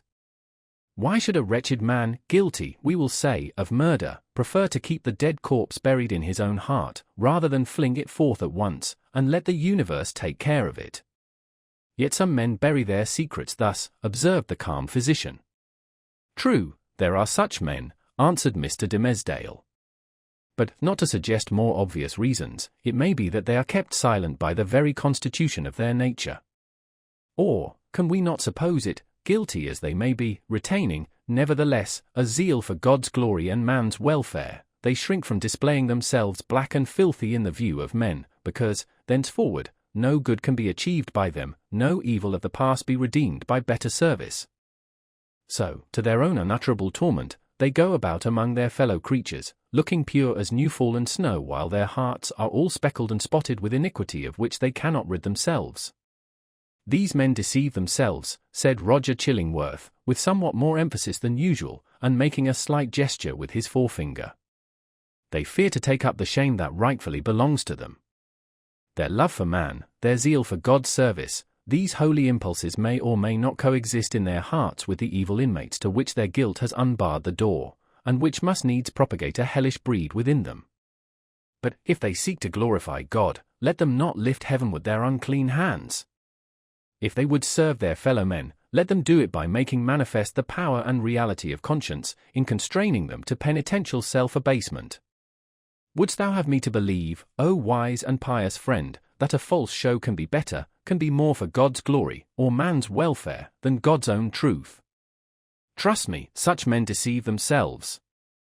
It may be so, said the young clergyman, indifferently, as waiving a discussion that he considered irrelevant or unseasonable. He had a ready faculty, indeed, of escaping from any topic that agitated his too sensitive and nervous temperament.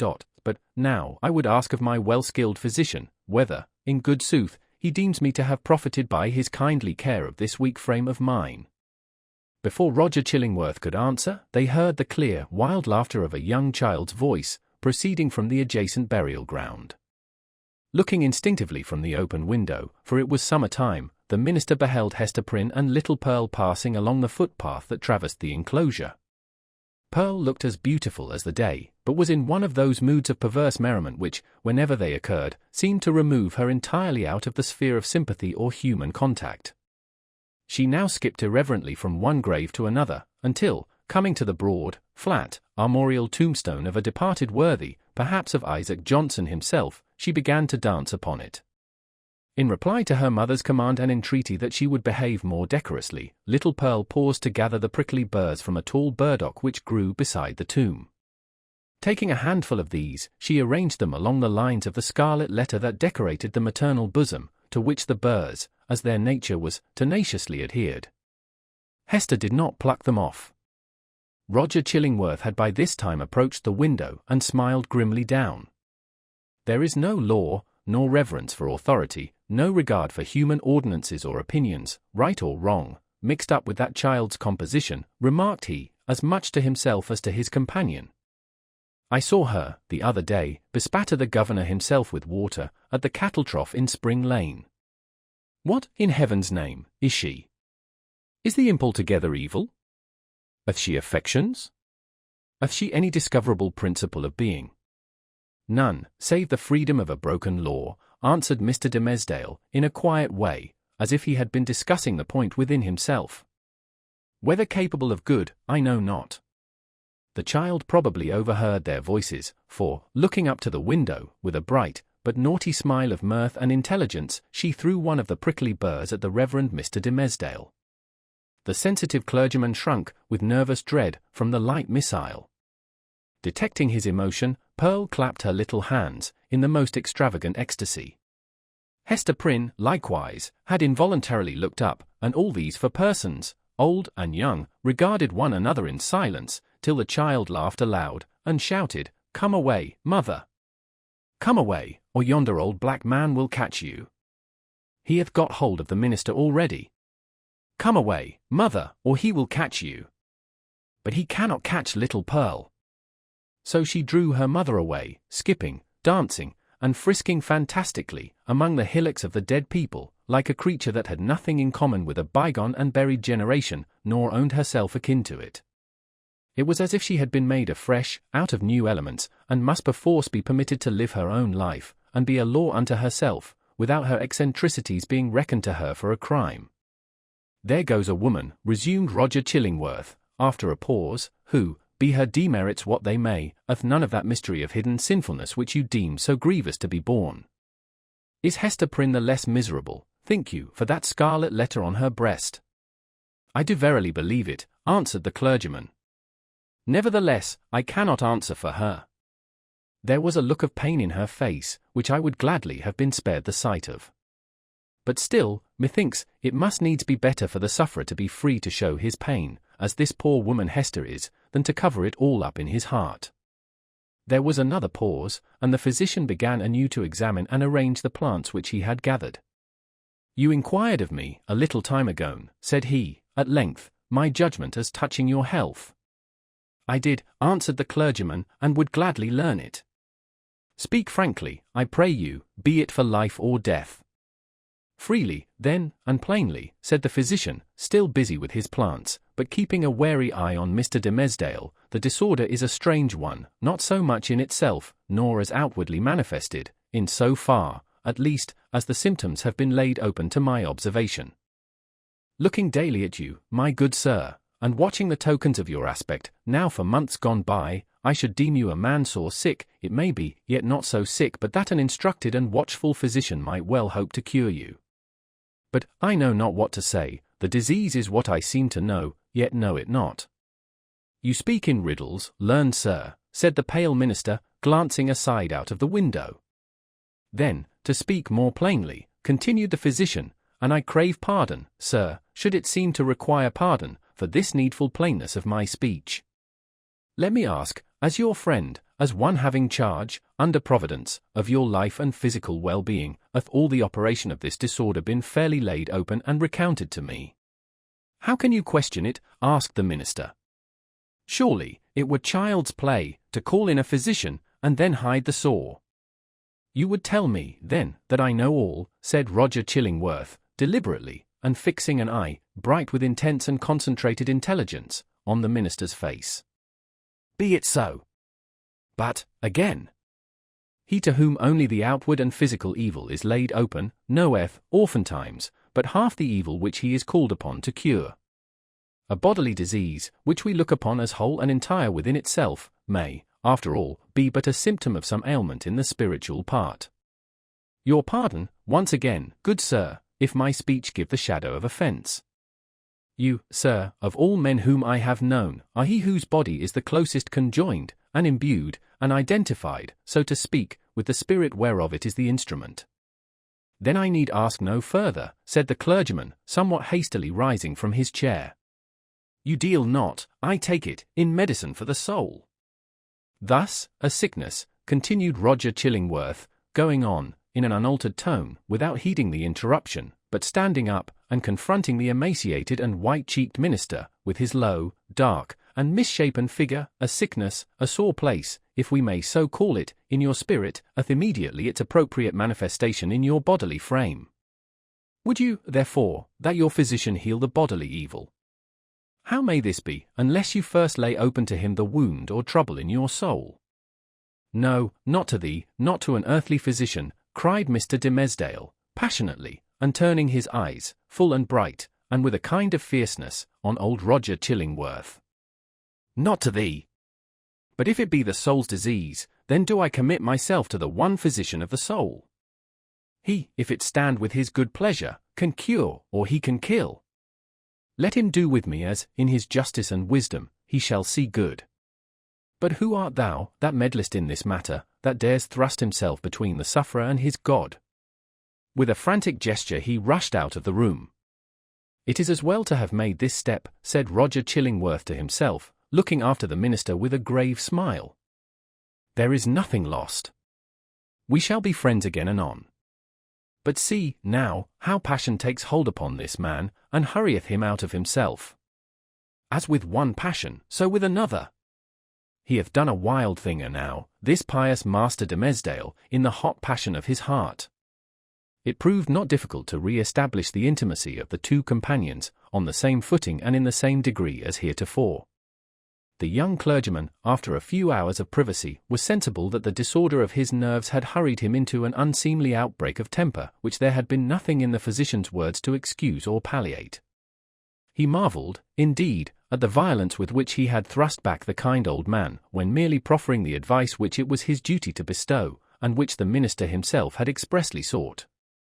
With these remorseful feelings, he lost no time in making the amplest apologies, and besought his friend still to continue the care, which, if not successful in restoring him to health, had, in all probability, been the means of prolonging his feeble existence to that hour.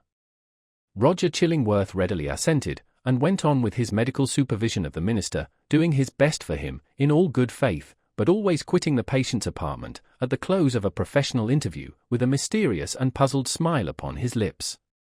This expression was invisible in Mr. Dimmesdale's presence, but grew strongly evident as the physician crossed the threshold. "A rare case," he muttered. "I must needs look deeper into it. A strange sympathy betwixt soul and body. Were it only for the art's sake, I must search this matter to the bottom."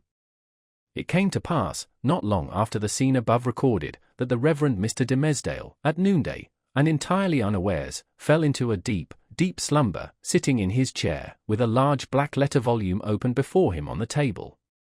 It must have been a work of vast ability in the somniferous school of literature. The profound depth of the minister's repose was the more remarkable, inasmuch as he was one of those persons whose sleep, ordinarily, is as light, as fitful, and as easily scared away, as a small bird hopping on a twig. To such an unwonted remoteness, however, had his spirit now withdrawn into itself, that he stirred not in his chair, when old Roger Chillingworth, without any extraordinary precaution, came into the room. The physician advanced directly in front of his patient, laid his hand upon his bosom, and thrust aside the vestment that, hitherto, had always covered it even from the professional eye. Then, indeed, Mr. Dimmesdale shuddered, and slightly stirred. After a brief pause, the physician turned away. But with what a wild look of wonder, joy, and horror! With what a ghastly rapture, as it were, too mighty to be expressed only by the eye and features, and therefore bursting forth through the whole ugliness of his figure, and making itself even riotously manifest by the extravagant gestures with which he threw up his arms towards the ceiling, and stamped his foot upon the floor. Had a man seen old Roger Chillingworth, at that moment of his ecstasy, he would have had no need to ask how Satan comports himself, when a precious human soul is lost to heaven, and won into his kingdom. But what distinguished the physician's ecstasy from Satan's was the trait of wonder in it. 11. The interior of a heart. After the incident last described, the intercourse between the clergyman and the physician, though externally the same, was really of another character than it had previously been. The intellect of Roger Chillingworth had now a sufficiently plain path before it. It was not, indeed, precisely that which he had laid out for himself to tread.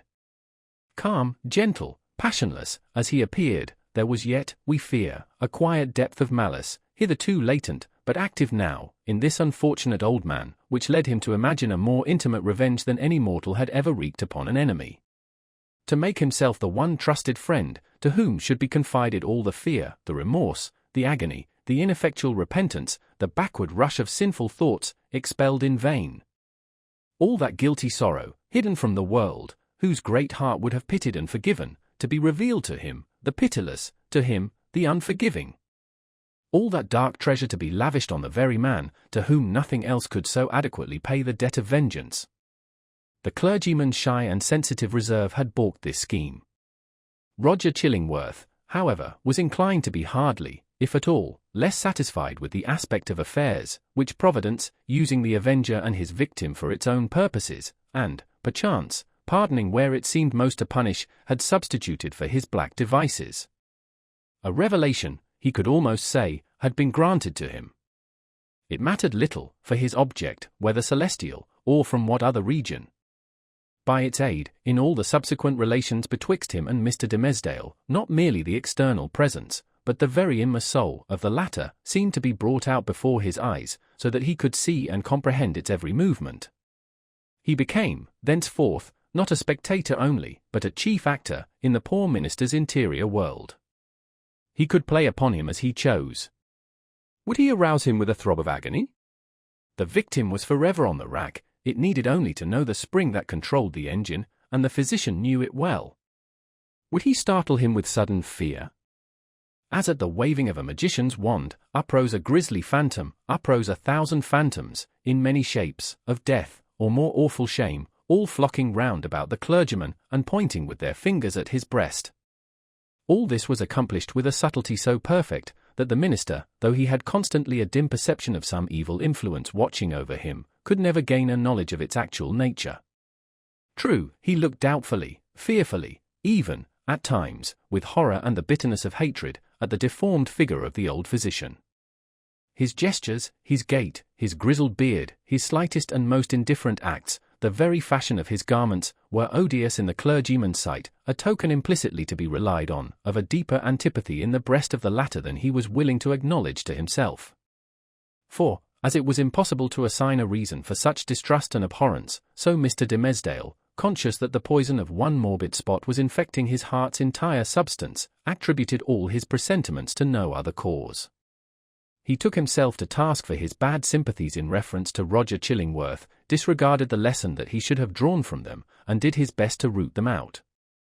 Unable to accomplish this, he nevertheless, as a matter of principle, continued his habits of social familiarity with the old man, and thus gave him constant opportunities for perfecting the purpose to which, poor, forlorn creature that he was, and more wretched than his victim, the avenger had devoted himself.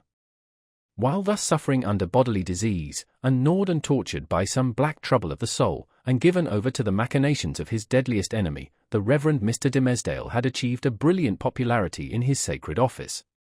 He won it, indeed, in great part, by his sorrows.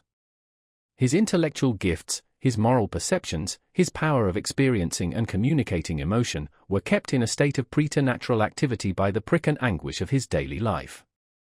His fame, though still on its upward slope, already overshadowed the soberer reputations of his fellow clergymen, eminent as several of them were. There were scholars among them, who had spent more years in acquiring abstruse lore, connected with the divine profession, than Mr. Dimmesdale had lived, and who might well, therefore, be more profoundly versed in such solid and valuable attainments than their youthful brother. There were men, too, of a sturdier texture of mind than his, and endowed with a far greater share of shrewd, hard, iron, or granite understanding, which, duly mingled with a fair proportion of doctrinal ingredient, constitutes a highly respectable, efficacious, and unamiable variety of the clerical species. There were others, again, true saintly fathers, whose faculties had been elaborated by weary toil among their books, and by patient thought, and etherealized, moreover, by spiritual communications with the better world, into which their purity of life had almost introduced these holy personages, with their garments of mortality still clinging to them. All that they lacked was the gift that descended upon the chosen disciples at Pentecost, in tongues of flame, symbolizing, it would seem, not the power of speech in foreign and unknown languages, but that of addressing the whole human brotherhood in the heart's native language. These fathers, otherwise so apostolic, lacked heaven's last and rarest attestation of their office, the tongue of flame. They would have vainly sought, had they ever dreamed of seeking, to express the highest truths through the humblest medium of familiar words and images. Their voices came down, afar and indistinctly, from the upper heights where they habitually dwelt. Not improbably, it was to this latter class of men that Mr. Dimmesdale, by many of his traits of character, naturally belonged. to the high mountain peaks of faith and sanctity he would have climbed, had not the tendency been thwarted by the burden, whatever it might be, of crime or anguish, beneath which it was his doom to totter. It kept him down, on a level with the lowest, him, the man of ethereal attributes, whose voice the angels might else have listened to and answered. But this very burden it was that gave him sympathy so intimate with the sinful brotherhood of mankind, so that his heart vibrated in unison with theirs, and received their pain into itself, and sent its own throb of pain through 1,000 other hearts, in gushes of sad, persuasive eloquence. Oftenest persuasive, but sometimes terrible. The people knew not the power that moved them thus. They deemed the young clergyman a miracle of holiness. They fancied him the mouthpiece of heaven's messages of wisdom, and rebuke, and love. In their eyes, the very ground on which he trod was sanctified. The virgins of his church grew pale around him, victims of a passion so imbued with religious sentiment that they imagined it to be all religion, and brought it openly, in their white bosoms, as their most acceptable sacrifice before the altar. The aged members of his flock, beholding Mr. Dimmesdale's frame so feeble, while they were themselves so rugged in their infirmity, believed that he would go heavenward before them, and enjoined it upon their children, that their old bones should be buried close to their young pastor's holy grave. And, all this time, perchance, when poor Mr. Dimmesdale was thinking of his grave, he questioned with himself whether the grass would ever grow on it, because an accursed thing must there be buried. It is inconceivable, the agony with which this public veneration tortured him. It was his genuine impulse to adore the truth, and to reckon all things shadow-like, and utterly devoid of weight or value, that had not its divine essence as the life within their life. Then, what was he from the substance, or the dimmest of all shadows? He longed to speak out, from his own pulpit, at the full height of his voice, and tell the people what he was.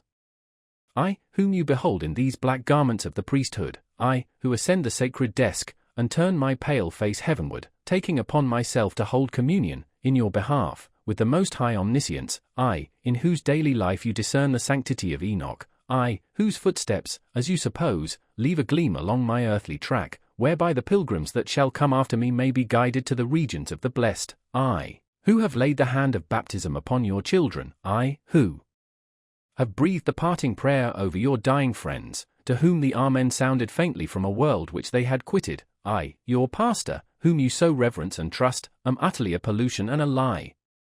More than once, Mr. Dimmesdale had gone into the pulpit, with a purpose never to come down its steps, until he should have spoken words like the above. More than once, he had cleared his throat, and drawn in the long, deep, and tremulous breath, which, when sent forth again, would come burdened with the black secret of his soul. More than once, nay, more than 100 times, he had actually spoken. Spoken! But how? He had told his hearers that he was altogether vile, a viler companion of the vilest, the worst of sinners, an abomination, a thing of unimaginable iniquity, and that the only wonder was, that they did not see his wretched body shriveled up before their eyes, by the burning wrath of the Almighty. Could there be plainer speech than this? Would not the people start up in their seats, by a simultaneous impulse, and tear him down out of the pulpit which he defiled? Not so, indeed. They heard it all, and did but reverence him the more. They little guessed what deadly purport lurked in those self-condemning words. The godly youth, said they among themselves. The saint on earth. Alas, if he discerned such sinfulness in his own white soul, what horrid spectacle would he behold in thine or mine? The minister well knew, subtle, but remorseful hypocrite, that he was the light in which his vague confession would be viewed. He had striven to put a cheat upon himself by making the avowal of a guilty conscience, but had gained only one other sin, and a self-acknowledged shame, without the momentary relief of being self-deceived. He had spoken the very truth, and transformed it into the veriest falsehood. And yet, by the constitution of his nature, he loved the truth, and loathed the lie, as few men ever did. Therefore, above all things else, he loathed his miserable self. His inward trouble drove him to practices more in accordance with the old, corrupted faith of Rome, than with the better light of the church in which he had been born and bred. In Mr. Dimmesdale's secret closet, under lock and key, there was a bloody scourge. Oftentimes, this Protestant and Puritan divine had plied it on his own shoulders, laughing bitterly at himself the while, and smiting so much the more pitilessly because of that bitter laugh. It was his custom, too, as it has been that of many other pious Puritans, to fast, not, however, like them, in order to purify the body and render it the fitter medium of celestial illumination, but rigorously, and until his knees trembled beneath him, as an act of penance. He kept vigils, likewise, night after night, sometimes in utter darkness, sometimes with a glimmering lamp, and sometimes, viewing his own face in a looking-glass, by the most powerful light which he could throw upon it. He thus typified the constant introspection wherewith he tortured, but could not purify, himself. In these lengthened vigils, his brain often reeled, and vision seemed to flit before him, perhaps seen doubtfully, and by a faint light of their own, in the remote dimness of the chamber, or more vividly, and close beside him, within the looking-glass. Now it was a herd of diabolic shapes, that grinned and mocked at the pale minister, and beckoned him away with them, now a group of shining angels, who flew upward heavily, as sorrow-laden, but grew more ethereal as they rose. Now came the dead friends of his youth, and his white-bearded father, with a saint-like frown, and his mother, turning her face away as she passed by. Ghost of a mother, thinnest fantasy of a mother, methinks she might yet have thrown a pitying glance towards her son. And now, through the chamber which these spectral thoughts had made so ghastly, glided Hester Prynne, leading along little Pearl, in her scarlet garb, and pointing her forefinger, first at the scarlet letter on her bosom, and then at the clergyman's own breast. None of these visions ever quite deluded him. At any moment, by an effort of his will, he could discern substances through their misty lack of substance, and convince himself that they were not solid in their nature, like yonder table of carved oak, or that big, square, leathern-bound and brazen-clasped volume of divinity. But, for all that, they were, in one sense, the truest and most substantial things which the poor minister now dealt with. It is the unspeakable misery of a life so false as his, that it steals the pith and substance out of whatever realities there are around us, and which were meant by heaven to be the spirit's joy and nutriment. To the untrue man, the whole universe is false, it is impalpable, it shrinks to nothing within his grasp. And he himself, in so far as he shows himself in a false light, becomes a shadow, or, indeed, ceases to exist. The only truth that continued to give Mr. Dimmesdale a real existence on this earth was the anguish in his inmost soul and the undissembled expression of it in his aspect. Had he once found power to smile and wear a face of gaiety, there would have been no such man. On one of those ugly nights, which we have faintly hinted at, but forborne to picture forth, the minister started from his chair. A new thought had struck him. There might be a moment's peace in it. Attiring himself with as much care as if it had been for public worship, and precisely in the same manner, he stole softly down the staircase, undid the door, and issued forth. 12. The minister's vigil. Walking in the shadow of a dream, as it were, and perhaps actually under the influence of a species of somnambulism, Mr. Dimmesdale reached the spot where, now so long since, Hester Prynne had lived through her first hours of public ignominy. The same platform or scaffold, black and weather-stained with the storm or sunshine of 7 long years, and foot-worn, too, with the tread of many culprits who had since ascended it, remained standing beneath the balcony of the meeting-house. The minister went up the steps. It was an obscure night of early May. An unvaried pall of cloud muffled the whole expanse of sky from zenith to horizon. If the same multitude which had stood as eyewitnesses while Hester Prynne sustained her punishment could now have been summoned forth, they would have discerned no face above the platform, nor hardly the outline of a human shape, in the dark grey of the midnight. But the town was all asleep. There was no peril of discovery. The minister might stand there, if it so pleased him, until morning should redden in the east, without other risk than that the dank and chill night air would creep into his frame, and stiffen his joints with rheumatism, and clog his throat with catarrh and cough, thereby defrauding the expectant audience of tomorrow's prayer and sermon. No eye could see him, save that ever-wakeful one which had seen him in his closet, wielding the bloody scourge. Why, then, had he come hither?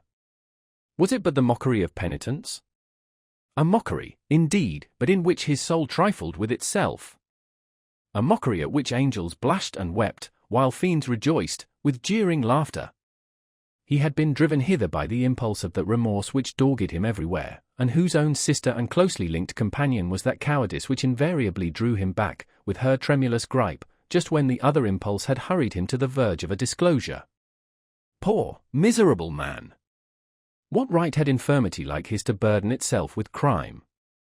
Crime is for the iron-nerved, who have their choice either to endure it, or, if it press too hard, to exert their fierce and savage strength for a good purpose, and fling it off at once.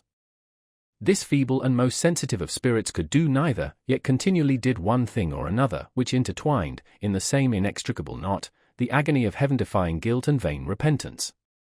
And thus, while standing on the scaffold, in this vain show of expiation, Mr. Dimmesdale was overcome with a great horror of mind, as if the universe were gazing at a scarlet token on his naked breast, right over his heart. On that spot, in very truth, there was, and there had long been, the gnawing and poisonous tooth of bodily pain.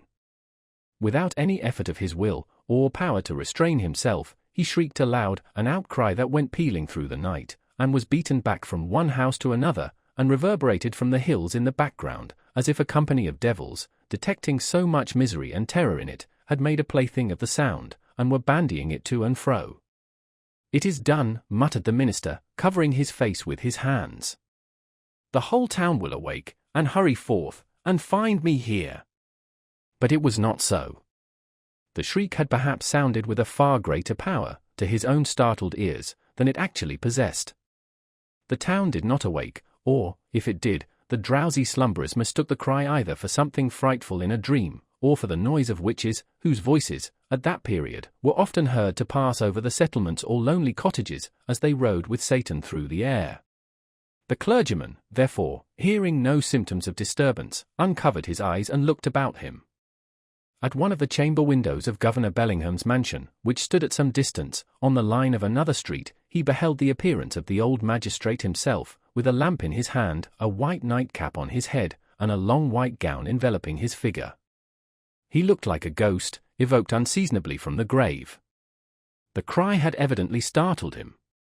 At another window of the same house, moreover, appeared old Mistress Hibbins, the governor's sister, also with a lamp, which, even thus far off, revealed the expression of her sour and discontented face.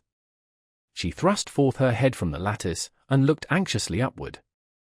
Beyond the shadow of a doubt, this venerable witch lady had heard Mr. Dimmesdale's outcry, and interpreted it, with its multitudinous echoes and reverberations, as the clamour of the fiends and night hags, with whom she was well known to make excursions into the forest.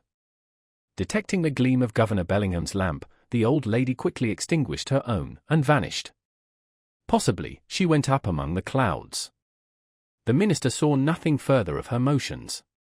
The magistrate, after a wary observation of the darkness, into which, nevertheless, he could see but little further than he might into a millstone, retired from the window. The minister grew comparatively calm. His eyes, however, were soon greeted by a little, glimmering light, which, at first a long way off, was approaching up the street. It threw a gleam of recognition on here a post, and there a garden fence, and here a latticed window pane, and there a pump, with its full trough of water, and here, again, an arched door of oak, with an iron knocker, and a rough log for the doorstep. The Reverend Mr. Dimmesdale noted all these minute particulars, even while firmly convinced that the doom of his existence was stealing onward, in the footsteps which he now heard, and that the gleam of the lantern would fall upon him, in a few moments more, and reveal his long-hidden secret. As the light drew nearer, he beheld, within its illuminated circle, his brother clergyman, or, to speak more accurately, his professional father, as well as highly valued friend, the Reverend Mr. Wilson, who, as Mr. Dimmesdale now conjectured, had been praying at the bedside of some dying man. And so he had. The good old minister came freshly from the death-chamber of Governor Winthrop, who had passed from earth to heaven within that very hour. And now, surrounded, like the saint-like personages of olden times, with a radiant halo, that glorified him amid this gloomy night of sin, as if the departed governor had left him an inheritance of his glory, or as if he had caught upon himself the distant shine of the celestial city, while looking thitherward to see the triumphant pilgrim pass within its gates. Now, in short, good Father Wilson was moving homeward, aiding his footsteps with a lighted lantern. The glimmer of this luminary suggested the above conceits to Mr. Dimmesdale, who smiled, nay, almost laughed at them, and then wondered if he were going mad. As the Reverend Mr. Wilson passed beside the scaffold, closely muffling his Geneva cloak about him with one arm, and holding the lantern before his breast with the other, the minister could hardly restrain himself from speaking. "A good evening to you, venerable Father Wilson. Come up hither, I pray you, and pass a pleasant hour with me." Good heavens! Had Mr. Dimmesdale actually spoken? For one instant he believed that these words had passed his lips. But they were uttered only within his imagination. The venerable Father Wilson continued to step slowly onward, looking carefully at the muddy pathway before his feet, and never once turning his head towards the guilty platform. When the light of the glimmering lantern had faded quite away, the minister discovered, by the faintness which came over him, that the last few moments had been a crisis of terrible anxiety, although his mind had made an involuntary effort to relieve itself by a kind of lurid playfulness. Shortly afterwards, the light grisly sense of the humorous again stole in among the solemn phantoms of his thought. He felt his limbs growing stiff with the unaccustomed chilliness of the night, and doubted whether he should be able to descend the steps of the scaffold. Morning would break, and find him there. The neighborhood would begin to rouse itself. The earliest riser, coming forth in the dim twilight, would perceive a vaguely defined figure aloft on the place of shame, and, half-crazed betwixt alarm and curiosity, would go, knocking from door to door, summoning all the people to behold the ghost, as he needs must think it, of some defunct transgressor. A dusky tumult would flap its wings from one house to another. Then, the morning light still waxing stronger, old patriarchs would rise up in great haste, each in his flannel gown, and matronly dames, without pausing to put off their night gear. The whole tribe of decorous personages, who had never heretofore been seen with a single hair of their heads awry, would start into public view, with the disorder of a nightmare in their aspects. Old Governor Bellingham would come grimly forth, with his King James's ruff fastened askew, and Mistress Hibbins, with some twigs of the forest clinging to her skirts, and looking sourer than ever, as having hardly got a wink of sleep after her night ride, and good Father Wilson, too, after spending half the night at a deathbed, and liking ill to be disturbed, thus early, out of his dreams about the glorified saints. Hither, likewise, would come the elders and deacons of Mr. Dimmesdale's church, and the young virgins who so idolized their minister, and had made a shrine for him in their white bosoms, which now, by the by, in their hurry and confusion, they would scantly have given themselves time to cover with their kerchiefs. All people, in a word, would come stumbling over their thresholds, and turning up their amazed and horror-stricken visages around the scaffold. Whom would they discern there, with the red eastern light upon his brow? Whom, but the Reverend Arthur Dimmesdale, half frozen to death, overwhelmed with shame, and standing where Hester Prynne had stood. Carried away by the grotesque horror of this picture, the minister, unawares, and to his own infinite alarm, burst into a great peal of laughter. It was immediately responded to by a light, airy, childish laugh, in which, with a thrill of the heart, but he knew not whether of exquisite pain or pleasure as acute, he recognized the tones of little Pearl. "Pearl! Little Pearl!" cried he after a moment's pause, then, suppressing his voice, "Hester! Hester Prynne! Are you there?" "Yes, it is Hester Prynne," she replied, in a tone of surprise, and the minister heard her footsteps approaching from the sidewalk, along which she had been passing. "It is I, and my little Pearl." "Whence come you, Hester?" asked the minister. "What sent you hither?" "I have been watching at a deathbed," answered Hester Prynne, "at Governor Winthrop's deathbed, and have taken his measure for a robe, and am now going homeward to my dwelling." "Come up hither, Hester, thou and little Pearl," said the Reverend Mr. Dimmesdale. "Ye have both been here before, but I was not with you. Come up hither once again, and we will stand all three together." She silently ascended the steps, and stood on the platform, holding little Pearl by the hand. The minister felt for the child's other hand, and took it. The moment that he did so, there came what seemed a tumultuous rush of new life, other life than his own, pouring like a torrent into his heart, and hurrying through all his veins, as if the mother and the child were communicating their vital warmth to his half-torpid system. The three formed an electric chain. "Minister," whispered little Pearl. "What wouldst thou say, child?" asked Mr. Dimmesdale. "Wilt thou stand here with mother and me, tomorrow noontide?" inquired Pearl. "Nay, not so, my little Pearl," answered the minister, for, with the new energy of the moment, all the dread of public exposure, that had so long been the anguish of his life, had returned upon him, and he was already trembling at the conjunction in which, with a strange joy, nevertheless, he now found himself. "Not so, my child. I shall, indeed, stand with thy mother and thee one other day, but not tomorrow." Pearl laughed, and attempted to pull away her hand. But the minister held it fast. "A moment longer, my child," said he. "But wilt thou promise," asked Pearl, "to take my hand, and mother's hand, tomorrow noontide?" "Not then, Pearl," said the minister, "but another time." "And what other time?" persisted the child. "At the great judgment day," whispered the minister, and, strangely enough, the sense that he was a professional teacher of the truth impelled him to answer the child so. "Then, and there, before the judgment seat, thy mother, and thou, and I must stand together. But the daylight of this world shall not see our meeting." Pearl laughed again.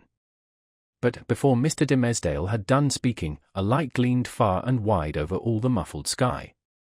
It was doubtless caused by one of those meteors, which the night watcher may so often observe burning out to waste in the vacant regions of the atmosphere. So powerful was its radiance, that it thoroughly illuminated the dense medium of cloud betwixt the sky and earth. The great vault brightened, like the dome of an immense lamp. It showed the familiar scene of the street, with the distinctness of midday, but also with the awfulness that is always imparted to familiar objects by an unaccustomed light.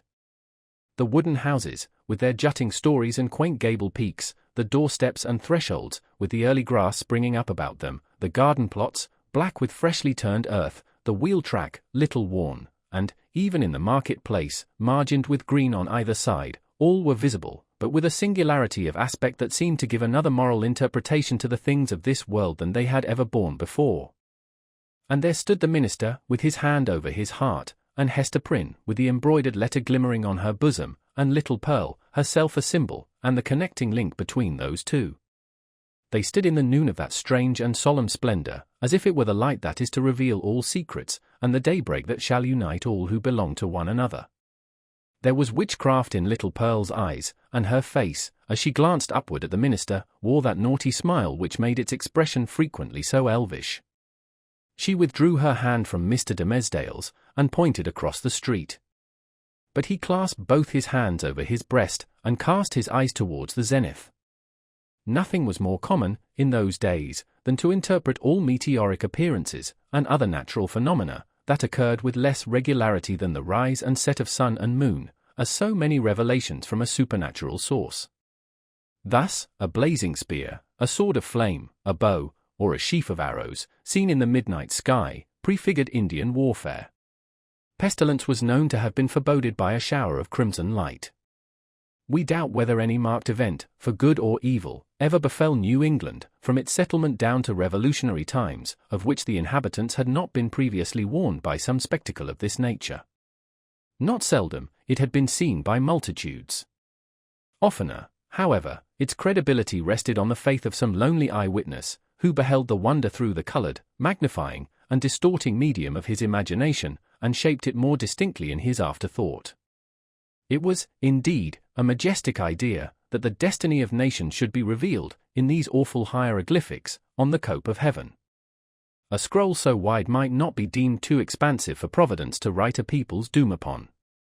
The belief was a favorite one with our forefathers, as betokening that their infant commonwealth was under a celestial guardianship of peculiar intimacy and strictness.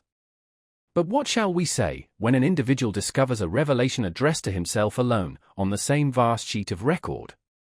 In such a case, it could only be the symptom of a highly disordered mental state, when a man, rendered morbidly self-contemplative by long, intense, and secret pain, had extended his egotism over the whole expanse of nature, until the firmament itself should appear no more than a fitting page for his soul's history and fate. We impute it, therefore, solely to the disease in his own eye and heart, that the minister, looking upward to the zenith, beheld there the appearance of an immense letter, the letter A, marked out in lines of dull red light. Not but the meteor may have shown itself at that point, burning duskily through a veil of cloud, but with no such shape as his guilty imagination gave it, or, at least, with so little definiteness, that another's guilt might have seen another symbol in it. There was a singular circumstance that characterized Mr. Dimmesdale's psychological state, at this moment. All the time that he gazed upward to the zenith, he was, nevertheless, perfectly aware that little Pearl was pointing her finger towards old Roger Chillingworth, who stood at no great distance from the scaffold. The minister appeared to see him, with the same glance that discerned the miraculous letter. To his features, as to all other objects, the meteoric light imparted a new expression, or it might well be that the physician was not careful then, as at all other times, to hide the malevolence with which he looked upon his victim. Certainly, if the meteor kindled up the sky, and disclosed the earth, with an awfulness that admonished Hester Prynne and the clergyman of the day of judgment, then might Roger Chillingworth have passed with them for the arch-fiend, standing there with a smile and scowl, to claim his own. So vivid was the expression, or so intense the minister's perception of it, that it seemed still to remain painted on the darkness, after the meteor had vanished, with an effect as if the street and all things else were at once annihilated. "Who is that man, Hester?" gasped Mr. Dimmesdale, overcome with terror. "I shiver at him." "Dost thou know the man?" "I hate him, Hester." She remembered her oath, and was silent. "I tell thee, my soul shivers at him," muttered the minister again. "Who is he? Who is he? Canst thou do nothing for me? I have a nameless horror of the man." "Minister," said little Pearl, "I can tell thee who he is." "Quickly, then, child," said the minister, bending his ear close to her lips. "Quickly, and as low as thou canst whisper." Pearl mumbled something into his ear, that sounded, indeed, like human language, but was only such gibberish as children may be heard amusing themselves with, by the hour together. At all events, if it involved any secret information in regard to old Roger Chillingworth, it was in a tongue unknown to the erudite clergyman, and did but increase the bewilderment of his mind. The elvish child then laughed aloud. "Dost thou mock me now?" said the minister. "Thou wast not bold, thou wast not true," answered the child. "Thou wouldst not promise to take my hand, and mother's hand, tomorrow noontide." "Worthy sir," answered the physician, who had now advanced to the foot of the platform. "Pious Master Dimmesdale, can this be you? Well, well, indeed. We men of study, whose heads are in our books, have need to be straitly looked after. We dream in our waking moments, and walk in our sleep. Come, good sir, and my dear friend, I pray you, let me lead you home." "How knewest thou that I was here?" asked the minister, fearfully. "Verily, and in good faith," answered Roger Chillingworth, "I knew nothing of the matter. I had spent the better part of the night at the bedside of the worshipful Governor Winthrop, doing what my poor skill might to give him ease. He going home to a better world, I, likewise, was on my way homeward, when this strange light shone out. Come with me, I beseech you, reverend sir, else you will be poorly able to do Sabbath duty tomorrow. Aha! See now, how they trouble the brain, these books, these books. You should study less, good sir, and take a little pastime, or these night whimsies will grow upon you." "I will go home with you," said Mr. Dimmesdale.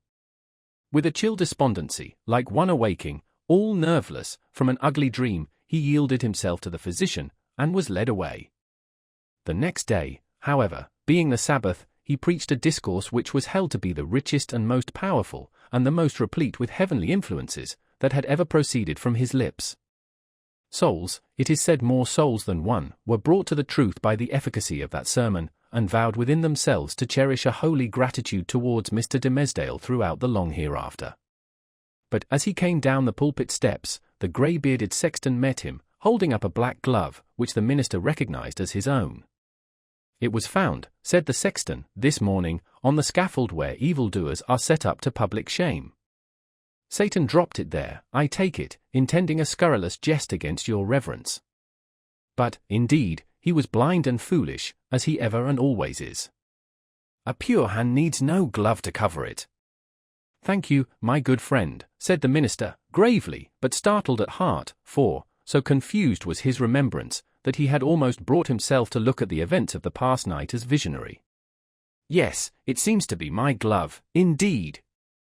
And since Satan saw fit to steal it, your reverence must needs handle him without gloves, henceforward," remarked the old sexton, grimly smiling. "But did your reverence hear of the portent that was seen last night, a great red letter in the sky, the letter A, which we interpret to stand for angel? For, as our good Governor Winthrop was made an angel this past night, it was doubtless held fit that there should be some notice thereof." "No," answered the minister, "I had not heard of it." 13. Another view of Hester. In her late singular interview with Mr. Dimmesdale, Hester Prynne was shocked at the condition to which she found the clergyman reduced. His nerve seemed absolutely destroyed. His moral force was abased into more than childish weakness. It grovelled helpless on the ground, even while his intellectual faculties retained their pristine strength, or had perhaps acquired a morbid energy, which disease only could have given them. With her knowledge of a train of circumstances hidden from all others, she could readily infer that, besides the legitimate action of his own conscience, a terrible machinery had been brought to bear, and was still operating, on Mr. Dimmesdale's well-being and repose. Knowing what this poor, fallen man had once been, her whole soul was moved by the shuddering terror with which he had appealed to her, the outcast woman, for support against his instinctively discovered enemy. She decided, moreover, that he had a right to her utmost aid. Little accustomed, in her long seclusion from society, to measure her ideas of right and wrong by any standard external to herself, Hester saw, or seemed to see, that there lay a responsibility upon her, in reference to the clergyman, which she owed to no other, nor to the whole world besides. The links that united her to the rest of humankind, links of flowers, or silk, or gold, or whatever the material, had all been broken. Here was the iron link of mutual crime, which neither he nor she could break. Like all other ties, it brought along with it its obligations. Hester Prynne did not now occupy precisely the same position in which we beheld her during the earlier periods of her ignominy. Years had come and gone. Pearl was now 7 years old.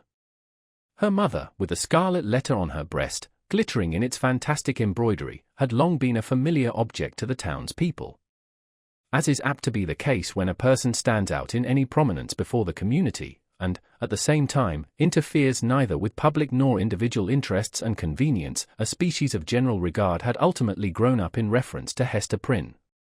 It is to the credit of human nature that, except where its selfishness is brought into play, it loves more readily than it hates. Hatred, by a gradual and quiet process, will even be transformed to love, unless the change be impeded by a continually new irritation of the original feeling of hostility. In this matter of Hester Prynne, there was neither irritation nor irksomeness. She never battled with the public, but submitted, uncomplainingly, to its worst usage. She made no claim upon it. In requital for what she suffered, she did not weigh upon its sympathies. Then, also, the blameless purity of her life during all these years in which she had been set apart to infamy, was reckoned largely in her favour. With nothing now to lose, in the sight of mankind, and with no hope, and seemingly no wish, of gaining anything, it could only be a genuine regard for virtue that had brought back the poor wanderer to its paths. It was perceived, too, that while Hester never put forward even the humblest title to share in the world's privileges, further than to breathe the common air, and earn daily bread for little Pearl and herself by the faithful labour of her hands, she was quick to acknowledge her sisterhood with the race of man, whenever benefits were to be conferred. None so ready as she to give of her little substance to every demand of poverty, even though the bitter-hearted pauper threw back a jibe in requital of the food brought regularly to his door, or the garments wrought for him by the fingers that could have embroidered a monarch's robe. None so self-devoted as Hester when pestilence stalked through the town. In all seasons of calamity, indeed, whether general or of individuals, the outcast of society at once found her place. She came, not as a guest, but as a rightful inmate, into the household that was darkened by trouble, as if its gloomy twilight were a medium in which she was entitled to hold intercourse with her fellow creatures. There glimmered the embroidered letter, with comfort in its unearthly ray. Elsewhere the token of sin, it was the taper of the sick chamber. It had even thrown its gleam, in the sufferer's hard extremity, across the verge of time.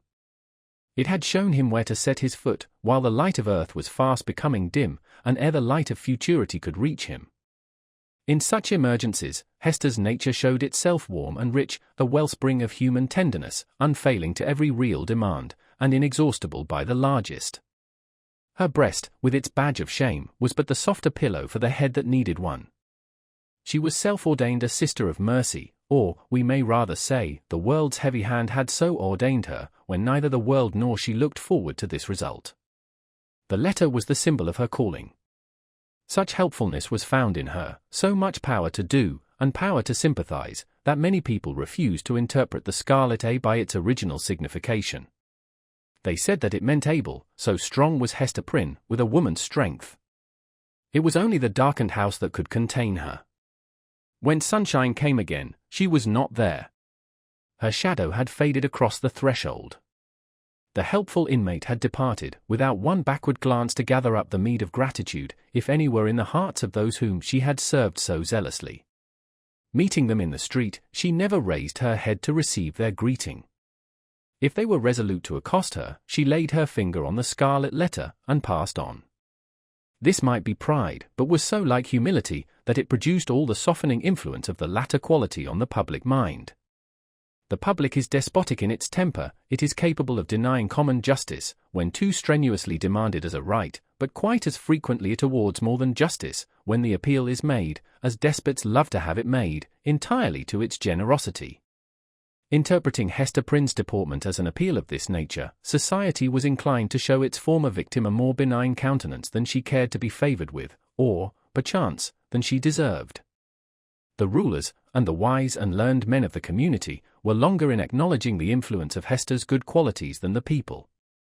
The prejudices which they shared in common with the latter were fortified in themselves by an iron framework of reasoning, that made it a far tougher labour to expel them. Day by day, nevertheless, their sour and rigid wrinkles were relaxing into something which, in the due course of years, might grow to be an expression of almost benevolence. Thus it was with the men of rank, on whom their eminent position imposed the guardianship of the public morals. Individuals in private life, meanwhile, had quite forgiven Hester Prynne for her frailty, nay, more, they had begun to look upon the Scarlet Letter as the token, not of that one sin, for which she had borne so long and dreary a penance, but of her many good deeds since. "Do you see that woman with the embroidered badge?" they would say to strangers. "It is our Hester, the town's own Hester, who is so kind to the poor, so helpful to the sick, so comfortable to the afflicted." Then, it is true, the propensity of human nature to tell the very worst of itself, when embodied in the person of another, would constrain them to whisper the black scandal of bygone years. It was none the less a fact, however, that, in the eyes of the very men who spoke thus, the Scarlet Letter had the effect of the cross on a nun's bosom. It imparted to the wearer a kind of sacredness, which enabled her to walk securely amid all peril. Had she fallen among thieves, it would have kept her safe. It was reported, and believed by many, that an Indian had drawn his arrow against the badge, and that the missile struck it, but fell harmless to the ground. The effect of the symbol, or, rather, of the position in respect to society that was indicated by it, on the mind of Hester Prynne herself, was powerful and peculiar. All the light and graceful foliage of her character had been withered up by this red-hot brand, and had long ago fallen away, leaving a bare and harsh outline, which might have been repulsive, had she possessed friends or companions to be repelled by it. Even the attractiveness of her person had undergone a similar change. It might be partly owing to the studied austerity of her dress, and partly to the lack of demonstration in her manners. It was a sad transformation, too, that her rich and luxuriant hair had either been cut off, or was so completely hidden by a cap, that not a shining lock of it ever once gushed into the sunshine. It was due in part to all these causes, but still more to something else, that there seemed to be no longer anything in Hester's face for love to dwell upon, nothing in Hester's form, though majestic and statue-like, that passion would ever dream of clasping in its embrace, nothing in Hester's bosom, to make it ever again the pillow of affection. Some attribute had departed from her, the permanence of which had been essential to keep her a woman. Such is frequently the fate, and such the stern development, of the feminine character and person, when the woman has encountered, and lived through, an experience of peculiar severity. If she be all tenderness, she will die. If she survive, the tenderness will either be crushed out of her, or, and the outward semblance is the same, crushed so deeply into her heart that it can never show itself more. The latter is perhaps the truest theory. She who has once been woman, and ceased to be so, might at any moment become a woman again if there were only the magic touch to effect the transfiguration. We shall see whether Hester Prynne were ever afterwards so touched, and so transfigured. Much of the marble coldness of Hester's impression was to be attributed to the circumstance that her life had turned, in a great measure, from passion and feeling to thought. Standing alone in the world, alone as to any dependence on society, and with little Pearl to be guided and protected, alone, and hopeless of retrieving her position, even had she not scorned to consider it desirable, she cast away the fragments of a broken chain. The world's law was no law for her mind. It was an age in which the human intellect, newly emancipated, had taken a more active and a wider range than for many centuries before. Men of the sword had overthrown nobles and kings. Men bolder than these had overthrown and rearranged, not actually, but within the sphere of theory, which was their most real abode, the whole system of ancient prejudice, wherewith was linked much of ancient principle. Hester Prynne imbibed this spirit. She assumed a freedom of speculation, then common enough on the other side of the Atlantic, but which our forefathers, had they known it, would have held to be a deadlier crime than that stigmatized by the Scarlet Letter. In her lonesome cottage, by the seashore, thoughts visited her, such as dared to enter no other dwelling in New England, shadowy guests, that would have been as perilous as demons to their entertainer, could they have been seen so much as knocking at her door. It is remarkable, that persons who speculate the most boldly often conform with the most perfect quietude to the external regulations of society. The thought suffices them, without investing itself in the flesh and blood of action. So it seemed to be with Hester. Yet, had little Pearl never come to her from the spiritual world, it might have been far otherwise. Then, she might have come down to us in history, hand in hand with Anne Hutchinson, as the foundress of a religious sect. She might, in one of her phases, have been a prophetess. She might, and not improbably would, have suffered death from the stern tribunals of the period, for attempting to undermine the foundations of the Puritan establishment. But, in the education of her child, the mother's enthusiasm of thought had something to wreak itself upon. Providence, in the person of this little girl, had assigned to Hester's charge the germ and blossom of womanhood, to be cherished and developed amid a host of difficulties. Everything was against her. The world was hostile. The child's own nature had something wrong in it, which continually betokened that she had been born amiss, the effluence of her mother's lawless passion, and often impelled Hester to ask, in bitterness of heart, whether it were for ill or good that the poor little creature had been born at all. Indeed, the same dark question often rose into her mind, with reference to the whole race of womanhood. Was existence worth accepting, even to the happiest among them? As concerned her own individual existence, she had long ago decided in the negative, and dismissed the point as settled. A tendency to speculation, though it may keep woman quiet, as it does man, yet makes her sad. She discerns, it may be, such a hopeless task before her. As a first step, the whole system of society is to be torn down, and built up anew. Then, the very nature of the opposite sex, or its long hereditary habit, which has become like nature, is to be essentially modified, before woman can be allowed to assume what seems a fair and suitable position. Finally, all other difficulties being obviated, woman cannot take advantage of these preliminary reforms, until she herself shall have undergone a still mightier change, in which, perhaps, the ethereal essence, wherein she has her truest life, will be found to have evaporated. A woman never overcomes these problems by any exercise of thought. They are not to be solved, or only in one way. If her heart chance to come uppermost, they vanish. Thus, Hester Prynne, whose heart had lost its regular and healthy throb, wandered without a clue in the dark labyrinth of mind, now turned aside by an insurmountable precipice, now starting back from a deep chasm. There was wild and ghastly scenery all around her, and a home and comfort nowhere. At times, a fearful doubt strove to possess her soul, whether it were not better to send Pearl at once to heaven, and go herself to such futurity as eternal justice should provide. The Scarlet Letter had not done its office.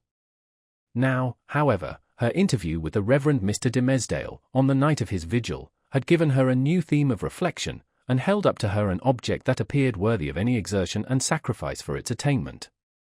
She had witnessed the intense misery beneath which the minister struggled, or, to speak more accurately, had ceased to struggle. She saw that he stood on the verge of lunacy, if he had not already stepped across it. It was impossible to doubt that, whatever painful efficacy there might be in the secret sting of remorse, a deadlier venom had been infused into it by the hand that proffered relief. A secret enemy had been continually by his side, under the semblance of a friend and helper, and had availed himself of the opportunities thus afforded for tampering with the delicate springs of Mr. Dimmesdale's nature. Hester could not but ask herself whether there had not originally been a defect of truth, courage, and loyalty, on her own part, in allowing the minister to be thrown into a position where so much evil was to be foreboded, and nothing auspicious to be hoped. Her only justification lay in the fact that she had been able to discern no method of rescuing him from a blacker ruin than had overwhelmed herself, except by acquiescing in Roger Chillingworth's scheme of disguise. Under that impulse, she had made her choice, and had chosen, as it now appeared, the more wretched alternative of the two. She determined to redeem her error, so far as it might yet be possible. Strengthened by years of hard and solemn trial, she felt herself no longer so inadequate to cope with Roger Chillingworth as on that night, abased by sin, and half maddened by the ignominy that was still new when they had talked together in the prison chamber. She had climbed her way, since then, to a higher point. The old man, on the other hand, had brought himself nearer to her level, or perhaps below it, by the revenge which he had stooped for. In fine, Hester Prynne resolved to meet her former husband, and do what might be in her power for the rescue of the victim on whom he had so evidently set his gripe. The occasion was not long to seek. One afternoon, walking with Pearl in a retired part of the peninsula, she beheld the old physician, with a basket on one arm, and a staff in the other hand, stooping along the ground, in quest of roots and herbs to concoct his medicines withal. 14. Hester and the physician. Hester bade little Pearl run down to the margin of the water, and play with the shells and tangled seaweed, until she should have talked a while with yonder gatherer of herbs. So the child flew away like a bird, and, making bare her small white feet, went pattering along the moist margin of the sea. Here and there she came to a full stop, and peeped curiously into a pool, left by the retiring tide as a mirror for Pearl to see her face in. Forth peeped at her, out of the pool, with dark, glistening curls around her head, and an elf smile in her eyes, the image of a little maid, whom Pearl, having no other playmate, invited to take her hand, and run a race with her. But the visionary little maid, on her part, beckoned likewise, as if to say, "This is a better place. Come thou into the pool." And Pearl, stepping in, mid-leg deep, beheld her own white feet at the bottom, while, out of a still lower depth, came the gleam of a kind of fragmentary smile, floating to and fro in the agitated water. Meanwhile, her mother had accosted the physician. "I would speak a word with you," said she, "a word that concerns us much." "Aha! And is it Mistress Hester that has a word for old Roger Chillingworth?" answered he, raising himself from his stooping posture. "With all my heart. Why, mistress, I hear good tidings of you on all hands. No longer ago than yestereve, a magistrate, a wise and godly man, was discoursing of your affairs, Mistress Hester, and whispered me that there had been question concerning you in the council. It was debated whether or no, with safety to the commonweal, yonder Scarlet Letter might be taken off your bosom. On my life, Hester, I made my entreaty to the worshipful magistrate that it might be done forthwith. It lies not in the pleasure of the magistrates to take off this badge," calmly replied Hester. "Were I worthy to be quit of it, it would fall away of its own nature, or be transformed into something that should speak a different purport." "Nay, then, wear it, if it suit you better," rejoined he. "A woman must needs follow her own fancy, touching the adornment of her person. The letter is gaily embroidered, and shows right bravely on your bosom." All this while, Hester had been looking steadily at the old man, and was shocked, as well as wonder-smitten, to discern what a change had been wrought upon him within the past 7 years. It was not so much that he had grown older, for though the traces of advancing life were visible, he bore his age well, and seemed to retain a wiry vigor and alertness. But the former aspect of an intellectual and studious man, calm and quiet, which was what she best remembered in him, had altogether vanished, and been succeeded by an eager, searching, almost fierce, yet carefully guarded look. It seemed to be his wish and purpose to mask this expression with a smile, but the latter played him false, and flickered over his visage so derisively, that the spectator could see his blackness all the better for it. Ever and anon, too, there came a glare of red light out of his eyes, as if the old man's soul were on fire, and kept on smouldering duskily within his breast, until, by some casual puff of passion, it was blown into a momentary flame. This he repressed, as speedily as possible, and strove to look as if nothing of the kind had happened. In a word, old Roger Chillingworth was a striking evidence of man's faculty of transforming himself into a devil, if he will only, for a reasonable space of time, undertake a devil's office. This unhappy person had effected such a transformation, by devoting himself, for 7 years, to the constant analysis of a heart full of torture, and deriving his enjoyment thence, and adding fuel to those fiery tortures which he analysed and gloated over. The Scarlet Letter burned on Hester Prynne's bosom. Here was another ruin, the responsibility of which came partly home to her. "What see you in my face," asked the physician, "that you look at it so earnestly?" "Something that would make me weep, if there were any tears bitter enough for it," answered she. "But let it pass. It is of yonder miserable man that I would speak." "And what of him?" cried Roger Chillingworth, eagerly, as if he loved the topic, and were glad of an opportunity to discuss it with the only person of whom he could make a confidant. "Not to hide the truth, Mistress Hester, my thoughts happen just now to be busy with the gentleman. So speak freely, and I will make answer." "When we last spake together," said Hester, "now 7 years ago, it was your pleasure to extort a promise of secrecy, as touching the former relation betwixt yourself and me. As the life and good fame of yonder man were in your hands, there seemed no choice to me, save to be silent, in accordance with your behest. Yet it was not without heavy misgivings that I thus bound myself, for, having cast off all duty towards other human beings, there remained a duty towards him, and something whispered me that I was betraying it, in pledging myself to keep your counsel. Since that day, no man is so near to him as you. You tread behind his every footstep. You are beside him, sleeping and waking. You search his thoughts. You burrow and rankle in his heart. Your clutch is on his life, and you cause him to die daily a living death, and still he knows you not. In permitting this, I have surely acted a false part by the only man to whom the power was left me to be true." "What choice had you?" asked Roger Chillingworth. "My finger, pointed at this man, would have hurled him from his pulpit into a dungeon, thence, peradventure, to the gallows." "It had been better so," said Hester Prynne. "What evil have I done the man?" asked Roger Chillingworth again. "I tell thee, Hester Prynne, the richest fee that ever physician earned from monarch could not have bought such care as I have wasted on this miserable priest. But for my aid, his life would have burned away in torments, within the first 2 years after the perpetration of his crime and thine. For, Hester, his spirit lacked the strength that could have borne up, as thine has, beneath a burden like thy Scarlet Letter. Oh, I could reveal a goodly secret. But enough.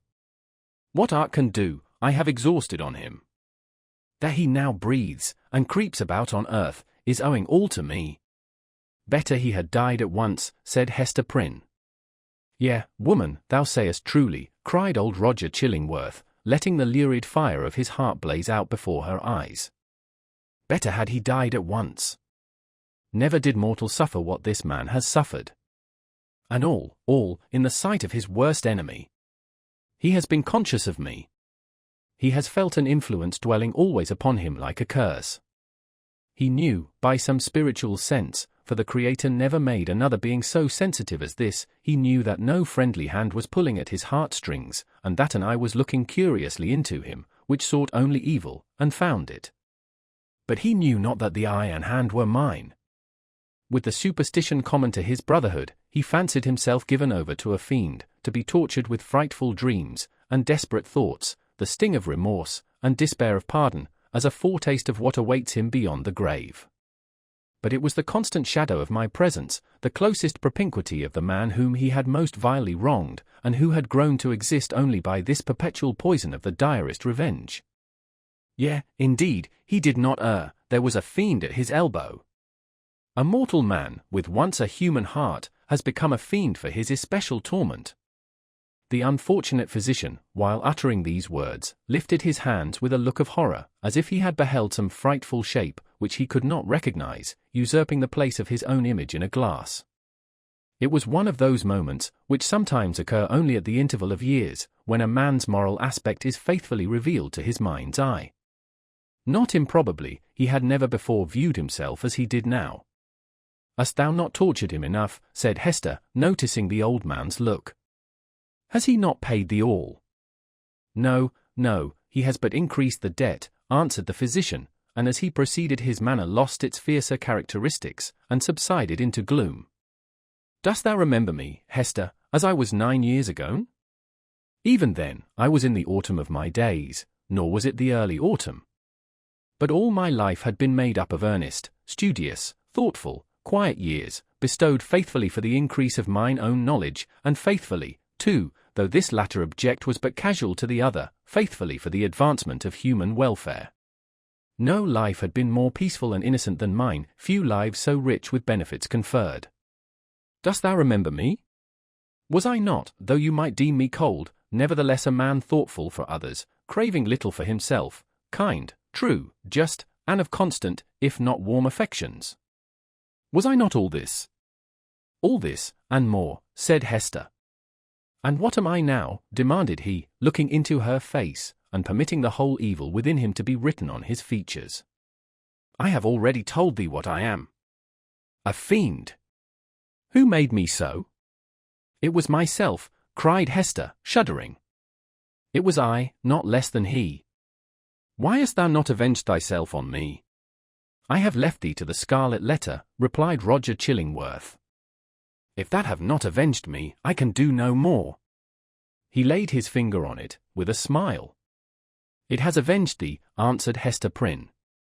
I judge no less, said the physician. And now, what wouldst thou with me touching this man? I must reveal the secret, answered Hester, firmly. He must discern thee in thy true character. What may be the result, I know not. But this long debt of confidence, due from me to him, whose bane and ruin I have been, shall at length be paid. So far as concerns the overthrow or preservation of his fair fame and his earthly state, and perchance his life, he is in thy hands. Nor do I, whom the Scarlet Letter has disciplined to truth, though it be the truth of red-hot iron, entering into the soul, nor do I perceive such advantage in his living any longer a life of ghastly emptiness, that I shall stoop to implore thy mercy. Do with him as thou wilt. There is no good for him, no good for me, no good for thee. There is no good for little Pearl. There is no path to guide us out of this dismal maze. Woman, I could well nigh pity thee, said Roger Chillingworth, unable to restrain a thrill of admiration too, for there was a quality almost majestic in the despair which she expressed. Thou hadst great elements. Peradventure, hadst thou met earlier with a better love than mine, this evil had not been. I pity thee, for the good that has been wasted in thy nature. And I thee, answered Hester Prynne, for the hatred that has transformed a wise and just man to a fiend. Wilt thou yet purge it out of thee, and be once more human? If not for his sake, then doubly for thine own. Forgive, and leave his further retribution to the power that claims it.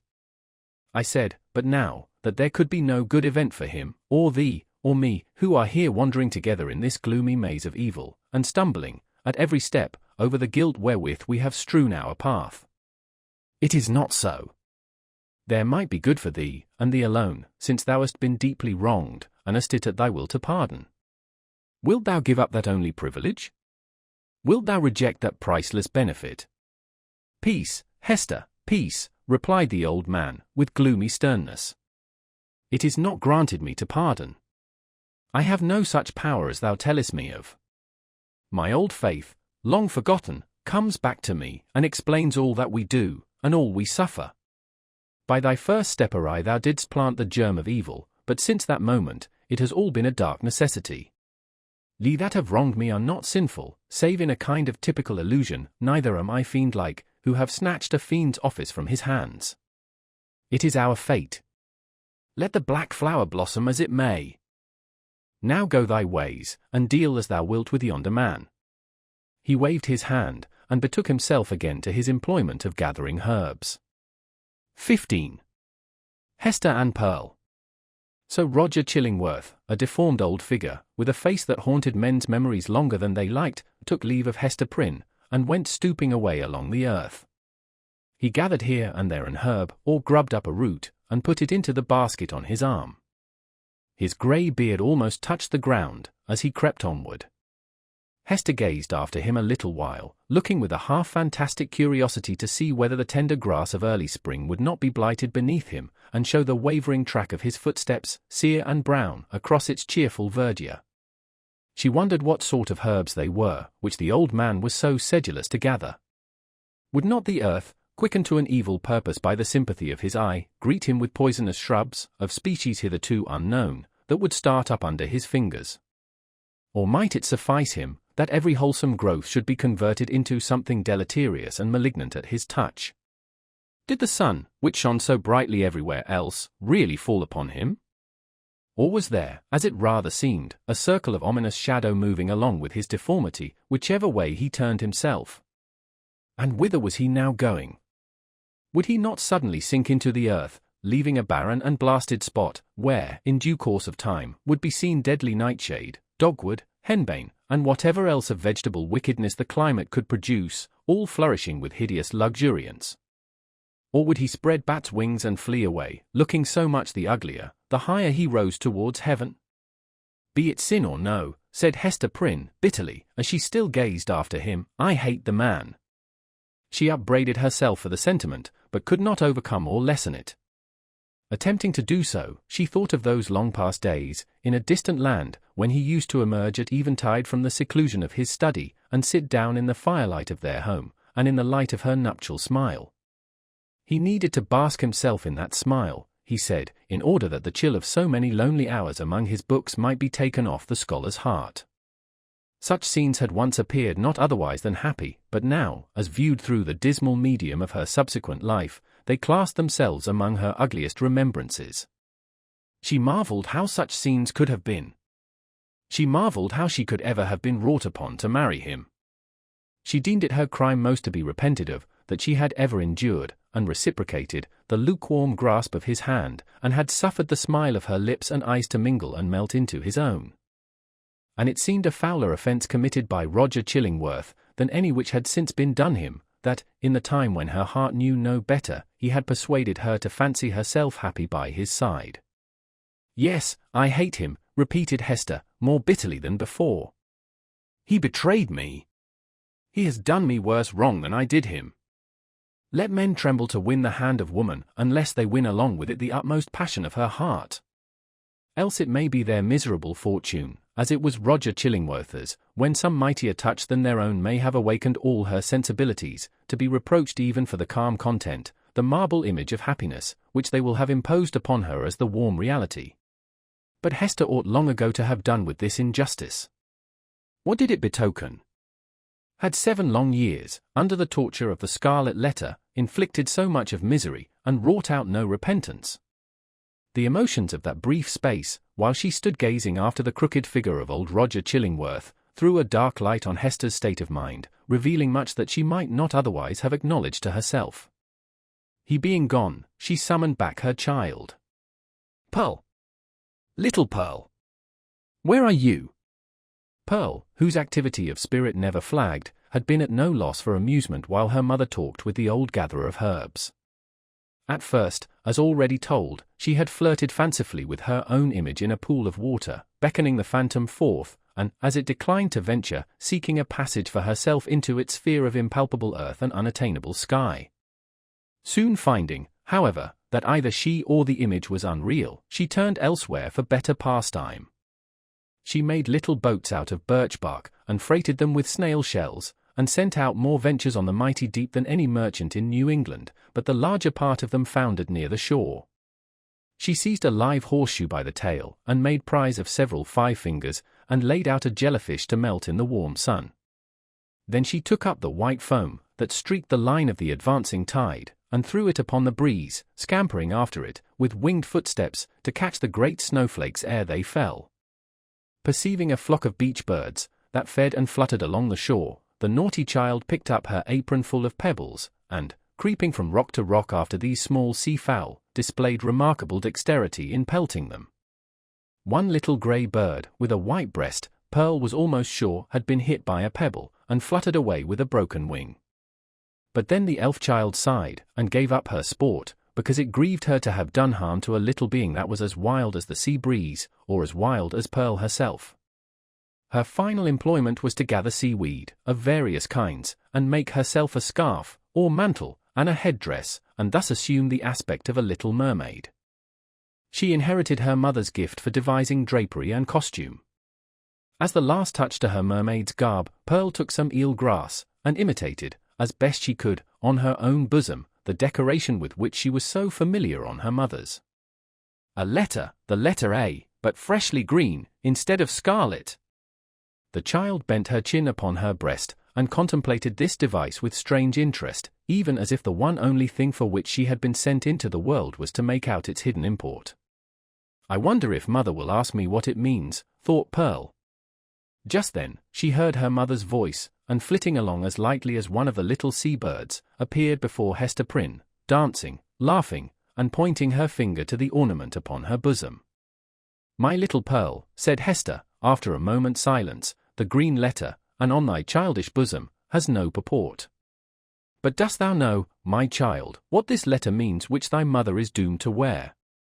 "Yes, mother," said the child. "It is the great letter A thou hast taught me in the hornbook." Hester looked steadily into her little face, but though there was that singular expression which she had so often remarked in her black eyes, she could not satisfy herself whether Pearl really attached any meaning to the symbol. She felt a morbid desire to ascertain the point. "Dost thou know, child, wherefore thy mother wears this letter?" "Truly do I," answered Pearl, looking brightly into her mother's face. "It is for the same reason that the minister keeps his hand over his heart." "And what reason is that?" asked Hester, half smiling at the absurd incongruity of the child's observation, but, on second thoughts, turning pale. "What has the letter to do with any heart, save mine?" "Nay, mother, I have told all I know," said Pearl, more seriously than she was wont to speak. "Ask yonder old man whom thou hast been talking with. It may be he can tell. But in good earnest now, mother dear, what does this scarlet letter mean? And why dost thou wear it on thy bosom, and why does the minister keep his hand over his heart?" She took her mother's hand in both her own, and gazed into her eyes with an earnestness that was seldom seen in her wild and capricious character. The thought occurred to Hester that the child might really be seeking to approach her with childlike confidence, and doing what she could, and as intelligently as she knew how, to establish a meeting point of sympathy. It showed Pearl in an unwonted aspect. Heretofore, the mother, while loving her child with the intensity of a soul affection, had schooled herself to hope for little other return than the waywardness of an April breeze, which spends its time in airy sport, and has its gusts of inexplicable passion, and is petulant in its best of moods, and chills oftener than caresses you when you take it to your bosom, in requital of which misdemeanors, it will sometimes, of its own vague purpose, kiss your cheek with a kind of doubtful tenderness, and play gently with your hair, and then be gone about its other idle business, leaving a dreamy pleasure at your heart. And this, moreover, was a mother's estimate of the child's disposition. Any other observer might have seen few but unamiable traits, and have given them a far darker colouring. But now the idea came strongly into Hester's mind, that Pearl, with her remarkable precocity and acuteness, might already have approached the age when she could be made a friend, and entrusted with as much of her mother's sorrows as could be imparted, without irreverence either to the parent or the child. In the little chaos of Pearl's character there might be seen emerging, and could have been, from the very first, the steadfast principles of an unflinching courage, an uncontrollable will, a sturdy pride, which might be disciplined into self-respect, and a bitter scorn of many things, which, when examined, might be found to have the taint of falsehood in them. She possessed affections, too, though hitherto acrid and disagreeable, as are the richest flavours of unripe fruit. With all these sterling attributes, thought Hester, the evil which she inherited from her mother must be great indeed, if a noble woman do not grow out of this elfish child. Pearl's inevitable tendency to hover about the enigma of the scarlet letter seemed an innate quality of her being. From the earliest epoch of her conscious life, she had entered upon this as her appointed mission. Hester had often fancied that Providence had a design of justice and retribution in endowing the child with this marked propensity, but never, until now, had she bethought herself to ask whether, linked with that design, there might not likewise be a purpose of mercy and beneficence. If little Pearl were entertained with faith and trust, as a spirit messenger no less than an earthly child, might it not be her errand to soothe away the sorrow that lay cold in her mother's heart, and converted it into a tomb, and to help her to overcome the passion, once so wild, and even yet neither dead nor asleep, but only imprisoned within the same tomb-like heart? Such were some of the thoughts that now stirred in Hester's mind, with as much vivacity of impression as if they had actually been whispered into her ear. And there was little Pearl, all this while, holding her mother's hand in both her own, and turning her face upward, while she put these searching questions, once, and again, and still a third time. "What does the letter mean, mother, and why dost thou wear it, and why does the minister keep his hand over his heart? What shall I say, thought Hester to herself. No. If this be the price of the child's sympathy, I cannot pay it. Then she spoke aloud.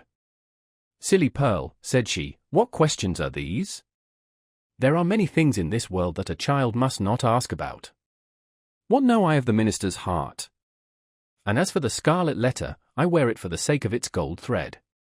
In all the 7 bygone years, Hester Prynne had never before been false to the symbol on her bosom. It may be that it was the talisman of a stern and severe but yet a guardian spirit, who now forsook her, as recognizing that, in spite of his strict watch over her heart, some new evil had crept into it, or some old one had never been expelled.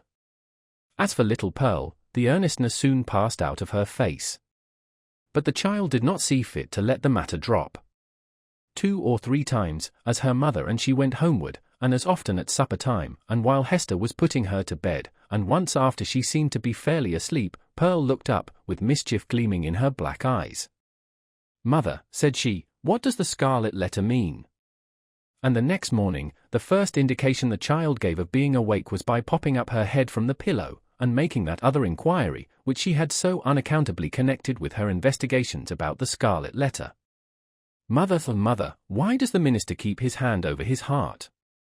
Hold thy tongue, naughty child, answered her mother, with an asperity that she had never permitted to herself before. Do not tease me, else I shall shut thee into the dark closet. 16. Hester Prynne remained constant in her resolve to make known to Mr. Dimmesdale, at whatever risk of present pain or ulterior consequences, the true character of the man who had crept into his intimacy. For several days, however, she vainly sought an opportunity of addressing him in some of the meditative walks which she knew him to be in the habit of taking, along the shores of the peninsula, or on the wooded hills of the neighbouring country. There would have been no scandal, indeed, nor peril to the holy whiteness of the clergyman's good fame, had she visited him in his own study, where many a penitent, ere now, had confessed sins of perhaps as deep a dye as the one betokened by the scarlet letter.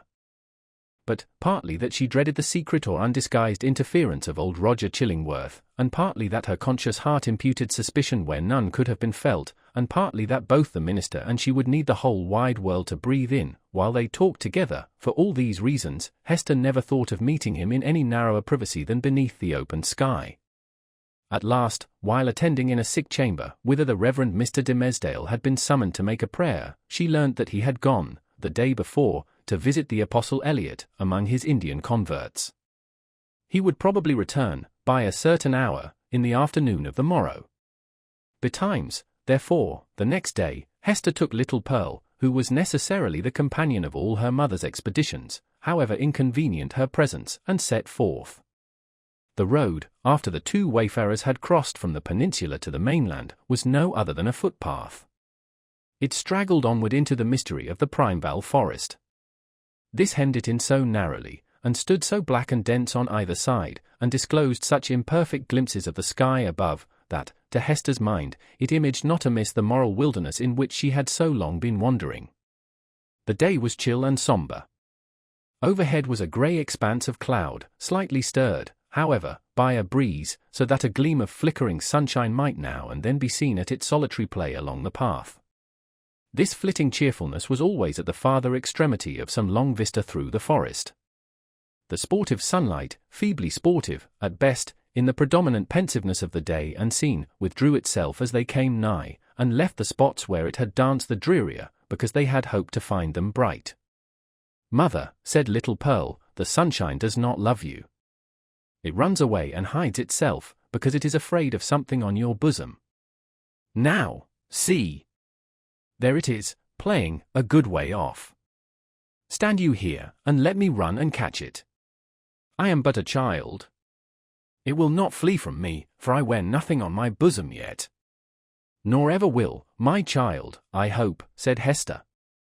And why not, mother, asked Pearl, stopping short, just at the beginning of her race. Will not it come of its own accord, when I am a woman grown? Run away, child, answered her mother, and catch the sunshine. It will soon be gone. Pearl set forth, at a great pace, and, as Hester smiled to perceive, did actually catch the sunshine, and stood laughing in the midst of it, all brightened by its splendour, and scintillating with the vivacity excited by rapid motion. The light lingered about the lonely child, as if glad of such a playmate, until her mother had drawn almost nigh enough to step into the magic circle too. "It will go now," said Pearl, shaking her head. "See," answered Hester, smiling. "Now I can stretch out my hand and grasp some of it." As she attempted to do so, the sunshine vanished, or, to judge from the bright expression that was dancing on Pearl's features, her mother could have fancied that the child had absorbed it into herself, and would give it forth again, with a gleam about her path, as they should plunge into some gloomier shade. There was no other attribute that so much impressed her with a sense of new and untransmitted vigor in Pearl's nature, as this never-failing vivacity of spirits. She had not the disease of sadness, which almost all children, in these latter days, inherit, with the scrofula, from the troubles of their ancestors. Perhaps this too was a disease, and but the reflex of the wild energy with which Hester had fought against her sorrows, before Pearl's birth. It was certainly a doubtful charm, imparting a hard, metallic luster to the child's character. She wanted, what some people want throughout life, a grief that should deeply touch her, and thus humanize and make her capable of sympathy. But there was time enough yet for little Pearl. "Come, my child," said Hester, looking about her from the spot where Pearl had stood still in the sunshine. "We will sit down a little way within the wood and rest ourselves." "I am not aweary, mother," replied the little girl. "But you may sit down, if you will tell me a story meanwhile." "A story, child," said Hester. "And about what?" "Oh, a story about the black man," answered Pearl, taking hold of her mother's gown and looking up, half earnestly, half mischievously, into her face. "How he haunts this forest, and carries a book with him, a big, heavy book, with iron clasps, and how this ugly black man offers his book and an iron pen to everybody that meets him here among the trees, and they are to write their names with their own blood. And then he sets his mark on their bosoms. Didst thou ever meet the black man, mother?" "And who told you this story?" Pearl asked her mother, recognizing a common superstition of the period. "It was the old dame in the chimney corner, at the house where you watched last night," said the child. "But she fancied me asleep while she was talking of it. She said that 1,000 people had met him here, and had written in his book, and have his mark on them. And that ugly-tempered lady, old Mistress Hibbins, was one. And, mother, the old dame said that this scarlet letter was the black man's mark on thee, and that it glows like a red flame when thou meetest him at midnight, here in the dark wood. Is it true, mother? And dost thou go to meet him in the night time?" "Didst thou ever awake, and find thy mother gone?" asked Hester. "Not that I remember," said the child. "If thou fearest to leave me in our cottage, thou mightest take me along with thee. I would very gladly go.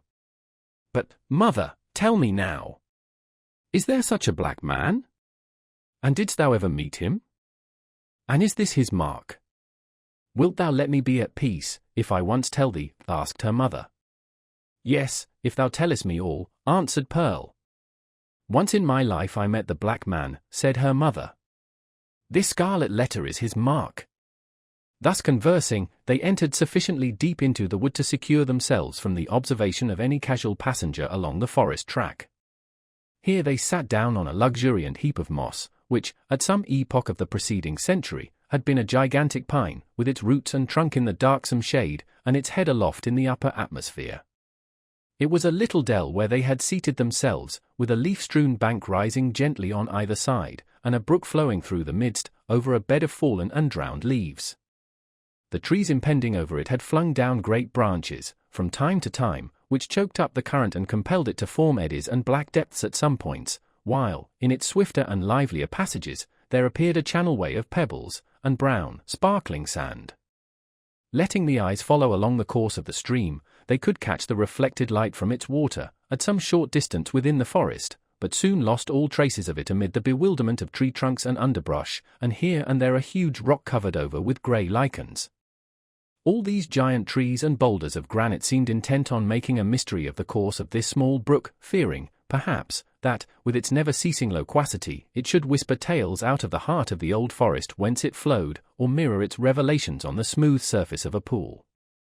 Continually, indeed, as it stole onward, the streamlet kept up a babble, kind, quiet, soothing, but melancholy, like the voice of a young child that was spending its infancy without playfulness, and knew not how to be merry among sad acquaintance and events of sombre hue.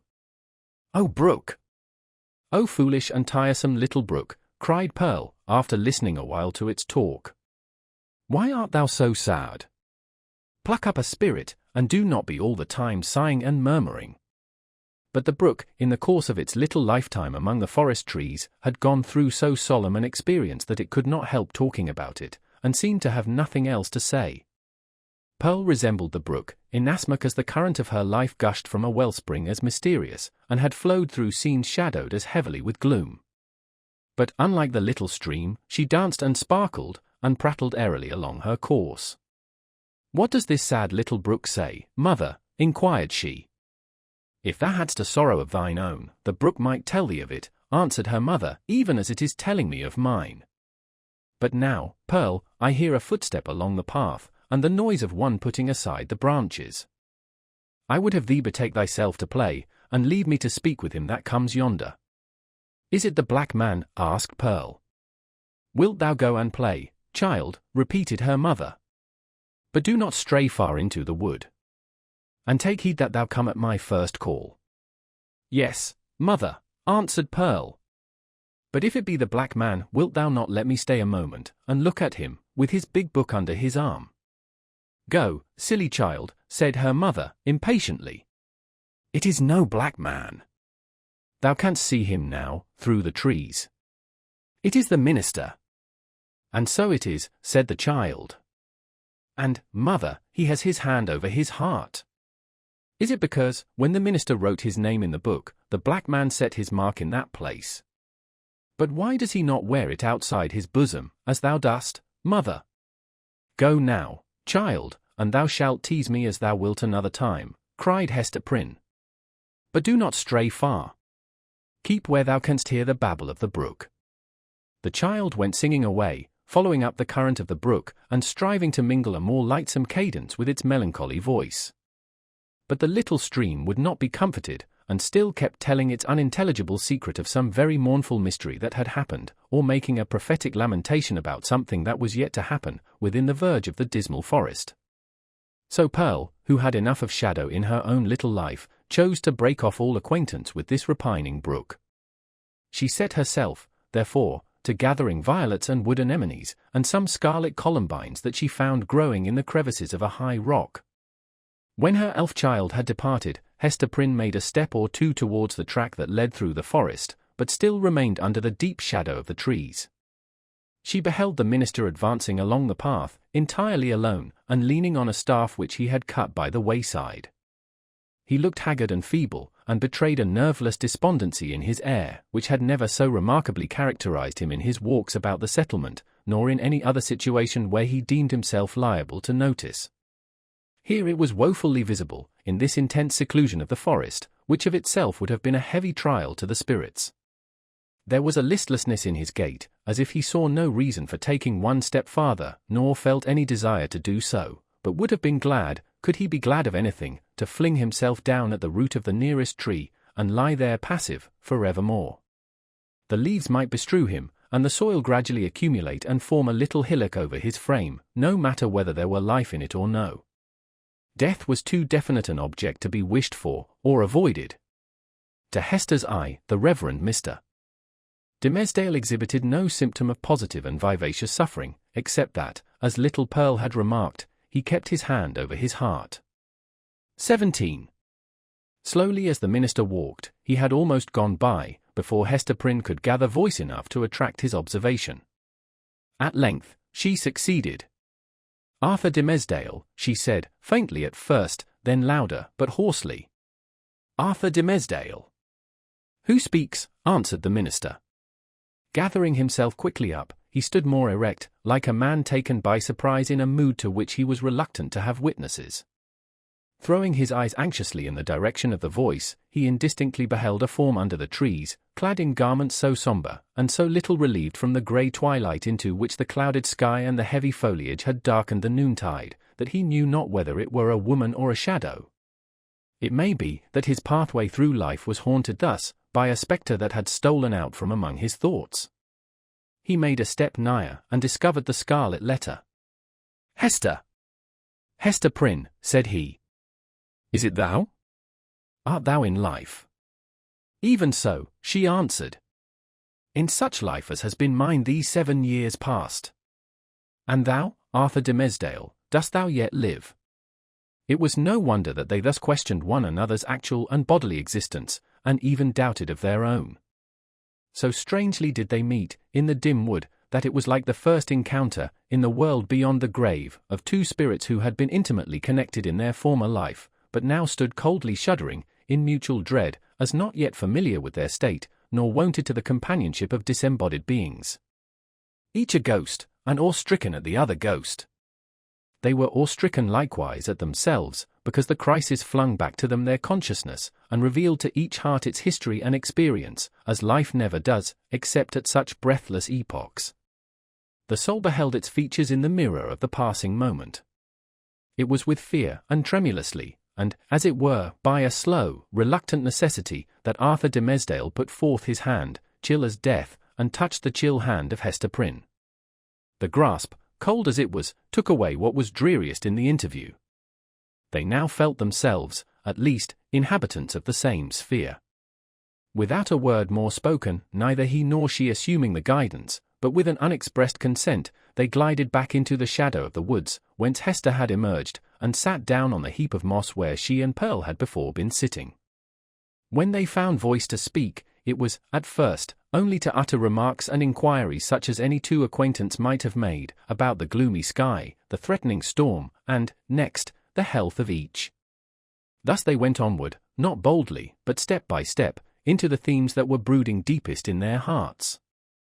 So long estranged by fate and circumstances, they needed something slight and casual to run before, and throw open the doors of intercourse, so that their real thoughts might be led across the threshold. After a while, the minister fixed his eyes on Hester Prynne's. "Hester," said he, "hast thou found peace?" She smiled drearily, looking down upon her bosom. "Hast thou?" she asked. Nothing but despair," he answered. "What else could I look for, being what I am, and leading such a life as mine? Were I an atheist, a man devoid of conscience, a wretch with coarse and brutal instincts, I might have found peace, long ere now. Nay, I never should have lost it. But as matters stand with my soul, whatever of good capacity there originally was in me, all of God's gifts that were the choicest have become the ministers of spiritual torment. Hester, I am most miserable." "The people reverence thee," said Hester. "And surely thou workest good among them. Doth this bring thee no comfort?" "More misery, Hester, only the more misery," answered the clergyman, with a bitter smile. "As concerns the good which I may appear to do, I have no faith in it. It must needs be a delusion. What can a ruined soul, like mine, effect towards the redemption of other souls, or a polluted soul towards their purification? And as for the people's reverence, would that it were turned to scorn and hatred. Canst thou deem it, Hester, a consolation, that I must stand up in my pulpit, and meet so many eyes turned upward to my face, as if the light of heaven were beaming from it, must see my flock hungry for the truth, and listening to my words as if a tongue of Pentecost were speaking, and then look inward, and discern the black reality of what they idolize? I have laughed, in bitterness and agony of heart, at the contrast between what I seem and what I am. And Satan laughs at it." "You wrong yourself in this," said Hester, gently. "You have deeply and sorely repented. Your sin is left behind you, in the days long past. Your present life is not less holy, in very truth, than it seems in people's eyes. Is there no reality in the penitence thus sealed and witnessed by good works? And wherefore should it not bring you peace?" "No, Hester, no," replied the clergyman. "There is no substance in it. It is cold and dead, and can do nothing for me. Of penance, I have had enough. Of penitence, there has been none. Else, I should long ago have thrown off these garments of mock holiness, and have shown myself to mankind as they will see me at the judgment seat. Happy are you, Hester, that wear the scarlet letter openly upon your bosom. Mine burns in secret. Thou little knowest what a relief it is, after the torment of a 7 years' cheat, to look into an eye that recognizes me for what I am. Had I one friend, or were it my worst enemy, to whom, when sickened with the praises of all other men, I could daily betake myself, and be known as the vilest of all sinners, methinks my soul might keep itself alive thereby. Even thus much of truth would save me. But, now, it is all falsehood, all emptiness, all death. Hester Prynne looked into his face, but hesitated to speak.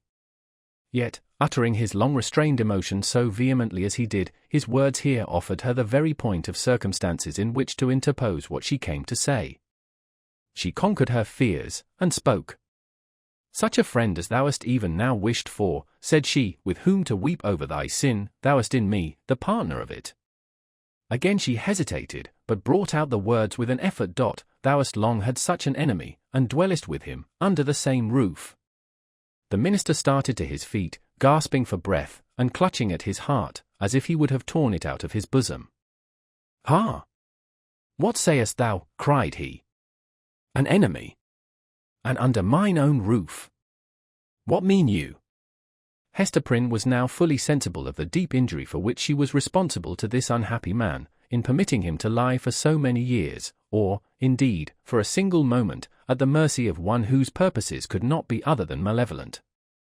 The very contiguity of his enemy, beneath whatever mask the latter might conceal himself, was enough to disturb the magnetic sphere of a being so sensitive as Arthur Dimmesdale.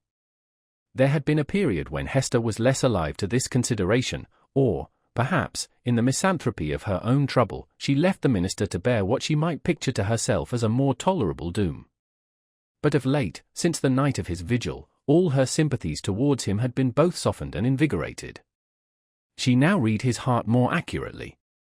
She doubted not that the continual presence of Roger Chillingworth, the secret poison of his malignity, infecting all the air about him, and his authorized interference, as a physician, with the minister's physical and spiritual infirmities, that these bad opportunities had been turned to a cruel purpose.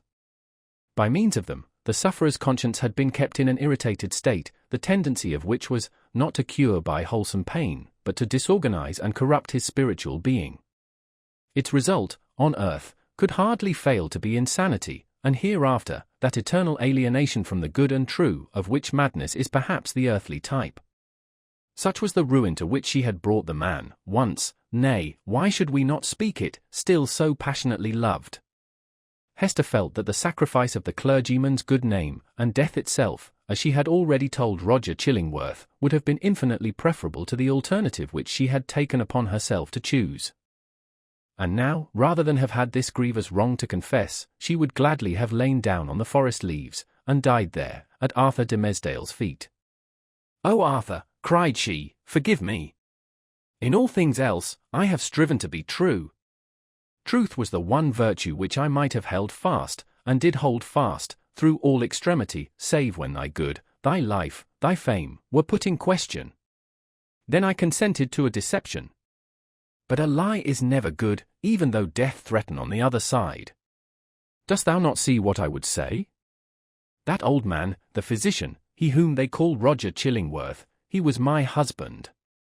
The minister looked at her, for an instant, with all that violence of passion, which, intermixed, in more shapes than one, with his higher, purer, softer qualities, was, in fact, the portion of him which the devil claimed, and through which he sought to win the rest. Never was there a blacker or a fiercer frown than Hester now encountered. For the brief space that it lasted, it was a dark transfiguration. But his character had been so much enfeebled by suffering, that even its lower energies were incapable of more than a temporary struggle.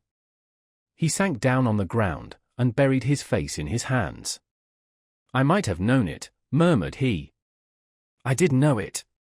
Was not the secret told me, in the natural recoil of my heart, at the first sight of him, and as often as I have seen him since? Why did I not understand? O Hester Prynne, the little knowest all the horror of this thing. And the shame, the indelicacy, the horrible ugliness of this exposure of a sick and guilty heart to the very eye that would gloat over it. Woman, thou art accountable for this. I cannot forgive thee." "Thou shalt forgive me," he cried Hester, flinging herself on the fallen leaves beside him. "Let God punish. Thou shalt forgive." With sudden and desperate tenderness, she threw her arms around him and pressed his head against her bosom, little caring though his cheek rested on the scarlet letter. He would have released himself, but strove in vain to do so. Hester would not set him free, lest he should look her sternly in the face. All the world had frowned on her, for 7 long years had it frowned upon this lonely woman, and still she bore it all, nor ever once turned away her firm, sad eyes.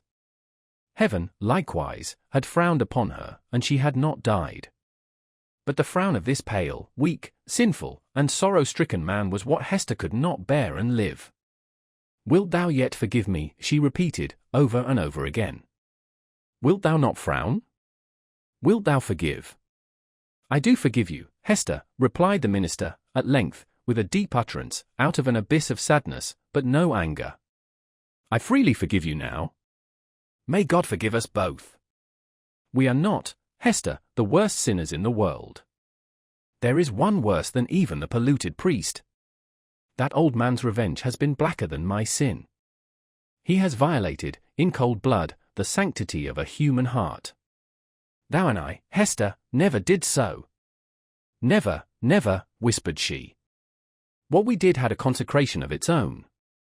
We felt it so. We said so to each other. Hast thou forgotten it?" "Hush, Hester," said Arthur Dimmesdale, rising from the ground. "No, I have not forgotten." They sat down again, side by side, and hand clasped in hand, on the mossy trunk of the fallen tree. Life had never brought them a gloomier hour. It was the point whither their pathway had so long been tending, and darkening ever, as it stole along, and yet it enclosed a charm that made them linger upon it, and claim another, and, after all, another moment. The forest was obscure around them, and creaked with a blast that was passing through it. The boughs were tossing heavily above their heads, while one solemn old tree groaned dolefully to another, as if telling the sad story of the pair that sat beneath, or constrained to forebode evil to come. And yet they lingered. How dreary looked the forest track that led backward to the settlement, where Hester Prynne must take up again the burden of her ignominy, and the minister the hollow mockery of his good name. So they lingered an instant longer. No golden light had ever been so precious as the gloom of this dark forest. Here, seen only by his eyes, the scarlet letter need not burn into the bosom of the fallen woman. Here, seen only by her eyes, Arthur Dimmesdale, false to God and man, might be, for one moment, true. He started at a thought that suddenly occurred to him. "Hester," cried he, "here is a new horror. Roger Chillingworth knows your purpose to reveal his true character. Will he continue, then, to keep our secret? What will now be the course of his revenge?" "There is a strange secrecy in his nature," replied Hester, thoughtfully, "and it has grown upon him by the hidden practices of his revenge. I deem it not likely that he will betray the secret. He will doubtless seek other means of satiating his dark passion. And how am I to live longer, breathing the same air with this deadly enemy?" exclaimed Arthur Dimmesdale, shrinking within himself, and pressing his hand nervously against his heart, a gesture that had grown involuntary with him. "Think for me, Hester. Thou art strong. Resolve for me. Thou must dwell no longer with this man," said Hester, slowly and firmly. "Thy heart must be no longer under his evil eye." "It were far worse than death," replied the minister. "But how to avoid it? What choice remains to me? Shall I lie down again on these withered leaves, where I cast myself when thou didst tell me what he was? Must I sink down there, and die at once? Alas, what a ruin has befallen thee," said Hester, with the tears gushing into her eyes. "Wilt thou die for very weakness? There is no other cause." "The judgment of God is on me," answered the conscience-stricken priest. "It is too mighty for me to struggle with." "Heaven would show mercy," rejoined Hester, "hadst thou but the strength to take advantage of it." "Be thou strong for me," answered he. "Advise me what to do." "Is the world, then, so narrow?" exclaimed Hester Prynne, fixing her deep eyes on the minister's, and instinctively exercising a magnetic power over a spirit so shattered and subdued that it could hardly hold itself erect. "Doth the universe lie within the compass of yonder town, which only a little time ago was but a leaf-strewn desert, as lonely as this around us? Whither leads yonder forest track? Backward to the settlement, thou sayest. Yes, but onward, too. Deeper it goes, and deeper, into the wilderness, less plainly to be seen at every step, than till, some few miles hence, the yellow leaves will show no vestige of the white man's tread. There thou art free. So brief a journey would bring thee from a world where thou hast been most wretched, to one where thou mayest still be happy. Is there not shade enough in all this boundless forest to hide thy heart from the gaze of Roger Chillingworth? Yes, Hester, but only under the fallen leaves, replied the minister, with a sad smile. Then there is the broad pathway of the sea, continued Hester. It brought thee hither. If thou so choose, it will bear thee back again. In our native land, whether in some remote rural village or in vast London, or, surely, in Germany, in France, in pleasant Italy, thou wouldst be beyond his power and knowledge. And what hast thou to do with all these iron men, and their opinions? They have kept thy better part in bondage too long already. It cannot be, answered the minister, listening as if he were called upon to realize a dream. I am powerless to go. Wretched and sinful as I am, I have had no other thought than to drag on my earthly existence in the sphere where Providence hath placed me. Lost as my own soul is, I would still do what I may for other human souls. I dare not quit my post, though an unfaithful sentinel, whose sure reward is death and dishonor, when his dreary watch shall come to an end. Thou art crushed under this 7 years' weight of misery, replied Hester, fervently resolved to buoy him up with her own energy. But thou shalt leave it all behind thee. It shall not cumber thy steps, as thou treadest along the forest path, neither shalt thou freight the ship with it, if thou prefer to cross the sea. Leave this wreck and ruin here where it hath happened. Meddle no more with it. Begin all anew. Hast thou exhausted possibility in the failure of this one trial? Not so. The future is yet full of trial and success. There is happiness to be enjoyed. There is good to be done. Exchange this false life of thine for a true one. Be, if thy spirit summon thee to such a mission, the teacher and apostle of the red men. Or, as is more thy nature, be a scholar and a sage among the wisest and the most renowned of the cultivated world. Preach. Write. Act. Do anything, save to lie down and die. Give up this name of Arthur Dimmesdale, and make thyself another, and a high one, such as thou canst wear without fear or shame. Why shouldst thou tarry so much as one other day in the torments that have so gnawed into thy life, that have made thee feeble to will and to do, that will leave thee powerless even to repent? Up, and away! O Hester, cried Arthur Dimmesdale, in whose eyes a fitful light, kindled by her enthusiasm, flashed up and died away, thou tellest of running a race to a man whose knees are tottering beneath him. I must die here. There is not the strength or courage left me to venture into the wide, strange, difficult world, alone.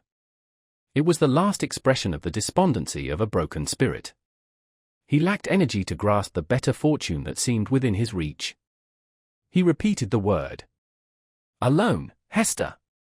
Thou shalt not go alone, answered she, in a deep whisper. Then, all was spoken. 18. A flood of sunshine.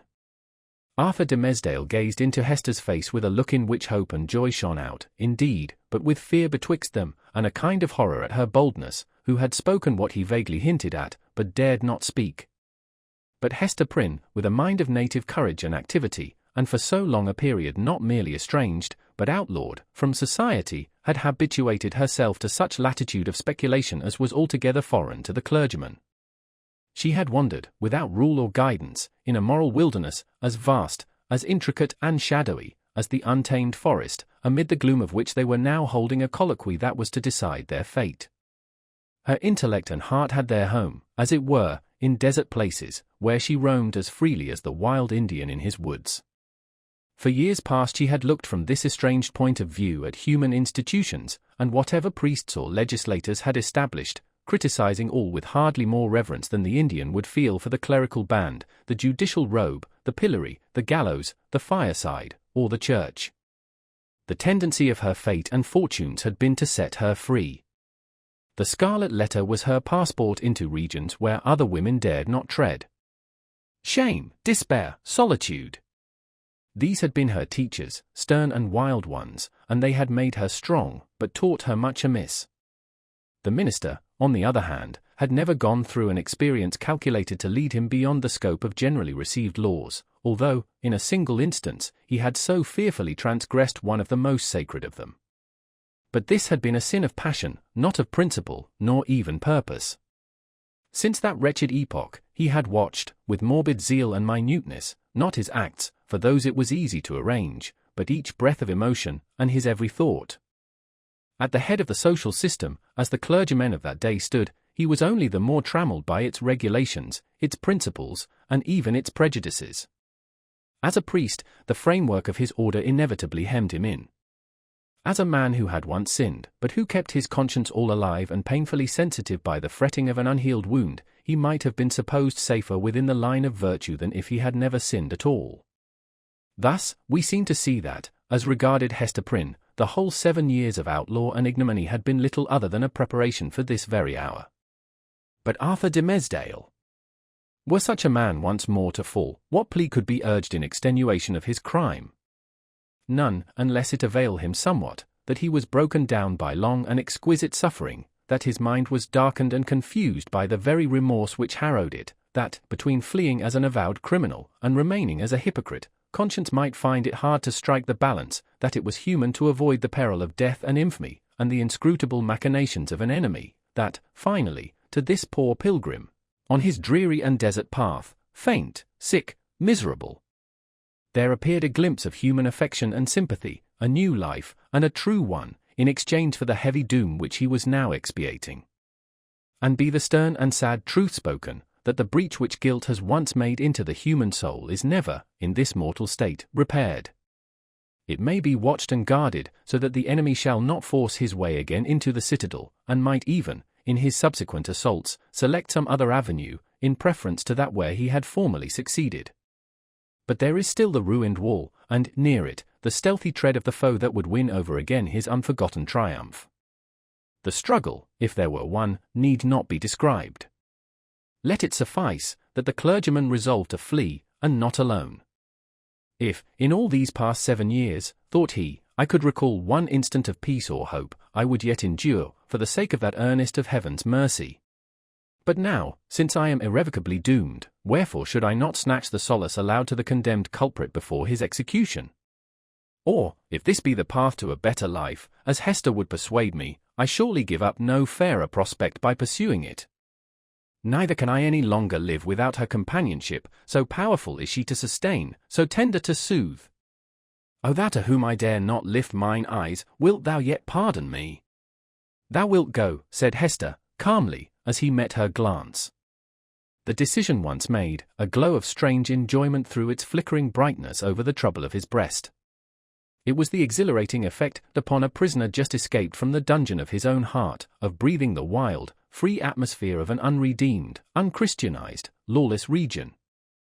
His spirit rose, as it were, with a bound, and attained a nearer prospect of the sky, than throughout all the misery which had kept him grovelling on the earth. Of a deeply religious temperament, there was inevitably a tinge of the devotional in his mood. Do I feel joy again? Cried he, wondering at himself. Methought the germ of it was dead in me. O Hester, thou art my better angel. I seem to have flung myself, sick, sin-stained, and sorrow-blackened, down upon these forest leaves, and to have risen up all made anew, and with new powers to glorify him that hath been merciful. This is already the better life. Why did we not find it sooner? Let us not look back, answered Hester Prynne. The past is gone. Wherefore should we linger upon it now? See! With this symbol, I undo it all, and make it as it had never been. So speaking, she undid the clasp that fastened the Scarlet Letter, and, taking it from her bosom, threw it to a distance among the withered leaves. The mystic token alighted on the hither verge of the stream. With a hand's breadth farther flight it would have fallen into the water, and have given the little brook another woe to carry onward, besides the unintelligible tale which it still kept murmuring about. But there lay the embroidered letter, glittering like a lost jewel, which some ill-fated wanderer might pick up, and thenceforth be haunted by strange phantoms of guilt, sinkings of the heart, and unaccountable misfortune. The stigma gone, Hester heaved a long, deep sigh, in which the burden of shame and anguish departed from her spirit. Oh, exquisite relief! She had not known the weight until she felt the freedom. By another impulse, she took off the formal cap that confined her hair, and down it fell upon her shoulders, dark and rich, with at once a shadow and a light in its abundance, and imparting the charm of softness to her features. There played around her mouth and beamed out of her eyes a radiant and tender smile that seemed gushing from the very heart of womanhood. A crimson flush was glowing on her cheek that had been long so pale. Her sex, her youth, and the whole richness of her beauty came back from what men call the irrevocable past, and clustered themselves, with her maiden hope and a happiness before unknown, within the magic circle of this hour. And, as if the gloom of the earth and sky had been but the effluence of these two mortal hearts, it vanished with their sorrow. All at once, as with a sudden smile of heaven, forth burst the sunshine, pouring a very flood into the obscure forest, gladdening each green leaf, transmuting the yellow fallen ones to gold, and gleaming adown the grey trunks of the solemn trees. The objects that had made a shadow hitherto embodied the brightness now. The course of the little brook might be traced by its merry gleam afar into the wood's heart of mystery, which had become a mystery of joy. Such was the sympathy of nature, that wild, heathen nature of the forest, never subjugated by human law, nor illumined by higher truth, with the bliss of these two spirits. Love, whether newly born or aroused from a death-like slumber, must always create a sunshine, filling the heart so full of radiance that it overflows upon the outward world. Had the forest still kept its gloom, it would have been bright in Hester's eyes and bright in Arthur Dimmesdale's. Hester looked at him with the thrill of another joy. "Thou must know Pearl," said she. "Our little Pearl. Thou hast seen her, yes, I know it, but thou wilt see her now with other eyes. She is a strange child. I hardly comprehend her. But thou wilt love her dearly, as I do, and wilt advise me how to deal with her." "Dost thou think the child will be glad to know me?" asked the minister, somewhat uneasily. "I have long shrunk from children, because they often show a distrust, a backwardness to be familiar with me. I have even been afraid of little Pearl." "Ah, that was sad," answered the mother. "But she will love thee dearly, and thou her. She is not far off. I will call her Pearl. Pearl. I see the child," observed the minister. "Yonder she is, standing in a streak of sunshine, a good way off, on the other side of the brook. So thou thinkest the child will love me?" Hester smiled, and again called to Pearl, who was visible, at some distance, as the minister had described her, like a bright apparelled vision, in a sunbeam, which fell down upon her through an arch of boughs. The ray quivered to and fro, making her figure dim or distinct, now like a real child, now like a child's spirit, as the splendor went and came again. She heard her mother's voice, and approached slowly through the forest. Pearl had not found the hour pass wearisomely, while her mother sat talking with the clergyman. The great black forest, stern as it showed itself to those who brought the guilt and troubles of the world into its bosom, became the playmate of the lonely infant, as well as it knew how. Sombre as it was, it put on the kindest of its moods to welcome her. It offered her the partridge berries, the growth of the preceding autumn, but ripening only in the spring, and now red as drops of blood upon the withered leaves. These Pearl gathered, and was pleased with their wild flavor. The small denizens of the wilderness hardly took pains to move out of her path. A partridge, indeed, with a brood of 10 behind her, ran forward threateningly, but soon repented of her fierceness, and clucked to her young ones not to be afraid. A pigeon, alone on a low branch, allowed Pearl to come beneath, and uttered a sound as much of greeting as alarm. A squirrel, from the lofty depths of his domestic tree, chattered either in anger or merriment, for a squirrel is such a choleric and humorous little personage, that it is hard to distinguish between his moods, so he chattered at the child, and flung down a nut upon her head. It was a last year's nut, and already gnawed by his sharp tooth.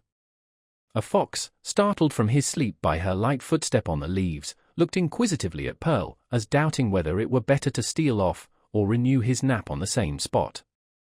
A wolf, it is said, but here the tale has surely lapsed into the improbable, came up, and smelt of Pearl's robe, and offered his savage head to be patted by her hand.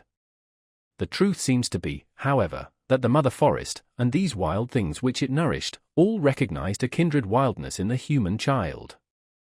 And she was gentler here than in the grass-emargined streets of the settlement, or in her mother's cottage.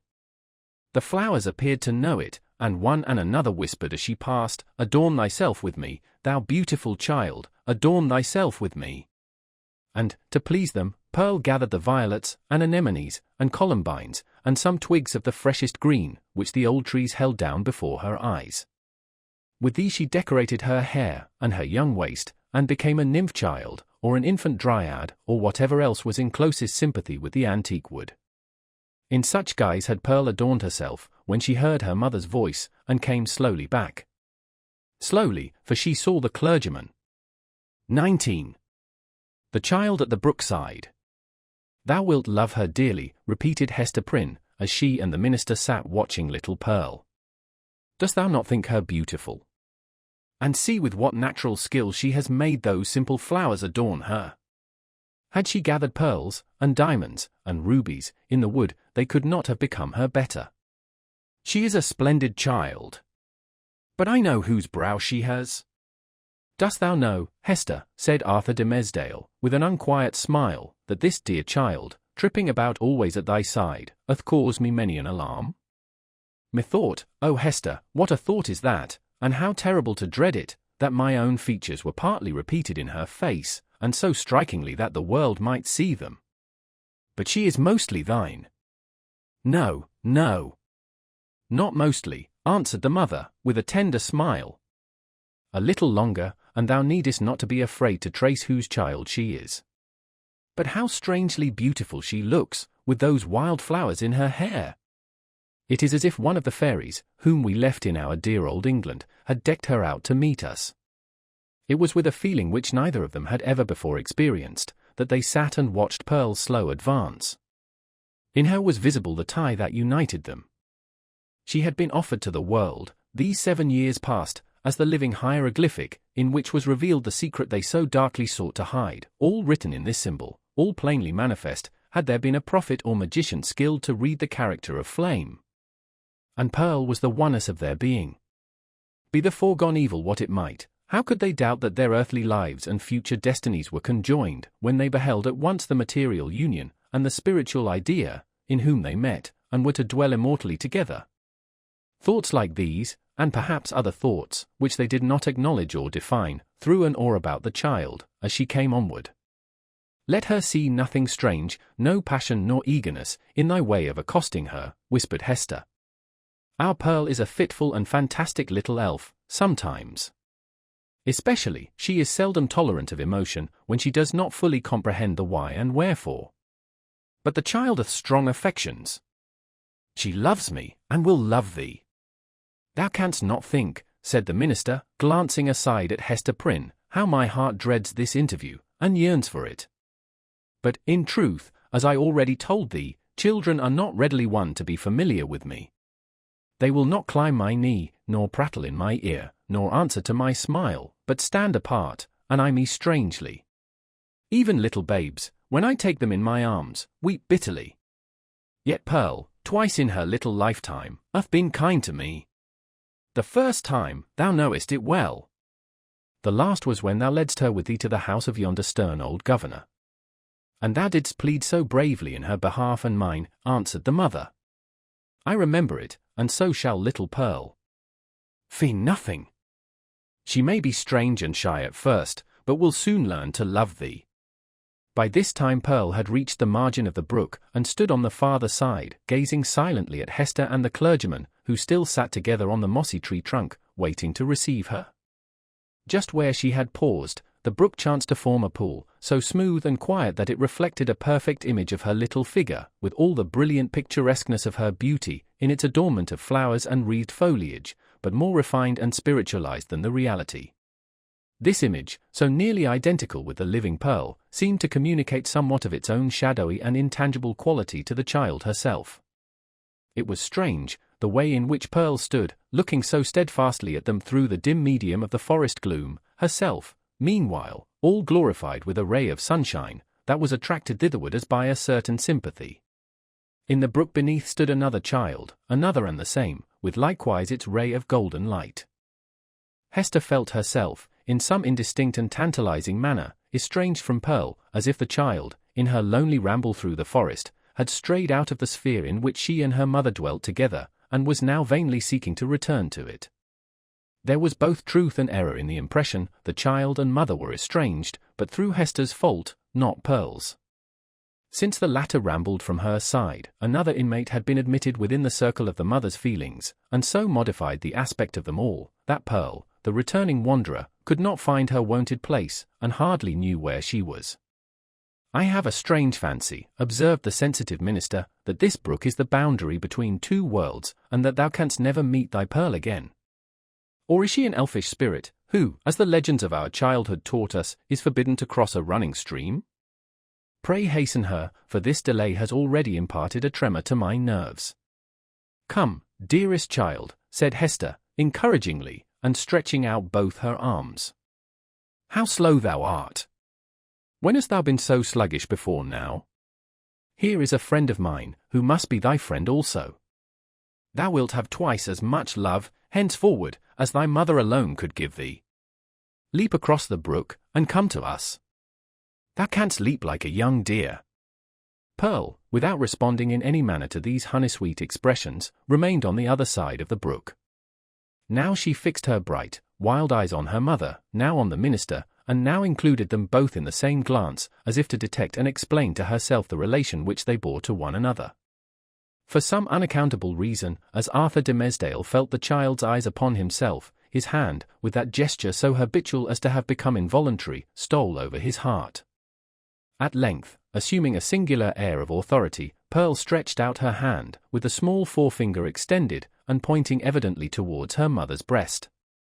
And beneath, in the mirror of the brook, there was the flower-girdled and sunny image of little Pearl, pointing her small forefinger too. "Thou strange child, why dost thou not come to me?" exclaimed Hester. Pearl still pointed with her forefinger, and a frown gathered on her brow, the more impressive from the childish, the almost baby-like aspect of the features that conveyed it. As her mother still kept beckoning to her, and arraying her face in a holiday suit of unaccustomed smiles, the child stamped her foot with a yet more imperious look and gesture. In the brook, again, was the fantastic beauty of the image, with its reflected frown, its pointed finger, and imperious gesture, giving emphasis to the aspect of little Pearl. "Hasten, Pearl, or I shall be angry with thee," cried Hester Prynne, who, however inured to such behaviour on the elf child's part at other seasons, was naturally anxious for a more seemly deportment now. "Leap across the brook, naughty child, and run hither. Else I must come to thee."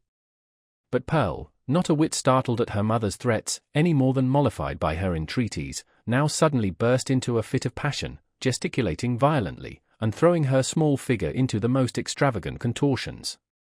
She accompanied this wild outbreak with piercing shrieks, which the woods reverberated on all sides, so that, alone as she was in her childish and unreasonable wrath, it seemed as if a hidden multitude were lending her their sympathy and encouragement. Seen in the brook, once more, was the shadowy wrath of Pearl's image, crowned and girdled with flowers, but stamping its foot, wildly gesticulating, and, in the midst of all, still pointing its small forefinger at Hester's bosom. "I see what ails the child," whispered Hester to the clergyman, and turning pale in spite of a strong effort to conceal her trouble and annoyance. Children will not abide the slightest, change in the accustomed aspect of things that are daily before their eyes. Pearl misses something which she has always seen me wear. "I pray you," answered the minister, "if thou hast any means of pacifying the child, do it forthwith.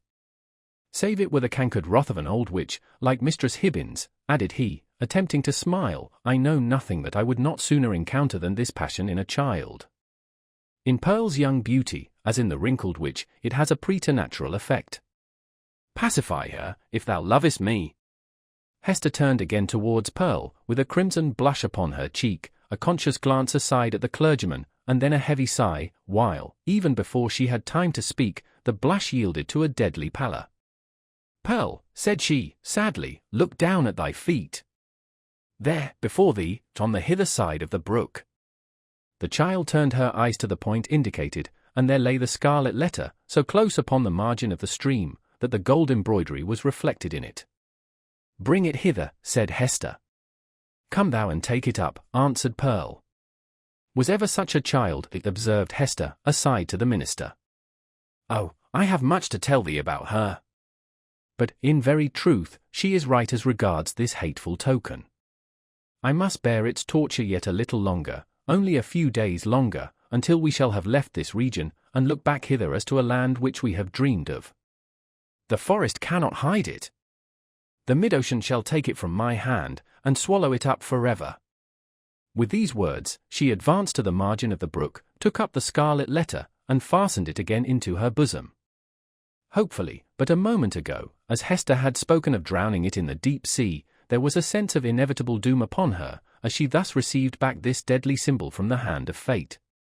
She had flung it into infinite space, she had drawn an hour's free breath, and here again was the scarlet misery, glittering on the old spot.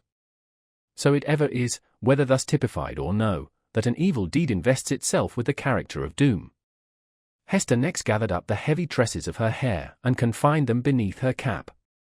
As if there were a withering spell in the sad letter, her beauty, the warmth and richness of her womanhood, departed, like fading sunshine, and a grey shadow seemed to fall across her. When the dreary change was wrought, she extended her hand to Pearl. "Dost thou know thy mother now, child?" asked she, reproachfully, but with a subdued tone. "Wilt thou come across the brook, and own thy mother, now that she has her shame upon her, now that she is sad?" "Yes, now I will," answered the child, bounding across the brook, and clasping Hester in her arms. "Now thou art my mother indeed. And I am thy little Pearl." In a mood of tenderness that was not usual with her, she drew down her mother's head, and kissed her brow and both her cheeks. But then, by a kind of necessity that always impelled this child to alloy whatever comfort she might chance to give with a throb of anguish, Pearl put up her mouth, and kissed the Scarlet Letter too. "That was not kind," said Hester. "When thou hast shown me a little love, thou mockest me." "Why doth the minister sit yonder?" asked Pearl. "He waits to welcome thee," replied her mother.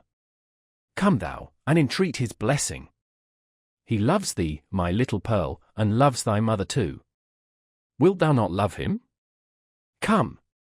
He longs to greet thee."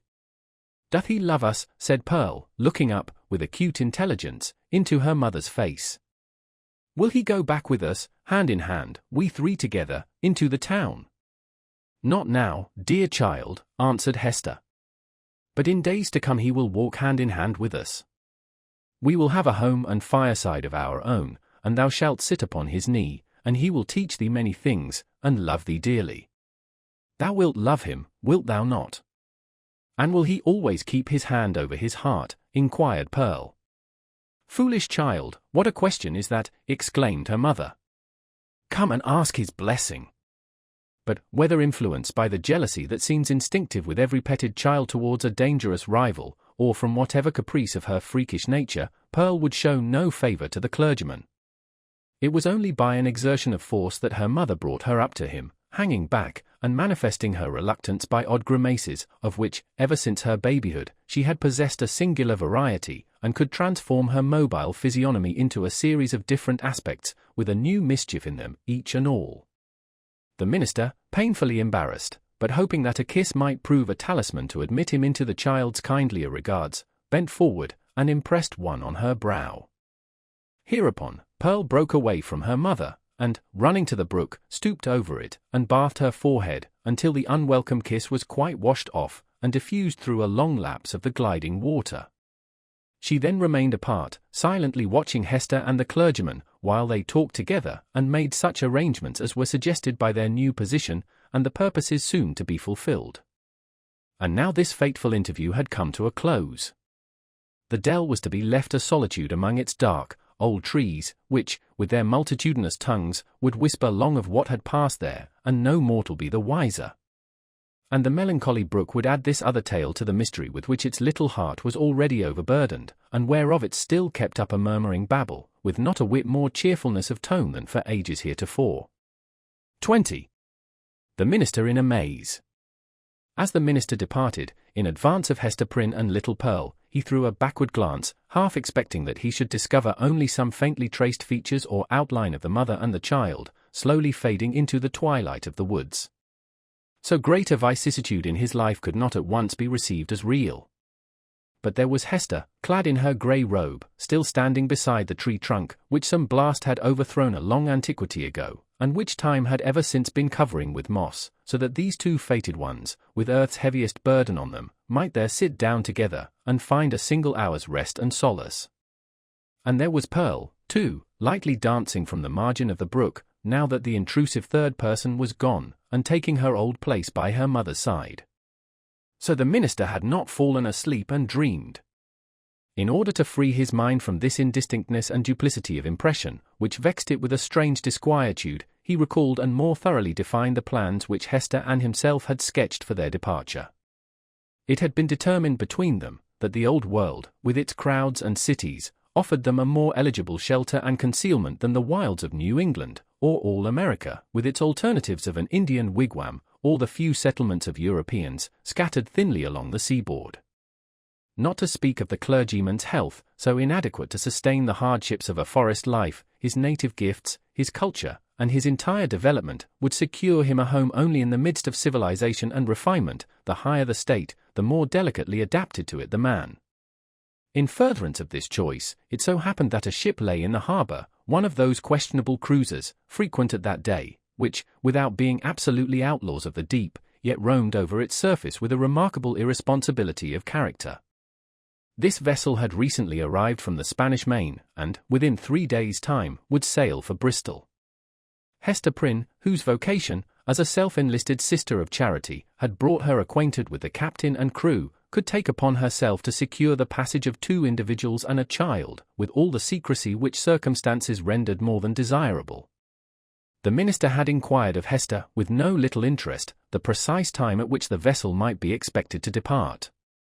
It would probably be on the 4th day from the present. That is most fortunate, he had then said to himself. Now, why the Reverend Mr. Dimmesdale considered it so very fortunate, we hesitate to reveal. Nevertheless, to hold nothing back from the reader, it was because, on the 3rd day from the present, he was to preach the election sermon, and, as such an occasion formed an honourable epoch in the life of a New England clergyman, he could not have chanced upon a more suitable mode and time of terminating his professional career. At least, they shall say of me, thought this exemplary man, that I leave no public duty unperformed, nor ill-performed. Sad, indeed, that an introspection so profound and acute as this poor minister's should be so miserably deceived. We have had, and may still have, worse things to tell of him, but none, we apprehend, so pitiably weak, no evidence, at once so slight and irrefragable, of a subtle disease, that had long since begun to eat into the real substance of his character. No man, for any considerable period, can wear one face to himself, and another to the multitude, without finally getting bewildered as to which may be the true. The excitement of Mr. Dimmesdale's feelings, as he returned from his interview with Hester, lent him unaccustomed physical energy, and hurried him townward at a rapid pace. The pathway among the woods seemed wilder, more uncouth with its rude natural obstacles, and less trodden by the foot of man, than he remembered it on his outward journey. But he leaped across the plashy places, thrust himself through the clinging underbrush, climbed the ascent, plunged into the hollow, and overcame, in short, all the difficulties of the track, with an unweariable activity that astonished him. He could not but recall how feebly, and with what frequent pauses for breath, he had toiled over the same ground, only 2 days before. As he drew near the town, he took an impression of change from the series of familiar objects that presented themselves. It seemed not yesterday, not 1, nor 2, but many days, or even years ago, since he had quitted them. There, indeed, was each former trace of the street, as he remembered it, and all the peculiarities of the houses, with the due multitude of gable peaks, and a weathercock at every point where his memory suggested one. Not the less, however, came this importunately obtrusive sense of change. The same was true as regarded the acquaintances whom he met, and all the well-known shapes of human life, about the little town. They looked neither older nor younger now, the beards of the aged were no whiter, nor could the creeping babe of yesterday walk on his feet today. It was impossible to describe in what respect they differed from the individuals on whom he had so recently bestowed a parting glance, and yet the minister's deepest sense seemed to inform him of their mutability. A similar impression struck him most remarkably, as he passed under the walls of his own church. The edifice had so very strange, and yet so familiar, an aspect, that Mr. Dimmesdale's mind vibrated between two ideas, either that he had seen it only in a dream hitherto, or that he was merely dreaming about it now. This phenomenon, in the various shapes which it assumed, indicated no external change, but so sudden and important a change in the spectator of the familiar scene, that the intervening space of a single day had operated on his consciousness like the lapse of years. The minister's own will, and Hester's will, and the fate that grew between them, had wrought this transformation. It was the same town as heretofore, but the same minister returned not from the forest. He might have said to the friends who greeted him, "I am not the man for whom you take me. I left him yonder in the forest, withdrawn into a secret dell, by a mossy tree trunk, and near a melancholy brook. Go, seek your minister, and see if his emaciated figure, his thin cheek, his white, heavy, pain-wrinkled brow, be not flung down there like a cast-off garment." His friends, no doubt, would still have insisted with him, "Thou art thyself a man." But the error would have been their own, not his. Before Mr. Dimmesdale reached home, his inner man gave him other evidences of a revolution in the sphere of thought and feeling. In truth, nothing short of a total change of dynasty and moral code, in that interior kingdom, was adequate to account for the impulses now communicated to the unfortunate and startled minister. At every step he was incited to do some strange, wild, wicked thing or other, with a sense that it would be at once involuntary and intentional, in spite of himself, yet growing out of a profounder self than that which opposed the impulse. For instance, he met one of his own deacons. The good old man addressed him with the paternal affection and patriarchal privilege, which his venerable age, his upright and holy character, and his station in the church, entitled him to use, and, conjoined with this, the deep, almost worshipping respect which the minister's professional and private claims alike demanded. Never was there a more beautiful example of how the majesty of age and wisdom may comport with the obeisance and respect enjoined upon it, as from a lower social rank, an inferior order of endowment, towards a higher. Now, during a conversation of some 2 or 3 moments between the Reverend Mr. Dimmesdale and this excellent and hoary-bearded deacon, it was only by the most careful self-control that the former could refrain from uttering certain blasphemous suggestions that rose into his mind, respecting the communion supper. He absolutely trembled and turned pale as ashes, lest his tongue should wag itself, in utterance of these horrible matters, and plead his own consent for so doing, without his having fairly given it. And, even with this terror in his heart, he could hardly avoid laughing, to imagine how the sanctified old patriarchal deacon would have been petrified by his minister's impiety. Again, another incident of the same nature. Hurrying along the street, the Reverend Mr. Dimmesdale encountered the eldest female member of his church, a most pious and exemplary old dame, poor, widowed, lonely, and with a heart as full of reminiscences about her dead husband and children, and her dead friends of long ago, as a burial ground is full of storied gravestones. Yet all this, which would else have been such heavy sorrow, was made almost a solemn joy to her devout old soul, by religious consolations and the truths of Scripture, wherewith she had fed herself continually for more than 30 years. And, since Mr. Dimmesdale had taken her in charge, the good grandam's chief earthly comfort, which, unless it had been likewise a heavenly comfort, could have been none at all, was to meet her pastor, whether casually, or of set purpose, and be refreshed with a word of warm, fragrant, heaven-breathing gospel truth, from his beloved lips, into her dulled, but rapturously attentive ear. But, on this occasion, up to the moment of putting his lips to the old woman's ear, Mr. Dimmesdale, as the great enemy of souls would have it, could recall no text of Scripture, nor aught else, except a brief, pithy, and, as it then appeared to him, unanswerable argument against the immortality of the human soul. The instilment thereof into her mind would probably have caused this aged sister to drop down dead, at once, as by the effect of an intensely poisonous infusion. What he really did whisper, the minister could never afterwards recollect. There was, perhaps, a fortunate disorder in his utterance, which failed to impart any distinct idea to the good widow's comprehension, or which Providence interpreted after a method of its own. Assuredly, as the minister looked back, he beheld an expression of divine gratitude and ecstasy that seemed like the shine of the celestial city on her face, so wrinkled and ashy pale. Again, a third instance. After parting from the old church member, he met the youngest sister of them all. It was a maiden newly won, and won by the Reverend Mr. Dimmesdale's own sermon, on the Sabbath after his vigil, to barter the transitory pleasures of the world for the heavenly hope, that was to assume brighter substance as life grew dark around her, and which would gild the utter gloom with final glory. She was fair and pure as a lily that had bloomed in paradise. The minister knew well that he was himself enshrined within the stainless sanctity of her heart, which hung its snowy curtains about his image, imparting to religion the warmth of love, and to love a religious purity. Satan, that afternoon, had surely led the poor young girl away from her mother's side, and thrown her into the pathway of this sorely tempted, or, shall we not rather say, this lost and desperate man. As she drew nigh, the archfiend whispered him to condense into small compass and drop into her tender bosom a germ of evil that would be sure to blossom darkly soon, and bear black fruit betimes. Such was his sense of power over this virgin soul, trusting him as she did, that the minister felt potent to blight all the field of innocence with but one wicked look, and develop all its opposite with but a word. So, with a mightier struggle than he had yet sustained, he held his Geneva cloak before his face, and hurried onward, making no sign of recognition, and leaving the young sister to digest his rudeness as she might. She ransacked her conscience, which was full of harmless little matters, like her pocket or her work-bag, and took herself to task, poor thing, for 1,000 imaginary faults, and went about her household duties with swollen eyelids the next morning. Before the minister had time to celebrate his victory over this last temptation, he was conscious of another impulse, more ludicrous, and almost as horrible. It was, we blush to tell it, it was to stop short in the road, and teach some very wicked words to a knot of little Puritan children who were playing there, and had but just begun to talk.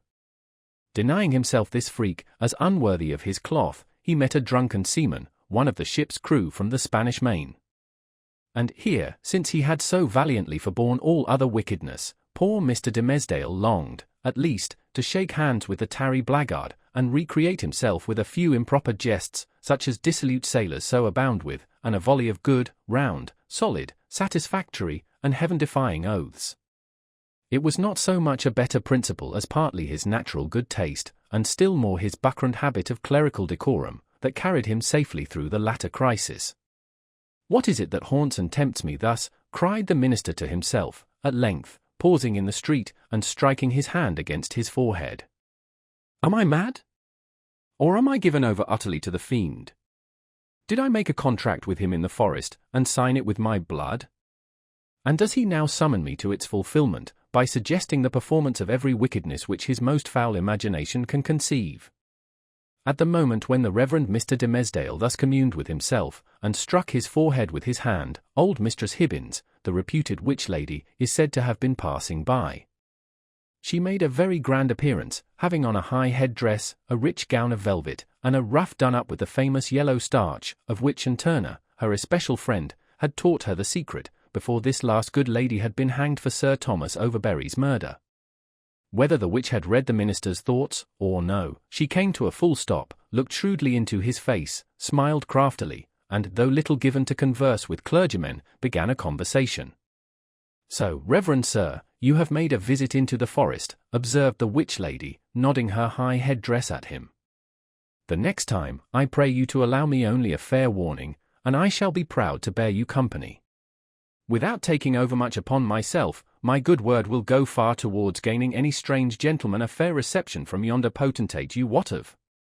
"I profess, madam," answered the clergyman, with a grave obeisance, such as the lady's rank demanded, and his own good breeding made imperative, "I profess, on my conscience and character, that I am utterly bewildered as touching the purport of your words. I went not into the forest to seek a potentate, neither do I, at any future time, design a visit thither, with a view to gaining the favour of such a personage. My one sufficient object was to greet that pious friend of mine, the Apostle Eliot, and rejoice with him over the many precious souls he hath won from heathendom." "Ha, ha, ha," cackled the old witch lady, still nodding her high head-dress at the minister. "Well, well, we must needs talk thus in the daytime. You carry it off like an old hand. But at midnight, and in the forest, we shall have other talk together." She passed on with her aged stateliness, but often turning back her head and smiling at him, like one willing to recognize a secret intimacy of connection. "Have I then sold myself," thought the minister, "to the fiend whom, if men say true, this yellow-starched and velveted old hag has chosen for her prince and master? The wretched minister! He had made a bargain very like it. Tempted by a dream of happiness, he had yielded himself, with deliberate choice, as he had never done before, to what he knew was deadly sin. And the infectious poison of that sin had been thus rapidly diffused throughout his moral system. It had stupefied all blessed impulses, and awakened into vivid life the whole brotherhood of bad ones. Scorn, bitterness, unprovoked malignity, gratuitous desire of ill, ridicule of whatever was good and holy, all awoke, to tempt, even while they frightened him. And his encounter with old Mistress Hibbins, if it were a real incident, did but show his sympathy and fellowship with wicked mortals and the world of perverted spirits. He had, by this time, reached his dwelling, on the edge of the burial ground, and, hastening up the stairs, took refuge in his study. The minister was glad to have reached this shelter without first betraying himself to the world by any of those strange and wicked eccentricities to which he had been continually impelled while passing through the streets. He entered the accustomed room, and looked around him on its books, its windows, its fireplace, and the tapestried comfort of the walls, with the same perception of strangeness that had haunted him throughout his walk from the forest dell into the town, and thitherward. Here he had studied and written, here, gone through fast and vigil, and come forth half alive, here, striven to pray, here, borne 100,000 agonies. There was the Bible, in its rich old Hebrew, with Moses and the prophets speaking to him, and God's voice through all. There, on the table, with the inky pen beside it, was an unfinished sermon, with a sentence broken in the midst, where his thoughts had ceased to gush out upon the page, 2 days before. He knew that it was himself, the thin and white-cheeked minister, who had done and suffered these things, and written thus far into the election sermon. But he seemed to stand apart, and eyed this former self with scornful, pitying, but half-envious curiosity. That self was gone. Another man had returned out of the forest, a wiser one, with a knowledge of hidden mysteries which the simplicity of the former never could have reached. A bitter kind of knowledge that. While occupied with these reflections, a knock came at the door of the study, and the minister said, "Come in," not wholly devoid of an idea that he might behold an evil spirit. And so he did. It was old Roger Chillingworth that entered. The minister stood, white and speechless, with one hand on the Hebrew scriptures, and the other spread upon his breast. "Welcome home, Reverend Sir," said the physician. "And how found you that godly man, the Apostle Eliot? But methinks, dear sir, you look pale, as if the travel through the wilderness had been too sore for you. Will not my aid be requisite to put you in heart and strength to preach your election sermon?" "Nay, I think not so," rejoined the Reverend Mr. Dimmesdale. "My journey, and the sight of the holy apostle yonder, and the free air which I have breathed, have done me good, after so long confinement in my study. I think to need no more of your drugs, my kind physician, good though they be, and administered by a friendly hand." All this time, Roger Chillingworth was looking at the minister with the grave and intent regard of a physician towards his patient. But, in spite of this outward show, the latter was almost convinced of the old man's knowledge, or, at least, his confident suspicion, with respect to his own interview with Hester Prynne. The physician knew then, that, in the minister's regard, he was no longer a trusted friend, but his bitterest enemy. So much being known, it would appear natural that a part of it should be expressed. It is singular, however, how long a time often passes before words embody things, and with what security two persons, who choose to avoid a certain subject, may approach its very verge, and retire without disturbing it. Thus, the minister felt no apprehension that Roger Chillingworth would touch, in express words, upon the real position which they sustained towards one another. Yet did the physician, in his dark way, creep frightfully near the secret. "Were it not better," said he, "that you use my poor skill tonight? Verily, dear sir, we must take pains to make you strong and vigorous for this occasion of the election discourse. The people look for great things from you, apprehending that another year may come about, and find their pastor gone." "Yea, to another world," replied the minister, with pious resignation. "Heaven grant it be a better one, for, in good sooth, I hardly think to tarry with my flock through the flitting seasons of another year. But, touching your medicine, kind sir, in my present frame of body, I need it not." "I joy to hear it," answered the physician. "It may be that my remedies, so long administered in vain, begin now to take due effect. Happy man were I, and well deserving of New England's gratitude, could I achieve this cure?" "I thank you from my heart, most watchful friend," said the Reverend Mr. Dimmesdale, with a solemn smile. "I thank you, and can but requite your good deeds with my prayers." "A good man's prayers are golden recompense," rejoined old Roger Chillingworth, as he took his leave. "Yea, they are the current gold coin of the New Jerusalem, with the king's own mint mark on them." Left alone, the minister summoned a servant of the house, and requested food, which, being set before him, he ate with ravenous appetite. Then, flinging the already written pages of the election sermon into the fire, he forthwith began another, which he wrote with such an impulsive flow of thought and emotion, that he fancied himself inspired, and only wondered that heaven should see fit to transmit the grand and solemn music of its oracles through so foul an organ-pipe as he. However, leaving that mystery to solve itself, or go unsolved forever, he drove his task onward, with earnest haste and ecstasy. Thus the night fled away, as if it were a winged steed, and he careering on it, morning came, and peeped, blushing, through the curtains, and at last sunrise threw a golden beam into the study and laid it right across the minister's bedazzled eyes. There he was, with the pen still between his fingers, and a vast, immeasurable tract of written space behind him. 21.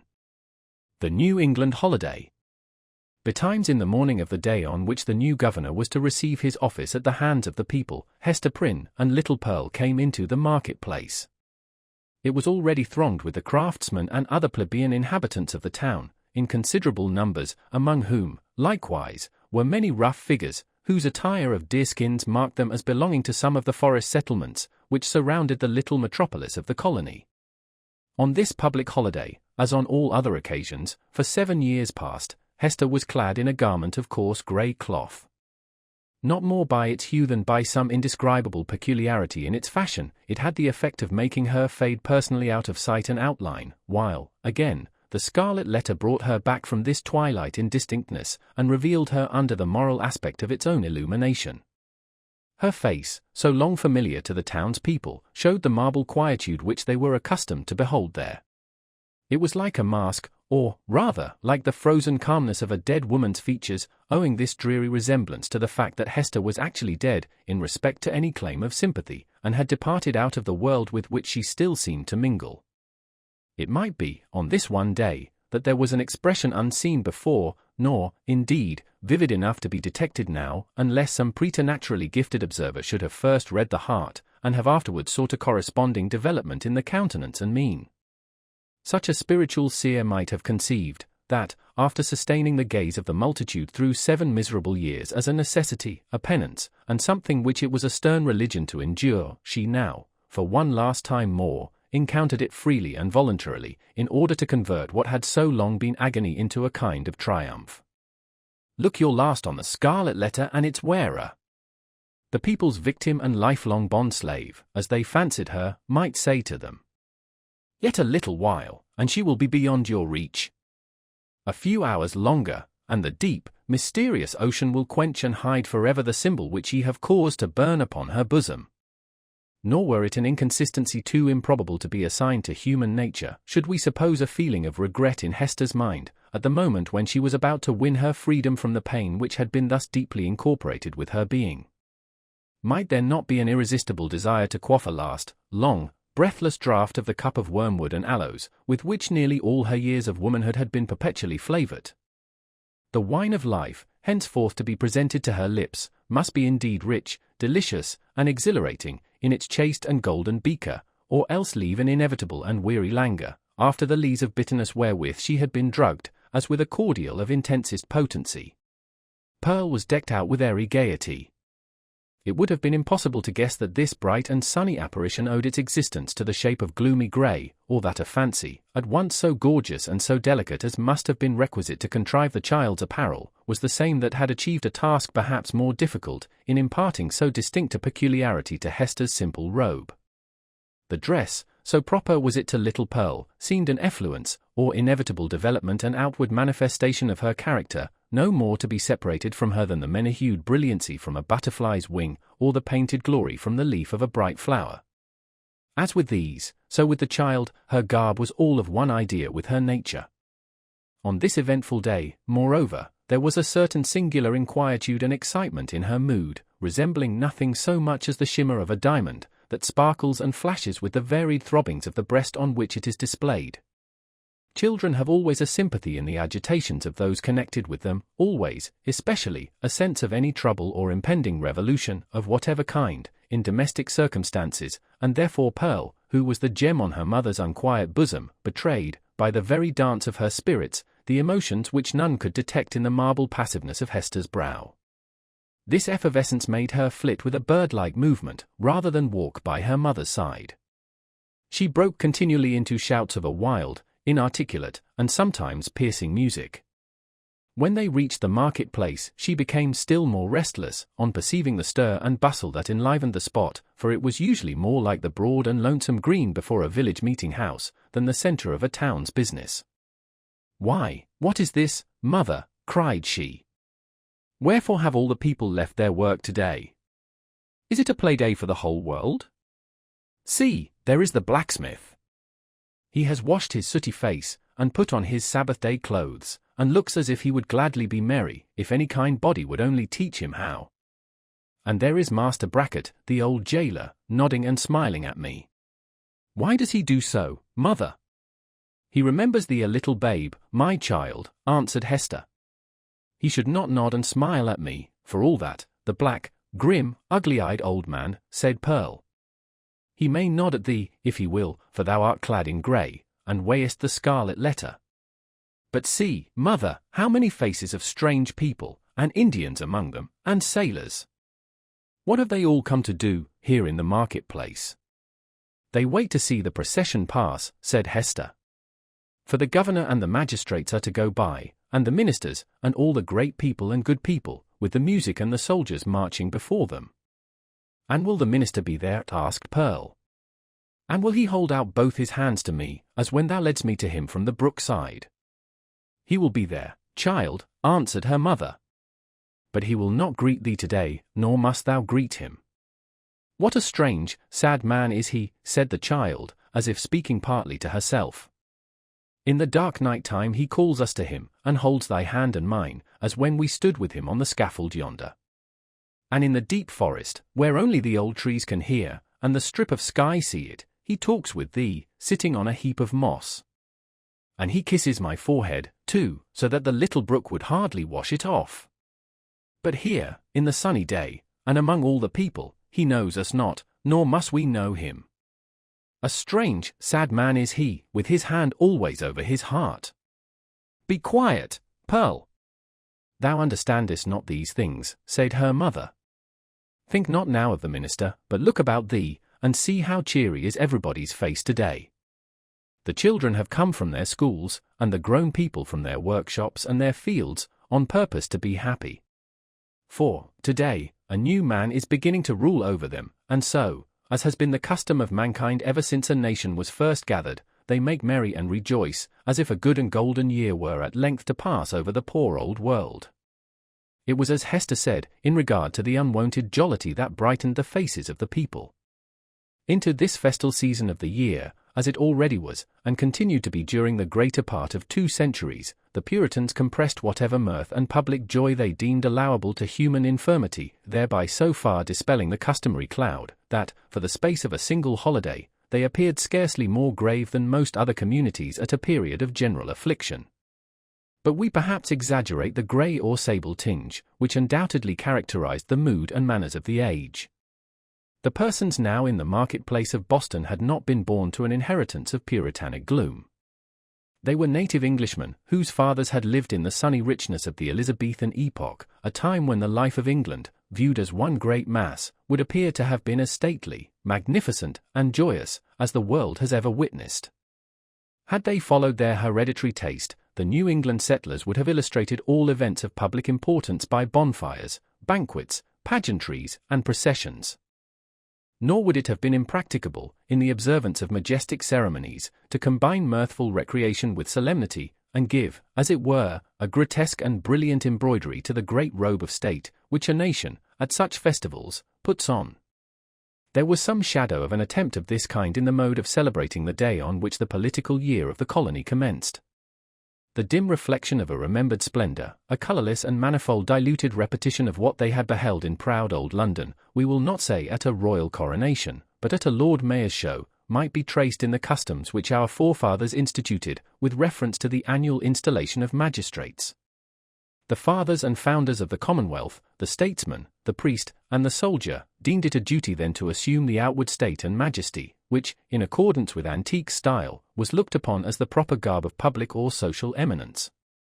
All came forth, to move in procession before the people's eye, and thus impart a needed dignity to the simple framework of a government so newly constructed. Then, too, the people were countenanced, if not encouraged, in relaxing the severe and close application to their various modes of rugged industry, which, at all other times, seemed of the same piece and material with their religion. Here, it is true, were none of the applicances which popular merriment would so readily have found in the England of Elizabeth's time, or that of James, no rude shows of a theatrical kind, no minstrel, with his harp and legendary ballad, nor gleeman, with an ape dancing to his music, no juggler, with his tricks of mimic witchcraft, no merry Andrew, to stir up the multitude with jests, perhaps hundreds of years old, but still effective, by their appeals to the very broadest sources of mirthful sympathy. All such professors of the several branches of jocularity would have been sternly repressed, not only by the rigid discipline of law, but by the general sentiment which gives law its vitality. Not the less, however, the great, honest face of the people smiled, grimly, perhaps, but widely too. Nor were sports wanting, such as the colonists had witnessed, and shared in, long ago, at the country fairs and on the village greens of England, and which it was thought well to keep alive on this new soil, for the sake of the courage and manliness that were essential in them. Wrestling matches, in the different fashions of Cornwall and Devonshire, were seen here and there about the market-place. In one corner, there was a friendly bout at quarterstaff, and, what attracted most interest of all, on the platform of the pillory, already so noted in our pages, 2 masters of defence were commencing an exhibition with the buckler and broadsword. But, much to the disappointment of the crowd, this latter business was broken off by the interposition of the town beadle, who had no idea of permitting the majesty of the law to be violated by such an abuse of one of its consecrated places. It may not be too much to affirm, on the whole, the people being then in the first stages of joyless deportment, and the offspring of sires who had known how to be merry, in their day, that they would compare favourably, in point of holiday-keeping, with their descendants, even at so long an interval as ourselves. Their immediate posterity, the generation next to the early emigrants, wore the blackest shade of Puritanism, and so darkened the national visage with it, that all the subsequent years have not sufficed to clear it up. We have yet to learn again the forgotten art of gaiety. The picture of human life in the market-place, though its general tint was the sad grey, brown, or black of the English emigrants, was yet enlivened by some diversity of hue.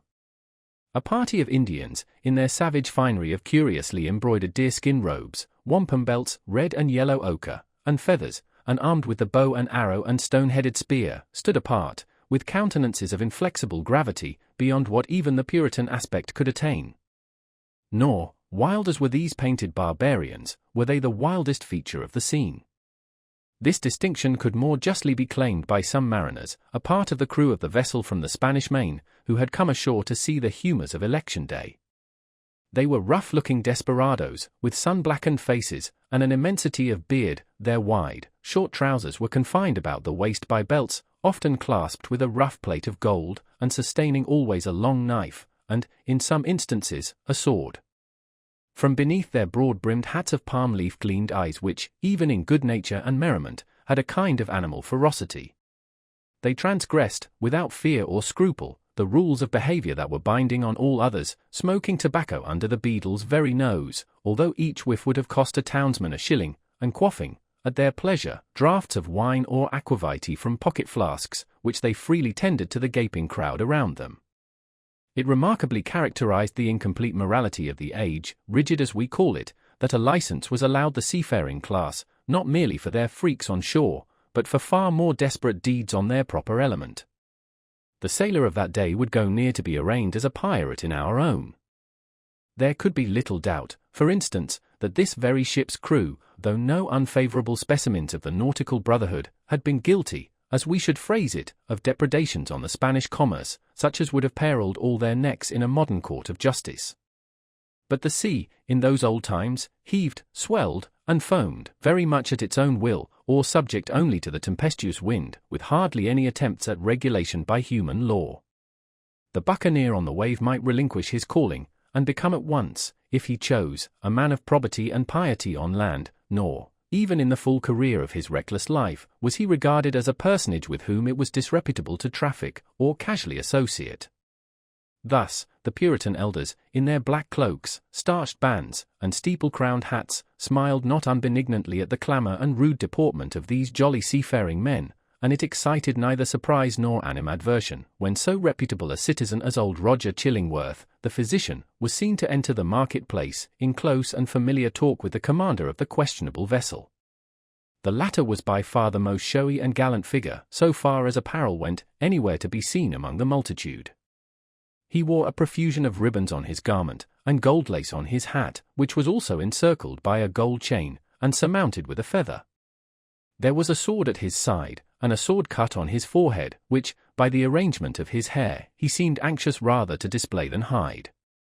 A landsman could hardly have worn this garb and shown this face, and worn and shown them both with such a galliard air, without undergoing stern question before a magistrate, and probably incurring fine or imprisonment, or perhaps an exhibition in the stocks. As regarded the shipmaster, however, all was looked upon as pertaining to the character, as to a fish his glistening scales. After parting from the physician, the commander of the Bristol ship strolled idly through the market-place, until, happening to approach the spot where Hester Prynne was standing, he appeared to recognize, and did not hesitate to address her.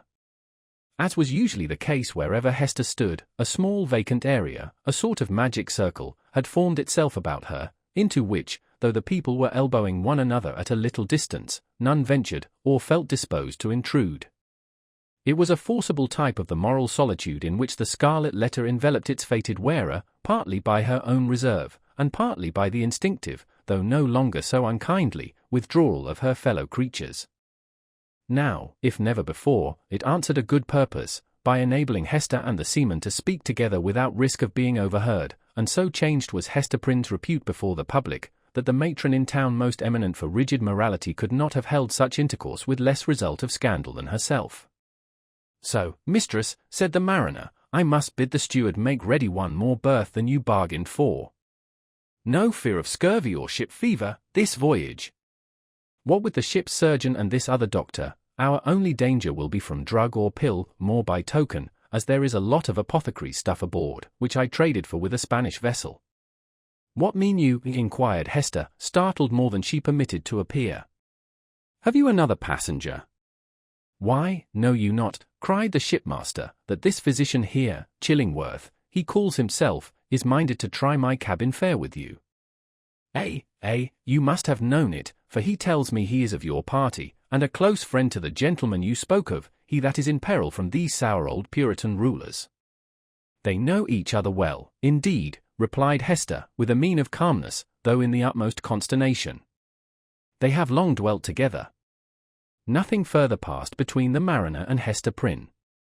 But, at that instant, she beheld old Roger Chillingworth himself, standing in the remotest corner of the market-place, and smiling on her, a smile which, across the wide and bustling square, and through all the talk and laughter, and various thoughts, moods, and interests of the crowd, conveyed secret and fearful meaning.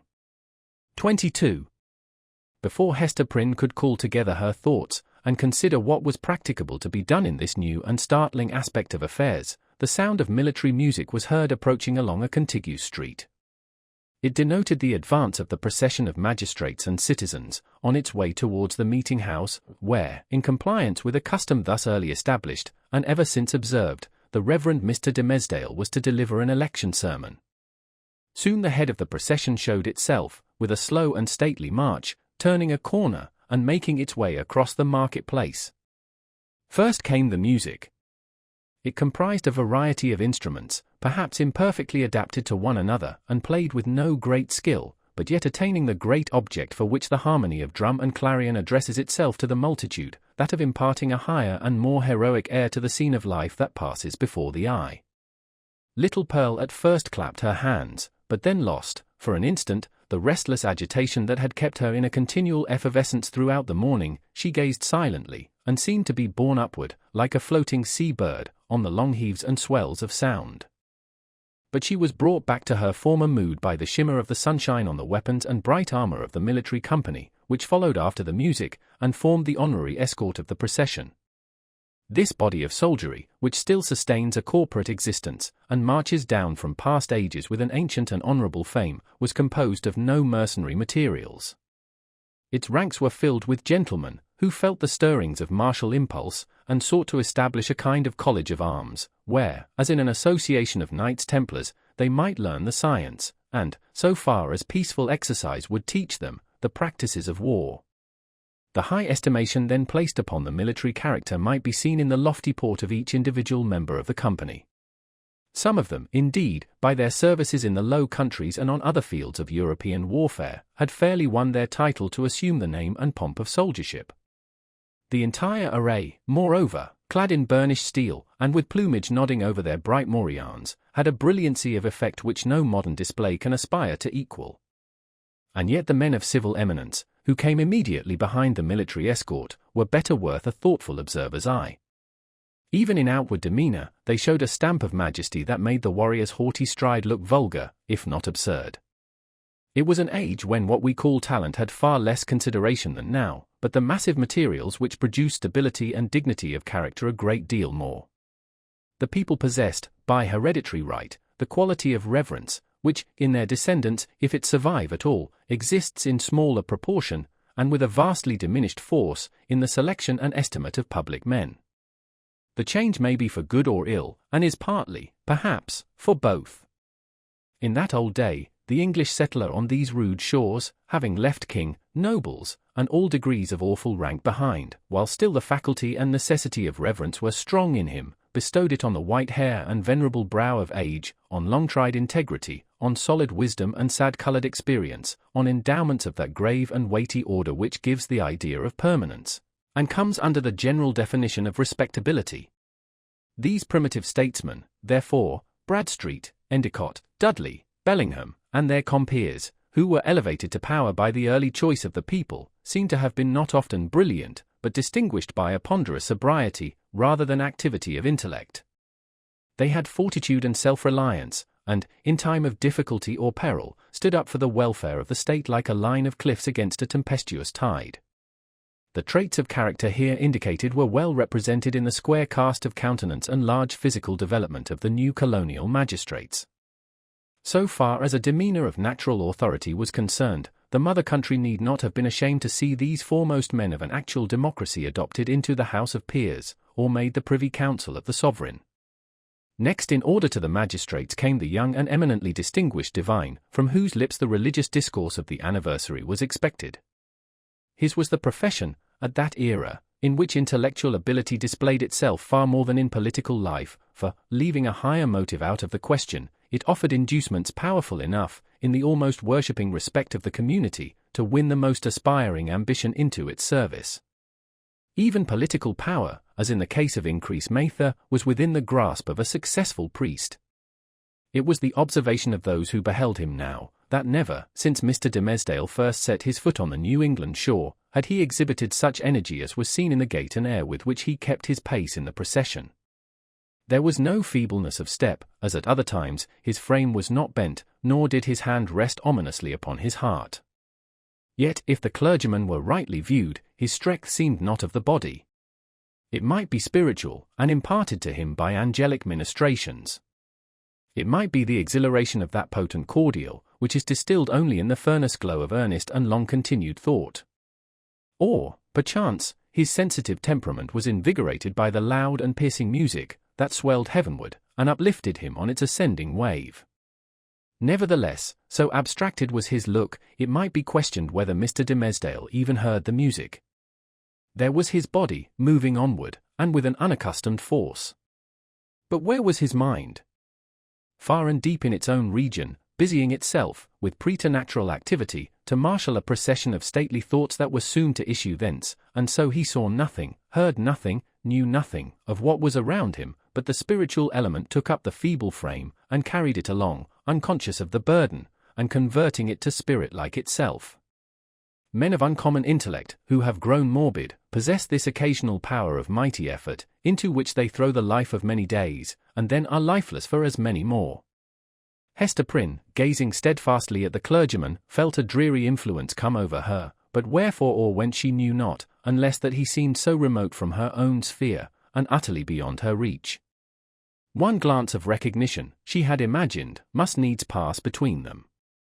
She thought of the dim forest, with its little dell of solitude, and love, and anguish, and the mossy tree trunk, where, sitting hand in hand, they had mingled their sad and passionate talk with the melancholy murmur of the brook. How deeply had they known each other then? And was this the man? She hardly knew him now. He, moving proudly past, enveloped, as it were, in the rich music, with the procession of majestic and venerable fathers, he, so unattainable in his worldly position, and still more so in that far vista of his unsympathizing thoughts, through which she now beheld him. Her spirit sank with the idea that all must have been a delusion, and that, vividly as she had dreamed it, there could be no real bond betwixt the clergyman and herself. And thus much of woman was there in Hester, that she could scarcely forgive him, least of all now, when the heavy footstep of their approaching fate might be heard, nearer, nearer, nearer, for being able so completely to withdraw himself from their mutual world, while she groped darkly, and stretched forth her cold hands, and found him not. Pearl either saw and responded to her mother's feelings, or herself felt the remoteness and intangibility that had fallen around the minister. While the procession passed, the child was uneasy, fluttering up and down, like a bird on the point of taking flight. When the whole had gone by, she looked up into Hester's face. "Mother," said she, "was that the same minister that kissed me by the brook?" "Hold thy peace, dear little Pearl," whispered her mother. "We must not always talk in the marketplace of what happens to us in the forest." "I could not be sure that it was he, so strange he looked," continued the child. "Else I would have run to him, and bid him kiss me now, before all the people, even as he did yonder among the dark old trees." "What would the minister have said, mother? Would he have clapped his hand over his heart, and scowled on me, and bid me be gone?" "What should he say, Pearl?" answered Hester, "save that it was no time to kiss, and that kisses are not to be given in the marketplace? Well for thee, foolish child, that thou didst not speak to him." Another shade of the same sentiment, in reference to Mr. Dimmesdale, was expressed by a person whose eccentricities, or insanity, as we should term it, led her to do what few of the townspeople would have ventured on, to begin a conversation with the wearer of the Scarlet Letter, in public. It was Mistress Hibbins, who, arrayed in great magnificence, with a triple ruff, a broidered stomacher, a gown of rich velvet, and a gold-headed cane, had come forth to see the procession. As this ancient lady had the renown, which subsequently cost her no less a price than her life, of being a principal actor in all the works of necromancy that were continually going forward, the crowd gave way before her, and seemed to fear the touch of her garment, as if it carried the plague among its gorgeous folds. Seen in conjunction with Hester Prynne, kindly as so many now felt towards the latter, the dread inspired by Mistress Hibbins was doubled, and caused a general movement from that part of the market-place in which the two women stood. "Now, what mortal imagination could conceive it?" whispered the old lady, confidentially, to Hester. "Yonder divine man! That saint on earth, as the people uphold him to be, and as, I must needs say, he really looks. Who, now, that saw him pass in the procession, would think how little while it is since he went forth out of his study, chewing a Hebrew text of Scripture in his mouth, I warrant, to take an airing in the forest? Aha! We know what that means, Hester Prynne. But, truly, forsooth, I find it hard to believe him the same man. Many a church member saw I, walking behind the music, that has danced in the same measure with me, when somebody was fiddler, and, it might be, an Indian powwow or a Lapland wizard changing hands with us. That is but a trifle, when a woman knows the world. But this minister? Couldst thou surely tell, Hester, whether he was the same man that encountered thee on the forest path?" "Madam, I know not of what you speak," answered Hester Prynne, feeling Mistress Hibbins to be of infirm mind, yet strangely startled and awe-stricken by the confidence with which she affirmed a personal connection between so many persons, herself among them, and the evil one. "It is not for me to talk lightly of a learned and pious minister of the word, like the Reverend Mr. Dimmesdale." "Fie, woman, fie," cried the old lady, shaking her finger at Hester. Dost thou think I have been to the forest so many times, and have yet no skill to judge who else has been there? Yea, though no leaf of the wild garlands, which they wore while they danced, be left in their hair. I know thee, Hester, for I behold the token. We may all see it in the sunshine, and it glows like a red flame in the dark. Thou weighest it openly, so there need be no question about that. But this minister? Let me tell thee, in thine ear. When the black man sees one of his own servants, signed and sealed, so shy of owning to the bond as is the Reverend Mr. Dimmesdale, he hath a way of ordering matters so that the mark shall be disclosed in open daylight to the eyes of all the world. What is it that the minister seeks to hide, with his hand always over his heart? Ha, Hester Prynne! What is it, good Mistress Hibbins? Eagerly asked little Pearl. Hast thou seen it? No matter, darling, responded Mistress Hibbins, making Pearl a profound reverence. Thou thyself wilt see it, one time or another. They say, child, thou art of the lineage of the Prince of the Air.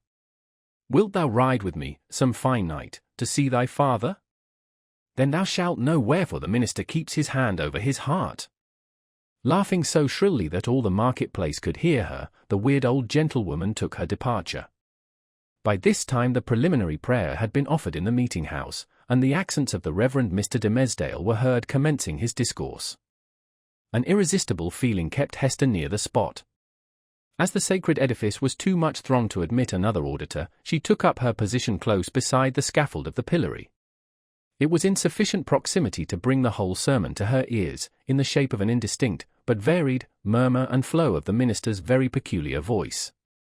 This vocal organ was in itself a rich endowment, insomuch that a listener, comprehending nothing of the language in which the preacher spoke, might still have been swayed to and fro by the mere tone and cadence. Like all other music, it breathed passion and pathos, and emotions high or tender, in a tongue native to the human heart, wherever educated. Muffled as the sound was by its passage through the church walls, Hester Prynne listened with such intentness, and sympathized so intimately, that the sermon had throughout a meaning for her, entirely apart from its indistinguishable words. These, perhaps, if more distinctly heard, might have been only a grosser medium, and have clogged the spiritual sense. Now she caught the low undertone, as of the wind sinking down to repose itself, then ascended with it, as it rose through progressive gradations of sweetness and power, until its volume seemed to envelop her with an atmosphere of awe and solemn grandeur. And yet, majestic as the voice sometimes became, there was forever in it an essential character of plaintiveness. A loud or low expression of anguish, the whisper, or the shriek, as it might be conceived, of suffering humanity, that touched a sensibility in every bosom. At times this deep strain of pathos was all that could be heard, and scarcely heard, sighing amid a desolate silence. But even when the minister's voice grew high and commanding, when it gushed irrepressibly upward, when it assumed its utmost breadth and power, so overfilling the church as to burst its way through the solid walls, and diffuse itself in the open air, still, if the auditor listened intently, and for the purpose, he could detect the same cry of pain. What was it? The complaint of a human heart, sorrow-laden, perchance guilty, telling its secret, whether of guilt or sorrow, to the great heart of mankind, beseeching its sympathy or forgiveness, at every moment, in each accent, and never in vain. It was this profound and continual undertone that gave the clergyman his most appropriate power. During all this time, Hester stood, statue-like, at the foot of the scaffold. If the minister's voice had not kept her there would nevertheless have been an inevitable magnetism in that spot, when she dated the first hour of her life of ignominy. There was a sense within her, too ill-defined to be made a thought, but weighing heavily on her mind, that her whole orb of life, both before and after, was connected with this spot, as with the one point that gave it unity. Little Pearl, meanwhile, had quitted her mother's side, and was playing at her own will about the market-place. She made the sombre crowd cheerful by her erratic and glistening ray, even as a bird of bright plumage illuminates a whole tree of dusky foliage, by darting to and fro, half seen and half concealed amid the twilight of the clustering leaves. She had an undulating, but, oftentimes, a sharp and irregular movement. It indicated the restless vivacity of her spirit, which today was doubly indefatigable in its tiptoe dance, because it was played upon and vibrated with her mother's disquietude. Whenever Pearl saw anything to excite her ever-active and wandering curiosity, she flew thitherward and, as we might say, seized upon that man or thing as her own property, so far as she desired it, but without yielding the minutest degree of control over her motions in requital. The Puritans looked on, and, if they smiled, were none the less inclined to pronounce the child a demon offspring, from the indescribable charm of beauty and eccentricity that shone through her little figure, and sparkled with its activity. She ran and looked the wild Indian in the face, and he grew conscious of a nature wilder than his own. Thence, with native audacity, but still with a reserve as characteristic, she flew into the midst of a group of mariners, the swarthy-cheeked wild men of the ocean, as the Indians were of the land, and they gazed wonderingly and admiringly at Pearl, as if a flake of the sea foam had taken the shape of a little maid, and were gifted with a soul of the sea fire, that flashes beneath the prow in the night-time. One of these seafaring men, the shipmaster, indeed, who had spoken to Hester Prynne, was so smitten with Pearl's aspect, that he attempted to lay hands upon her, with purpose to snatch a kiss. Finding it as impossible to touch her as to catch a humming-bird in the air, he took from his hat the gold chain that was twisted about it, and threw it to the child. Pearl immediately twined it around her neck and waist, with such happy skill, that, once seen there, it became a part of her, and it was difficult to imagine her without it. "Thy mother is yonder woman with the scarlet letter," said the seaman. "Wilt thou carry her a message from me?" "If the message pleases me, I will," answered Pearl. "Then tell her," rejoined he, "that I spake again with the black-visaged, hump-shouldered old doctor, and he engages to bring his friend, the gentleman she wots of, aboard with him. So let thy mother take no thought, save for herself and thee. Wilt thou tell her this, thou witch-baby?" "Mistress Hibbins says my father is the prince of the air," cried Pearl, with a naughty smile.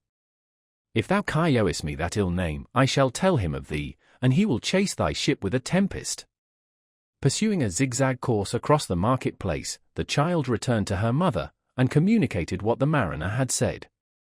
Hester's strong, calm, steadfastly enduring spirit almost sank, at last, on beholding this dark and grim countenance of an inevitable doom, which, at the moment when a passage seemed to open for the minister and herself out of their labyrinth of misery, showed itself, with an unrelenting smile, right in the midst of their path. With her mind harassed by the terrible perplexity in which the shipmaster's intelligence involved her, she was also subjected to another trial. There were many people present, from the country round about, who had often heard of the Scarlet Letter, and to whom it had been made terrific by 100 false or exaggerated rumors, but who had never beheld it with their own bodily eyes. These, after exhausting other modes of amusement, now thronged about Hester Prynne with rude and boorish intrusiveness.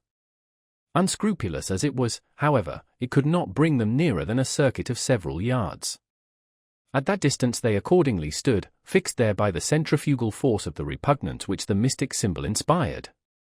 The whole gang of sailors, likewise, observing the press of spectators, and learning the purport of the Scarlet Letter, came and thrust their sunburnt and desperado-looking faces into the ring. Even the Indians were affected by a sort of cold shadow of the white man's curiosity, and, gliding through the crowd, fastened their snake-like black eyes on Hester's bosom, conceiving, perhaps, that the wearer of this brilliantly embroidered badge must needs be a personage of high dignity among her people. Lastly, the inhabitants of the town, their own interest in this worn-out subject languidly reviving itself, by sympathy with what they saw others feel, lounged idly to the same quarter, and tormented Hester Prynne, perhaps more than all the rest, with their cool, well-acquainted gaze at her familiar shame. Hester saw and recognized the self-same faces of that group of matrons, who had awaited her forthcoming from the prison door, 7 years ago, all save one, the youngest and only compassionate among them, whose burial robe she had since made.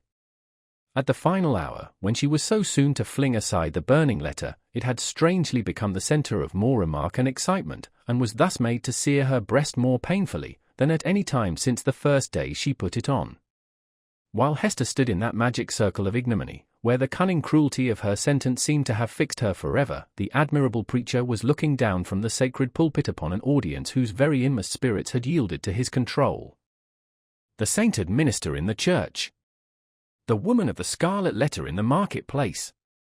What imagination would have been irreverent enough to surmise that the same scorching stigma was on them both? 23. The revelation of the Scarlet Letter. The eloquent voice, on which the souls of the listening audience had been borne aloft as on the swelling waves of the sea, at length came to a pause. There was a momentary silence, profound as what should follow the utterance of oracles.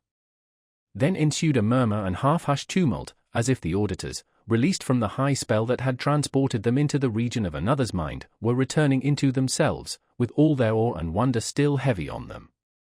In a moment more, the crowd began to gush forth from the doors of the church. Now that there was an end, they needed other breath, more fit to support the gross and earthly life into which they relapsed, than that atmosphere which the preacher had converted into words of flame, and had burdened with the rich fragrance of his thought. In the open air their rapture broke into speech. The street and the market-place absolutely babbled, from side to side, with applauses of the minister. His hearers could not rest until they had told one another of what each knew better than he could tell or hear. According to their united testimony, never had man spoken in so wise, so high, and so holy a spirit, as he that spake this day, nor had inspiration ever breathed through mortal lips more evidently than it did through his. Its influence could be seen, as it were, descending upon him, and possessing him, and continually lifting him out of the written discourse that lay before him, and filling him with ideas that must have been as marvelous to himself as to his audience. His subject, it appeared, had been the relation between the deity and the communities of mankind, with a special reference to the New England which they were here planting in the wilderness. And, as he drew towards the close, a spirit as of prophecy had come upon him, constraining him to its purpose as mightily as the old prophets of Israel were constrained, only with this difference, that, whereas the Jewish seers had denounced judgments and ruin on their country, it was his mission to foretell a high and glorious destiny for the newly gathered people of the Lord. But, throughout it all, and through the whole discourse, there had been a certain deep, sad undertone of pathos, which could not be interpreted otherwise than as the natural regret of one soon to pass away.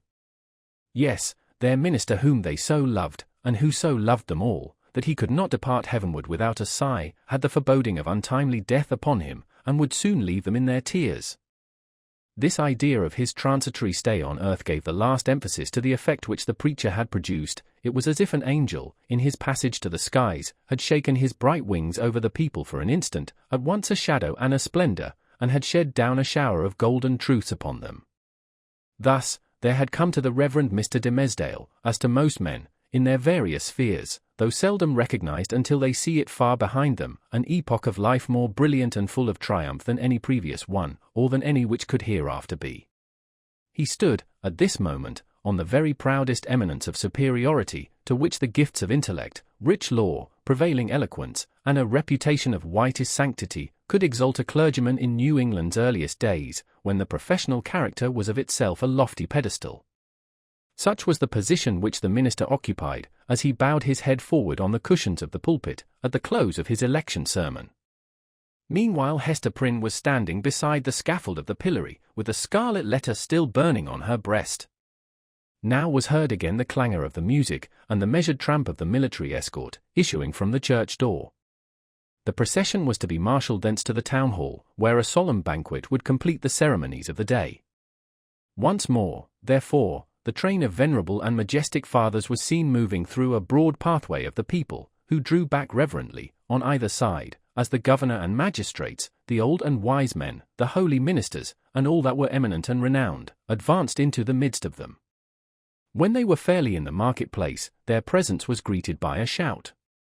This, though doubtless it might acquire additional force and volume from the childlike loyalty which the age awarded to its rulers, was felt to be an irrepressible outburst of enthusiasm kindled in the auditors by that high strain of eloquence which was yet reverberating in their ears.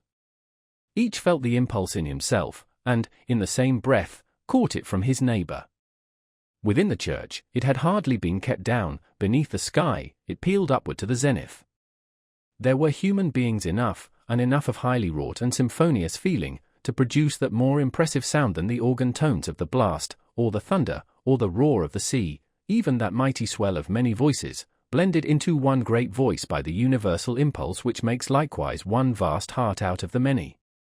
Never, from the soil of New England, had gone up such a shout. Never, on New England soil, had stood the man so honored by his mortal brethren as the preacher. How fared it with him then? Were there not the brilliant particles of a halo in the air about his head? So etherealized by spirit as he was, and so apotheosized by worshipping admirers, did his footsteps, in the procession, really tread upon the dust of earth. As the ranks of military men and civil fathers moved onward, all eyes were turned towards the point where the minister was seen to approach among them. The shout died into a murmur, as one portion of the crowd after another obtained a glimpse of him. How feeble and pale he looked amid all his triumph! The energy, or say, rather, the inspiration which had held him up until he should have delivered the sacred message that brought its own strength along with it from heaven, was withdrawn now that it had so faithfully performed its office. The glow, which they had just before beheld burning on his cheek, was extinguished, like a flame that sinks down hopelessly among the late decaying embers. It seemed hardly the face of a man alive, with such a death-like hue. It was hardly a man with life in him, that tottered on his path so nervelessly, yet tottered, and did not fall. One of his clerical brethren, it was the venerable John Wilson, observing the state in which Mr. Dimmesdale was left by the retiring wave of intellect and sensibility, stepped forward hastily to offer his support. The minister tremulously, but decidedly, repelled the old man's arm. He still walked onward, if that movement could be so described, which rather resembled the wavering effort of an infant, with its mother's arms in view, outstretched to tempt him forward. And now, almost imperceptible as were the latter steps of his progress, he had come opposite the well-remembered and weather-darkened scaffold, where, long since, with all that dreary lapse of time between, Hester Prynne had encountered the world's ignominious stare. There stood Hester, holding little Pearl by the hand. And there was the scarlet letter on her breast. The minister here made a pause, although the music still played the stately and rejoicing march to which the procession moved. It summoned him onward to the festival, but here he made a pause.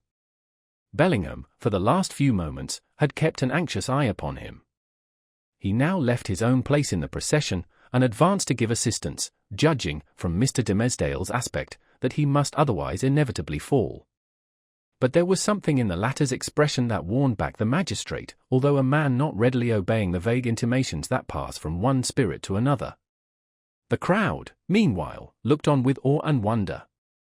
This earthly faintness was, in their view, only another phase of the minister's celestial strength, nor would it have seemed a miracle too high to be wrought for one so holy, had he ascended before their eyes, waxing dimmer and brighter, and fading at last into the light of heaven. He turned towards the scaffold, and stretched forth his arms. "Hester," said he, "come hither. Come, my little Pearl." It was a ghastly look with which he regarded them, but there was something at once tender and strangely triumphant in it. The child, with the bird-like motion which was one of her characteristics, flew to him, and clasped her arms about his knees. Hester Prynne, slowly, as if impelled by inevitable fate, and against her strongest will, likewise drew near, but paused before she reached him. At this instant, old Roger Chillingworth thrust himself through the crowd, or, perhaps, so dark, disturbed, and evil was his look, he rose up out of some nether region, to snatch back his victim from what he sought to do. Be that as it might, the old man rushed forward, and caught the minister by the arm. "Madman, hold! What is your purpose?" whispered he. "Wave back that woman. Cast off this child. All shall be well. Do not blacken your fame, and perish in dishonor. I can yet save you. Would you bring him for me on your sacred profession?" "Ha, tempter! Methinks thou art too late," answered the minister, encountering his eye, fearfully, but firmly. "Thy power is not what it was. With God's help, I shall escape thee now." He again extended his hand to the woman of the scarlet letter. "Hester Prynne," cried he, with a piercing earnestness, "in the name of him, so terrible and so merciful, who gives me grace, at this last moment, to do what, for my own heavy sin and miserable agony, I withheld myself from doing 7 years ago, come hither now, and twine thy strength about me. Thy strength, Hester, but let it be guided by the will which God hath granted me. This wretched and wronged old man is opposing it with all his might, with all his own might, and the fiend's. Come, Hester, come. Support me up yonder scaffold." The crowd was in a tumult. The men of rank and dignity, who stood more immediately around the clergyman, were so taken by surprise, and so perplexed as to the purport of what they saw, unable to receive the explanation which most readily presented itself, or to imagine any other, that they remained silent and inactive spectators of the judgment which Providence seemed about to work. They beheld the minister, leaning on Hester's shoulder, and supported by her arm around him, approach the scaffold, and ascend its steps, while still the little hand of the sin-born child was clasped in his. Old Roger Chillingworth followed, as one intimately connected with the drama of guilt and sorrow in which they had all been actors, and well entitled, therefore, to be present at its closing scene. "Hadst thou sought the whole earth over," said he, looking darkly at the clergyman, "there was no one place so secret, no high place nor lowly place, where thou couldst have escaped me, save on this very scaffold." "Thanks be to him who hath led me hither," answered the minister. Yet he trembled, and turned to Hester with an expression of doubt and anxiety in his eyes, not the less evidently betrayed, that there was a feeble smile upon his lips. "Is not this better," murmured he, "than what we dreamed of in the forest?" "I know not." "I know not," she hurriedly replied. "Better? Yea, so we may both die, and little Pearl die with us." "For thee and Pearl, be it as God shall order," said the minister, "and God is merciful. Let me now do the will which he hath made plain before my sight. For, Hester, I am a dying man. So let me make haste to take my shame upon me." Partly supported by Hester Prynne, and holding one hand of little Pearl's, the Reverend Mr. Dimmesdale turned to the dignified and venerable rulers, to the holy ministers, who were his brethren, to the people, whose great heart was thoroughly appalled, yet overflowing with tearful sympathy, as knowing that some deep life matter, which, if full of sin, was full of anguish and repentance likewise, was now to be laid open to them. The sun, but little past its meridian, shone down upon the clergyman, and gave a distinctness to his figure, as he stood out from all the earth, to put in his plea of guilty at the bar of eternal justice. "People of New England," cried he, with a voice that rose over them, high, solemn, and majestic, yet had always a tremor through it, and sometimes a shriek, struggling up out of a fathomless depth of remorse and woe, "Ye, that have loved me, ye, that have deemed me holy, behold me here, the one sinner of the world. At last, I stand upon the spot where, 7 years since, I should have stood, here, with this woman, whose arm, more than the little strength wherewith I have crept hitherward, sustains me, at this dreadful moment, from grovelling down upon my face. Lo, the scarlet letter which Hester wears! Ye have all shuddered at it. Wherever her walk hath been, wherever, so miserably burdened, she may have hoped to find repose, it hath cast a lurid gleam of awe and horrible repugnance round about her. But there stood one in the midst of you, at whose brand of sin and infamy ye have not shuddered." It seemed, at this point, as if the minister must leave the remainder of his secret undisclosed. But he fought back the bodily weakness, and, still more, the faintness of heart, that was striving for the mastery with him. He threw off all assistance, and stepped passionately forward a pace before the woman and the child. It was on him, he continued, with a kind of fierceness, so determined was he to speak out the whole. God's eye beheld it. The angels were forever pointing at it. The devil knew it well, and fretted it continually with the touch of his burning finger. But he hid it cunningly from men, and walked among you with the mien of a spirit, mournful, because so pure in a sinful world, and sad, because he missed his heavenly kindred. Now, at the death hour, he stands up before you. He bids you look again at Hester's scarlet letter. He tells you that, with all its mysterious horror, it is but the shadow of what he bears on his own breast, and that even this, his own red stigma, is no more than the type of what has seared his inmost heart. Stand any here that question God's judgment on a sinner? Behold a dreadful witness of it. With a convulsive motion, he tore away the ministerial band from before his breast. It was revealed. But it were irreverent to describe that revelation. For an instant, the gaze of the horror-stricken multitude was concentered on the ghastly miracle, while the minister stood, with a flush of triumph in his face, as one who, in the crisis of acutest pain, had won a victory.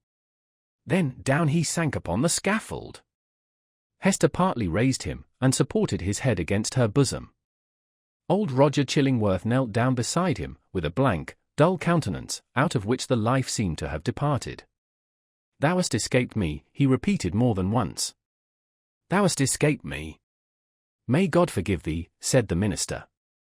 "Thou, too, hast deeply sinned." He withdrew his dying eyes from the old man, and fixed them on the woman and the child.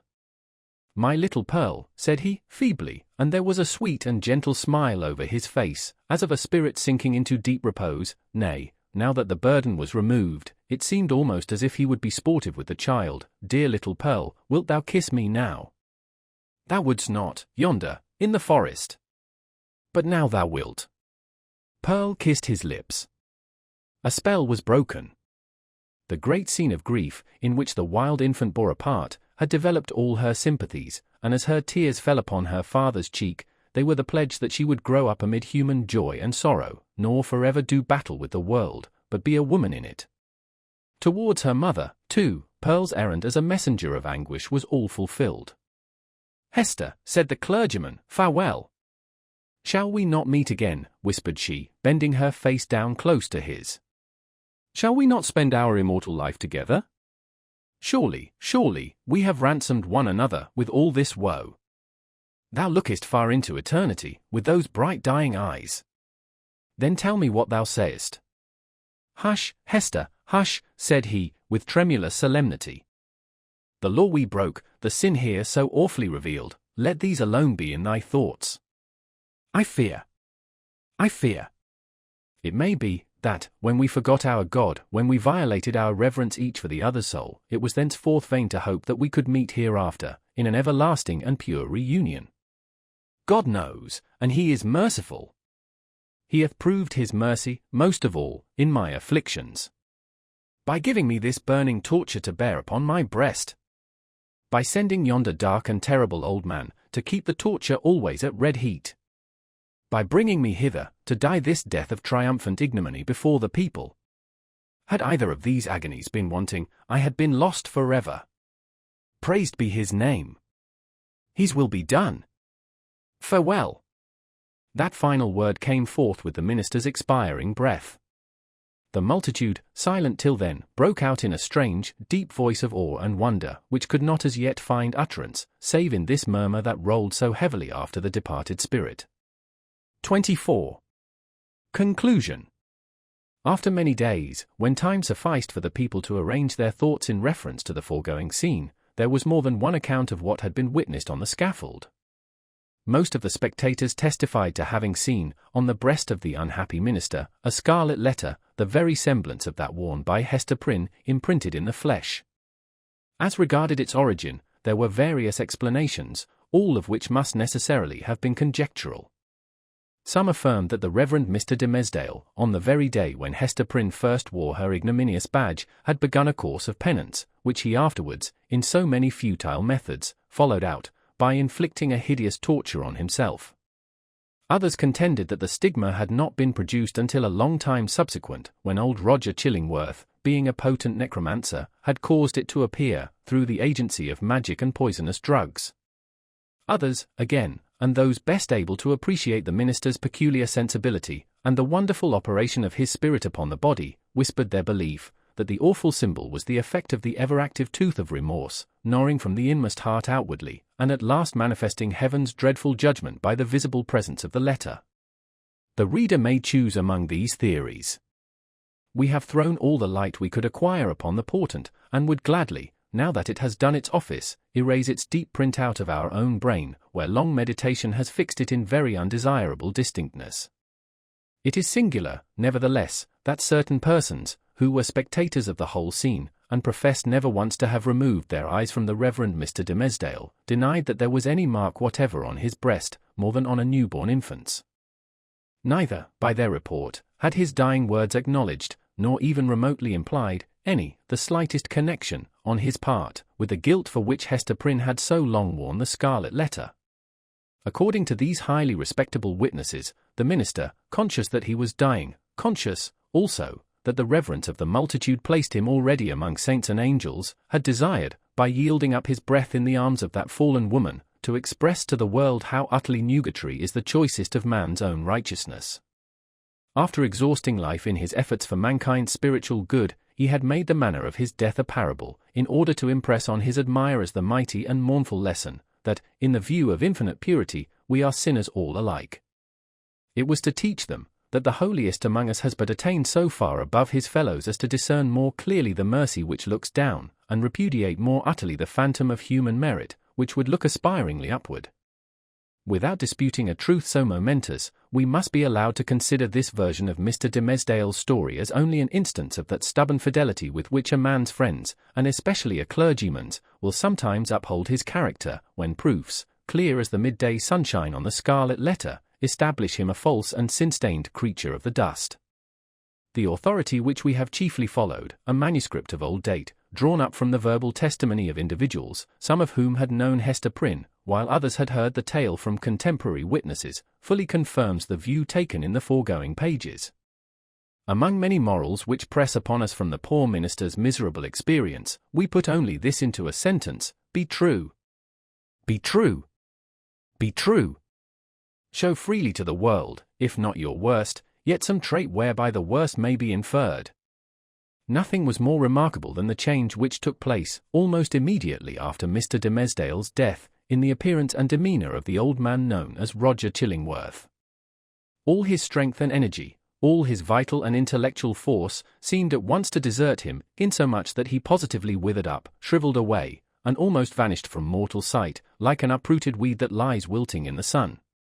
This unhappy man had made the very principle of his life to consist in the pursuit and systematic exercise of revenge, and when, by its completest triumph and consummation, that evil principle was left with no further material to support it, when, in short, there was no more devil's work on earth for him to do, it only remained for the unhumanized mortal to betake himself whither his master would find him tasks enough, and pay him his wages duly.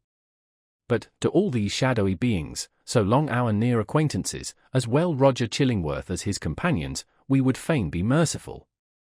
It is a curious subject of observation and inquiry, whether hatred and love be not the same thing at bottom. Each, in its utmost development, supposes a high degree of intimacy and heart knowledge, each renders one individual dependent for the food of his affections and spiritual life upon another, each leaves the passionate lover, or the no less passionate hater, forlorn and desolate by the withdrawal of his subject. Philosophically considered, therefore, the two passions seem essentially the same, except that one happens to be seen in a celestial radiance, and the other in a dusky and lurid glow. In the spiritual world, the old physician and the minister, mutual victims as they have been unawares, have found their earthly stock of hatred and antipathy transmuted into golden love. Leaving this discussion apart, we have a matter of business to communicate to the reader. At old Roger Chillingworth's decease, which took place within the year, and by his last will and testament, of which Governor Bellingham and the Reverend Mr. Wilson were executors, he bequeathed a very considerable amount of property, both here and in England, to little Pearl, the daughter of Hester Prynne. So Pearl, the elf child, the demon offspring, as some people, up to that epoch, persisted in considering her, became the richest heiress of her day, in the New World. Not improbably, this circumstance wrought a very material change in the public estimation, and, had the mother and child remained here, little Pearl, at a marriageable period of life, might have mingled her wild blood with the lineage of the devoutest Puritan among them all. But, in no long time after the physician's death, the wearer of the Scarlet Letter disappeared, and Pearl along with her. For many years, though a vague report would now and then find its way across the sea, like a shapeless piece of driftwood toast ashore, with the initials of a name upon it, yet no tidings of them unquestionably authentic were received. The story of the Scarlet Letter grew into a legend. Its spell, however, was still potent, and kept the scaffold awful where the poor minister had died, and likewise the cottage by the seashore, where Hester Prynne had dwelt. Near this latter spot, one afternoon, some children were at play, when they beheld a tall woman, in a grey robe, approach the cottage door. In all those years it had never once been opened, but either she unlocked it, or the decaying wood and iron yielded to her hand, or she glided shadow-like through these impediments, and, at all events, went in. On the threshold she paused, turned partly round, for, perchance, the idea of entering all alone, and all so changed, the home of so intense a former life, was more dreary and desolate than even she could bear. But her hesitation was only for an instant, though long enough to display a scarlet letter on her breast. And Hester Prynne had returned, and taken up her long-forsaken shame. But where was little Pearl? If still alive, she must now have been in the flush and bloom of early womanhood. None knew, nor ever learned, with the fullness of perfect certainty, whether the elf child had gone thus untimely to a maiden grave, or whether her wild, rich nature had been softened and subdued, and made capable of a woman's gentle happiness.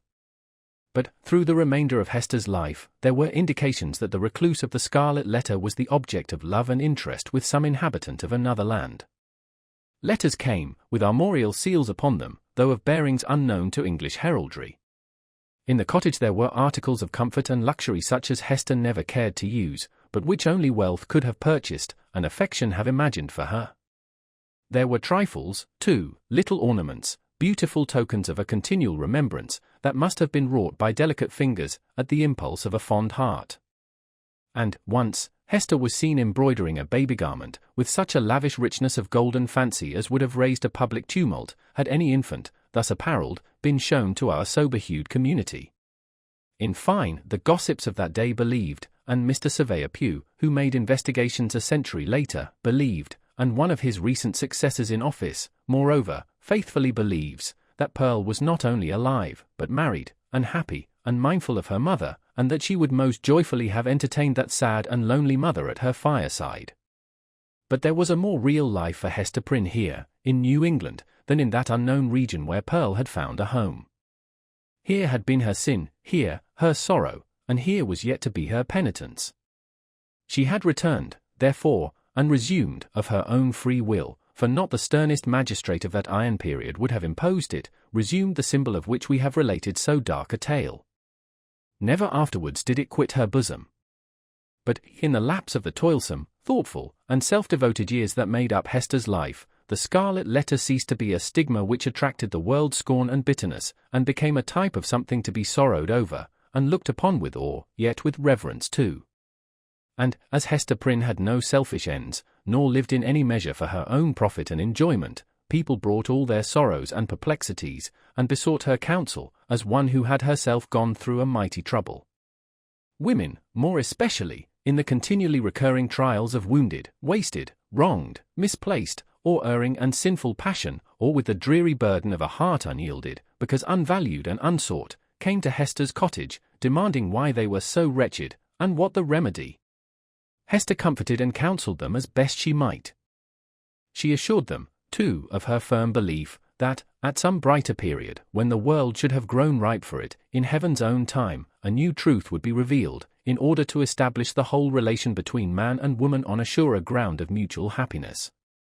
Earlier in life, Hester had vainly imagined that she herself might be the destined prophetess, but had long since recognized the impossibility that any mission of divine and mysterious truth should be confided to a woman stained with sin, bowed down with shame, or even burdened with a lifelong sorrow. The angel and apostle of the coming revelation must be a woman, indeed, but lofty, pure, and beautiful, and wise, moreover, not through dusky grief, but the ethereal medium of joy, and showing how sacred love should make us happy, by the truest test of a life successful to such an end. So said Hester Prynne, and glanced her sad eyes downward at the Scarlet Letter. And, after many, many years, a new grave was delved, near an old and sunken one, in that burial ground beside which King's Chapel has since been built. It was near that old and sunken grave, yet with a space between, as if the dust of the two sleepers had no right to mingle. Yet one tombstone served for both. All around, there were monuments carved with armorial bearings, and on this simple slab of slate, as the curious investigator may still discern, and perplex himself with the purport, there appeared the semblance of an engraved escutcheon. It bore a device, a herald's wording of which might serve for a motto and brief description of our now concluded legend, so sombre is it, and relieved only by one ever-glowing point of light gloomier than the shadow. On a field, sable, the letter A, gules.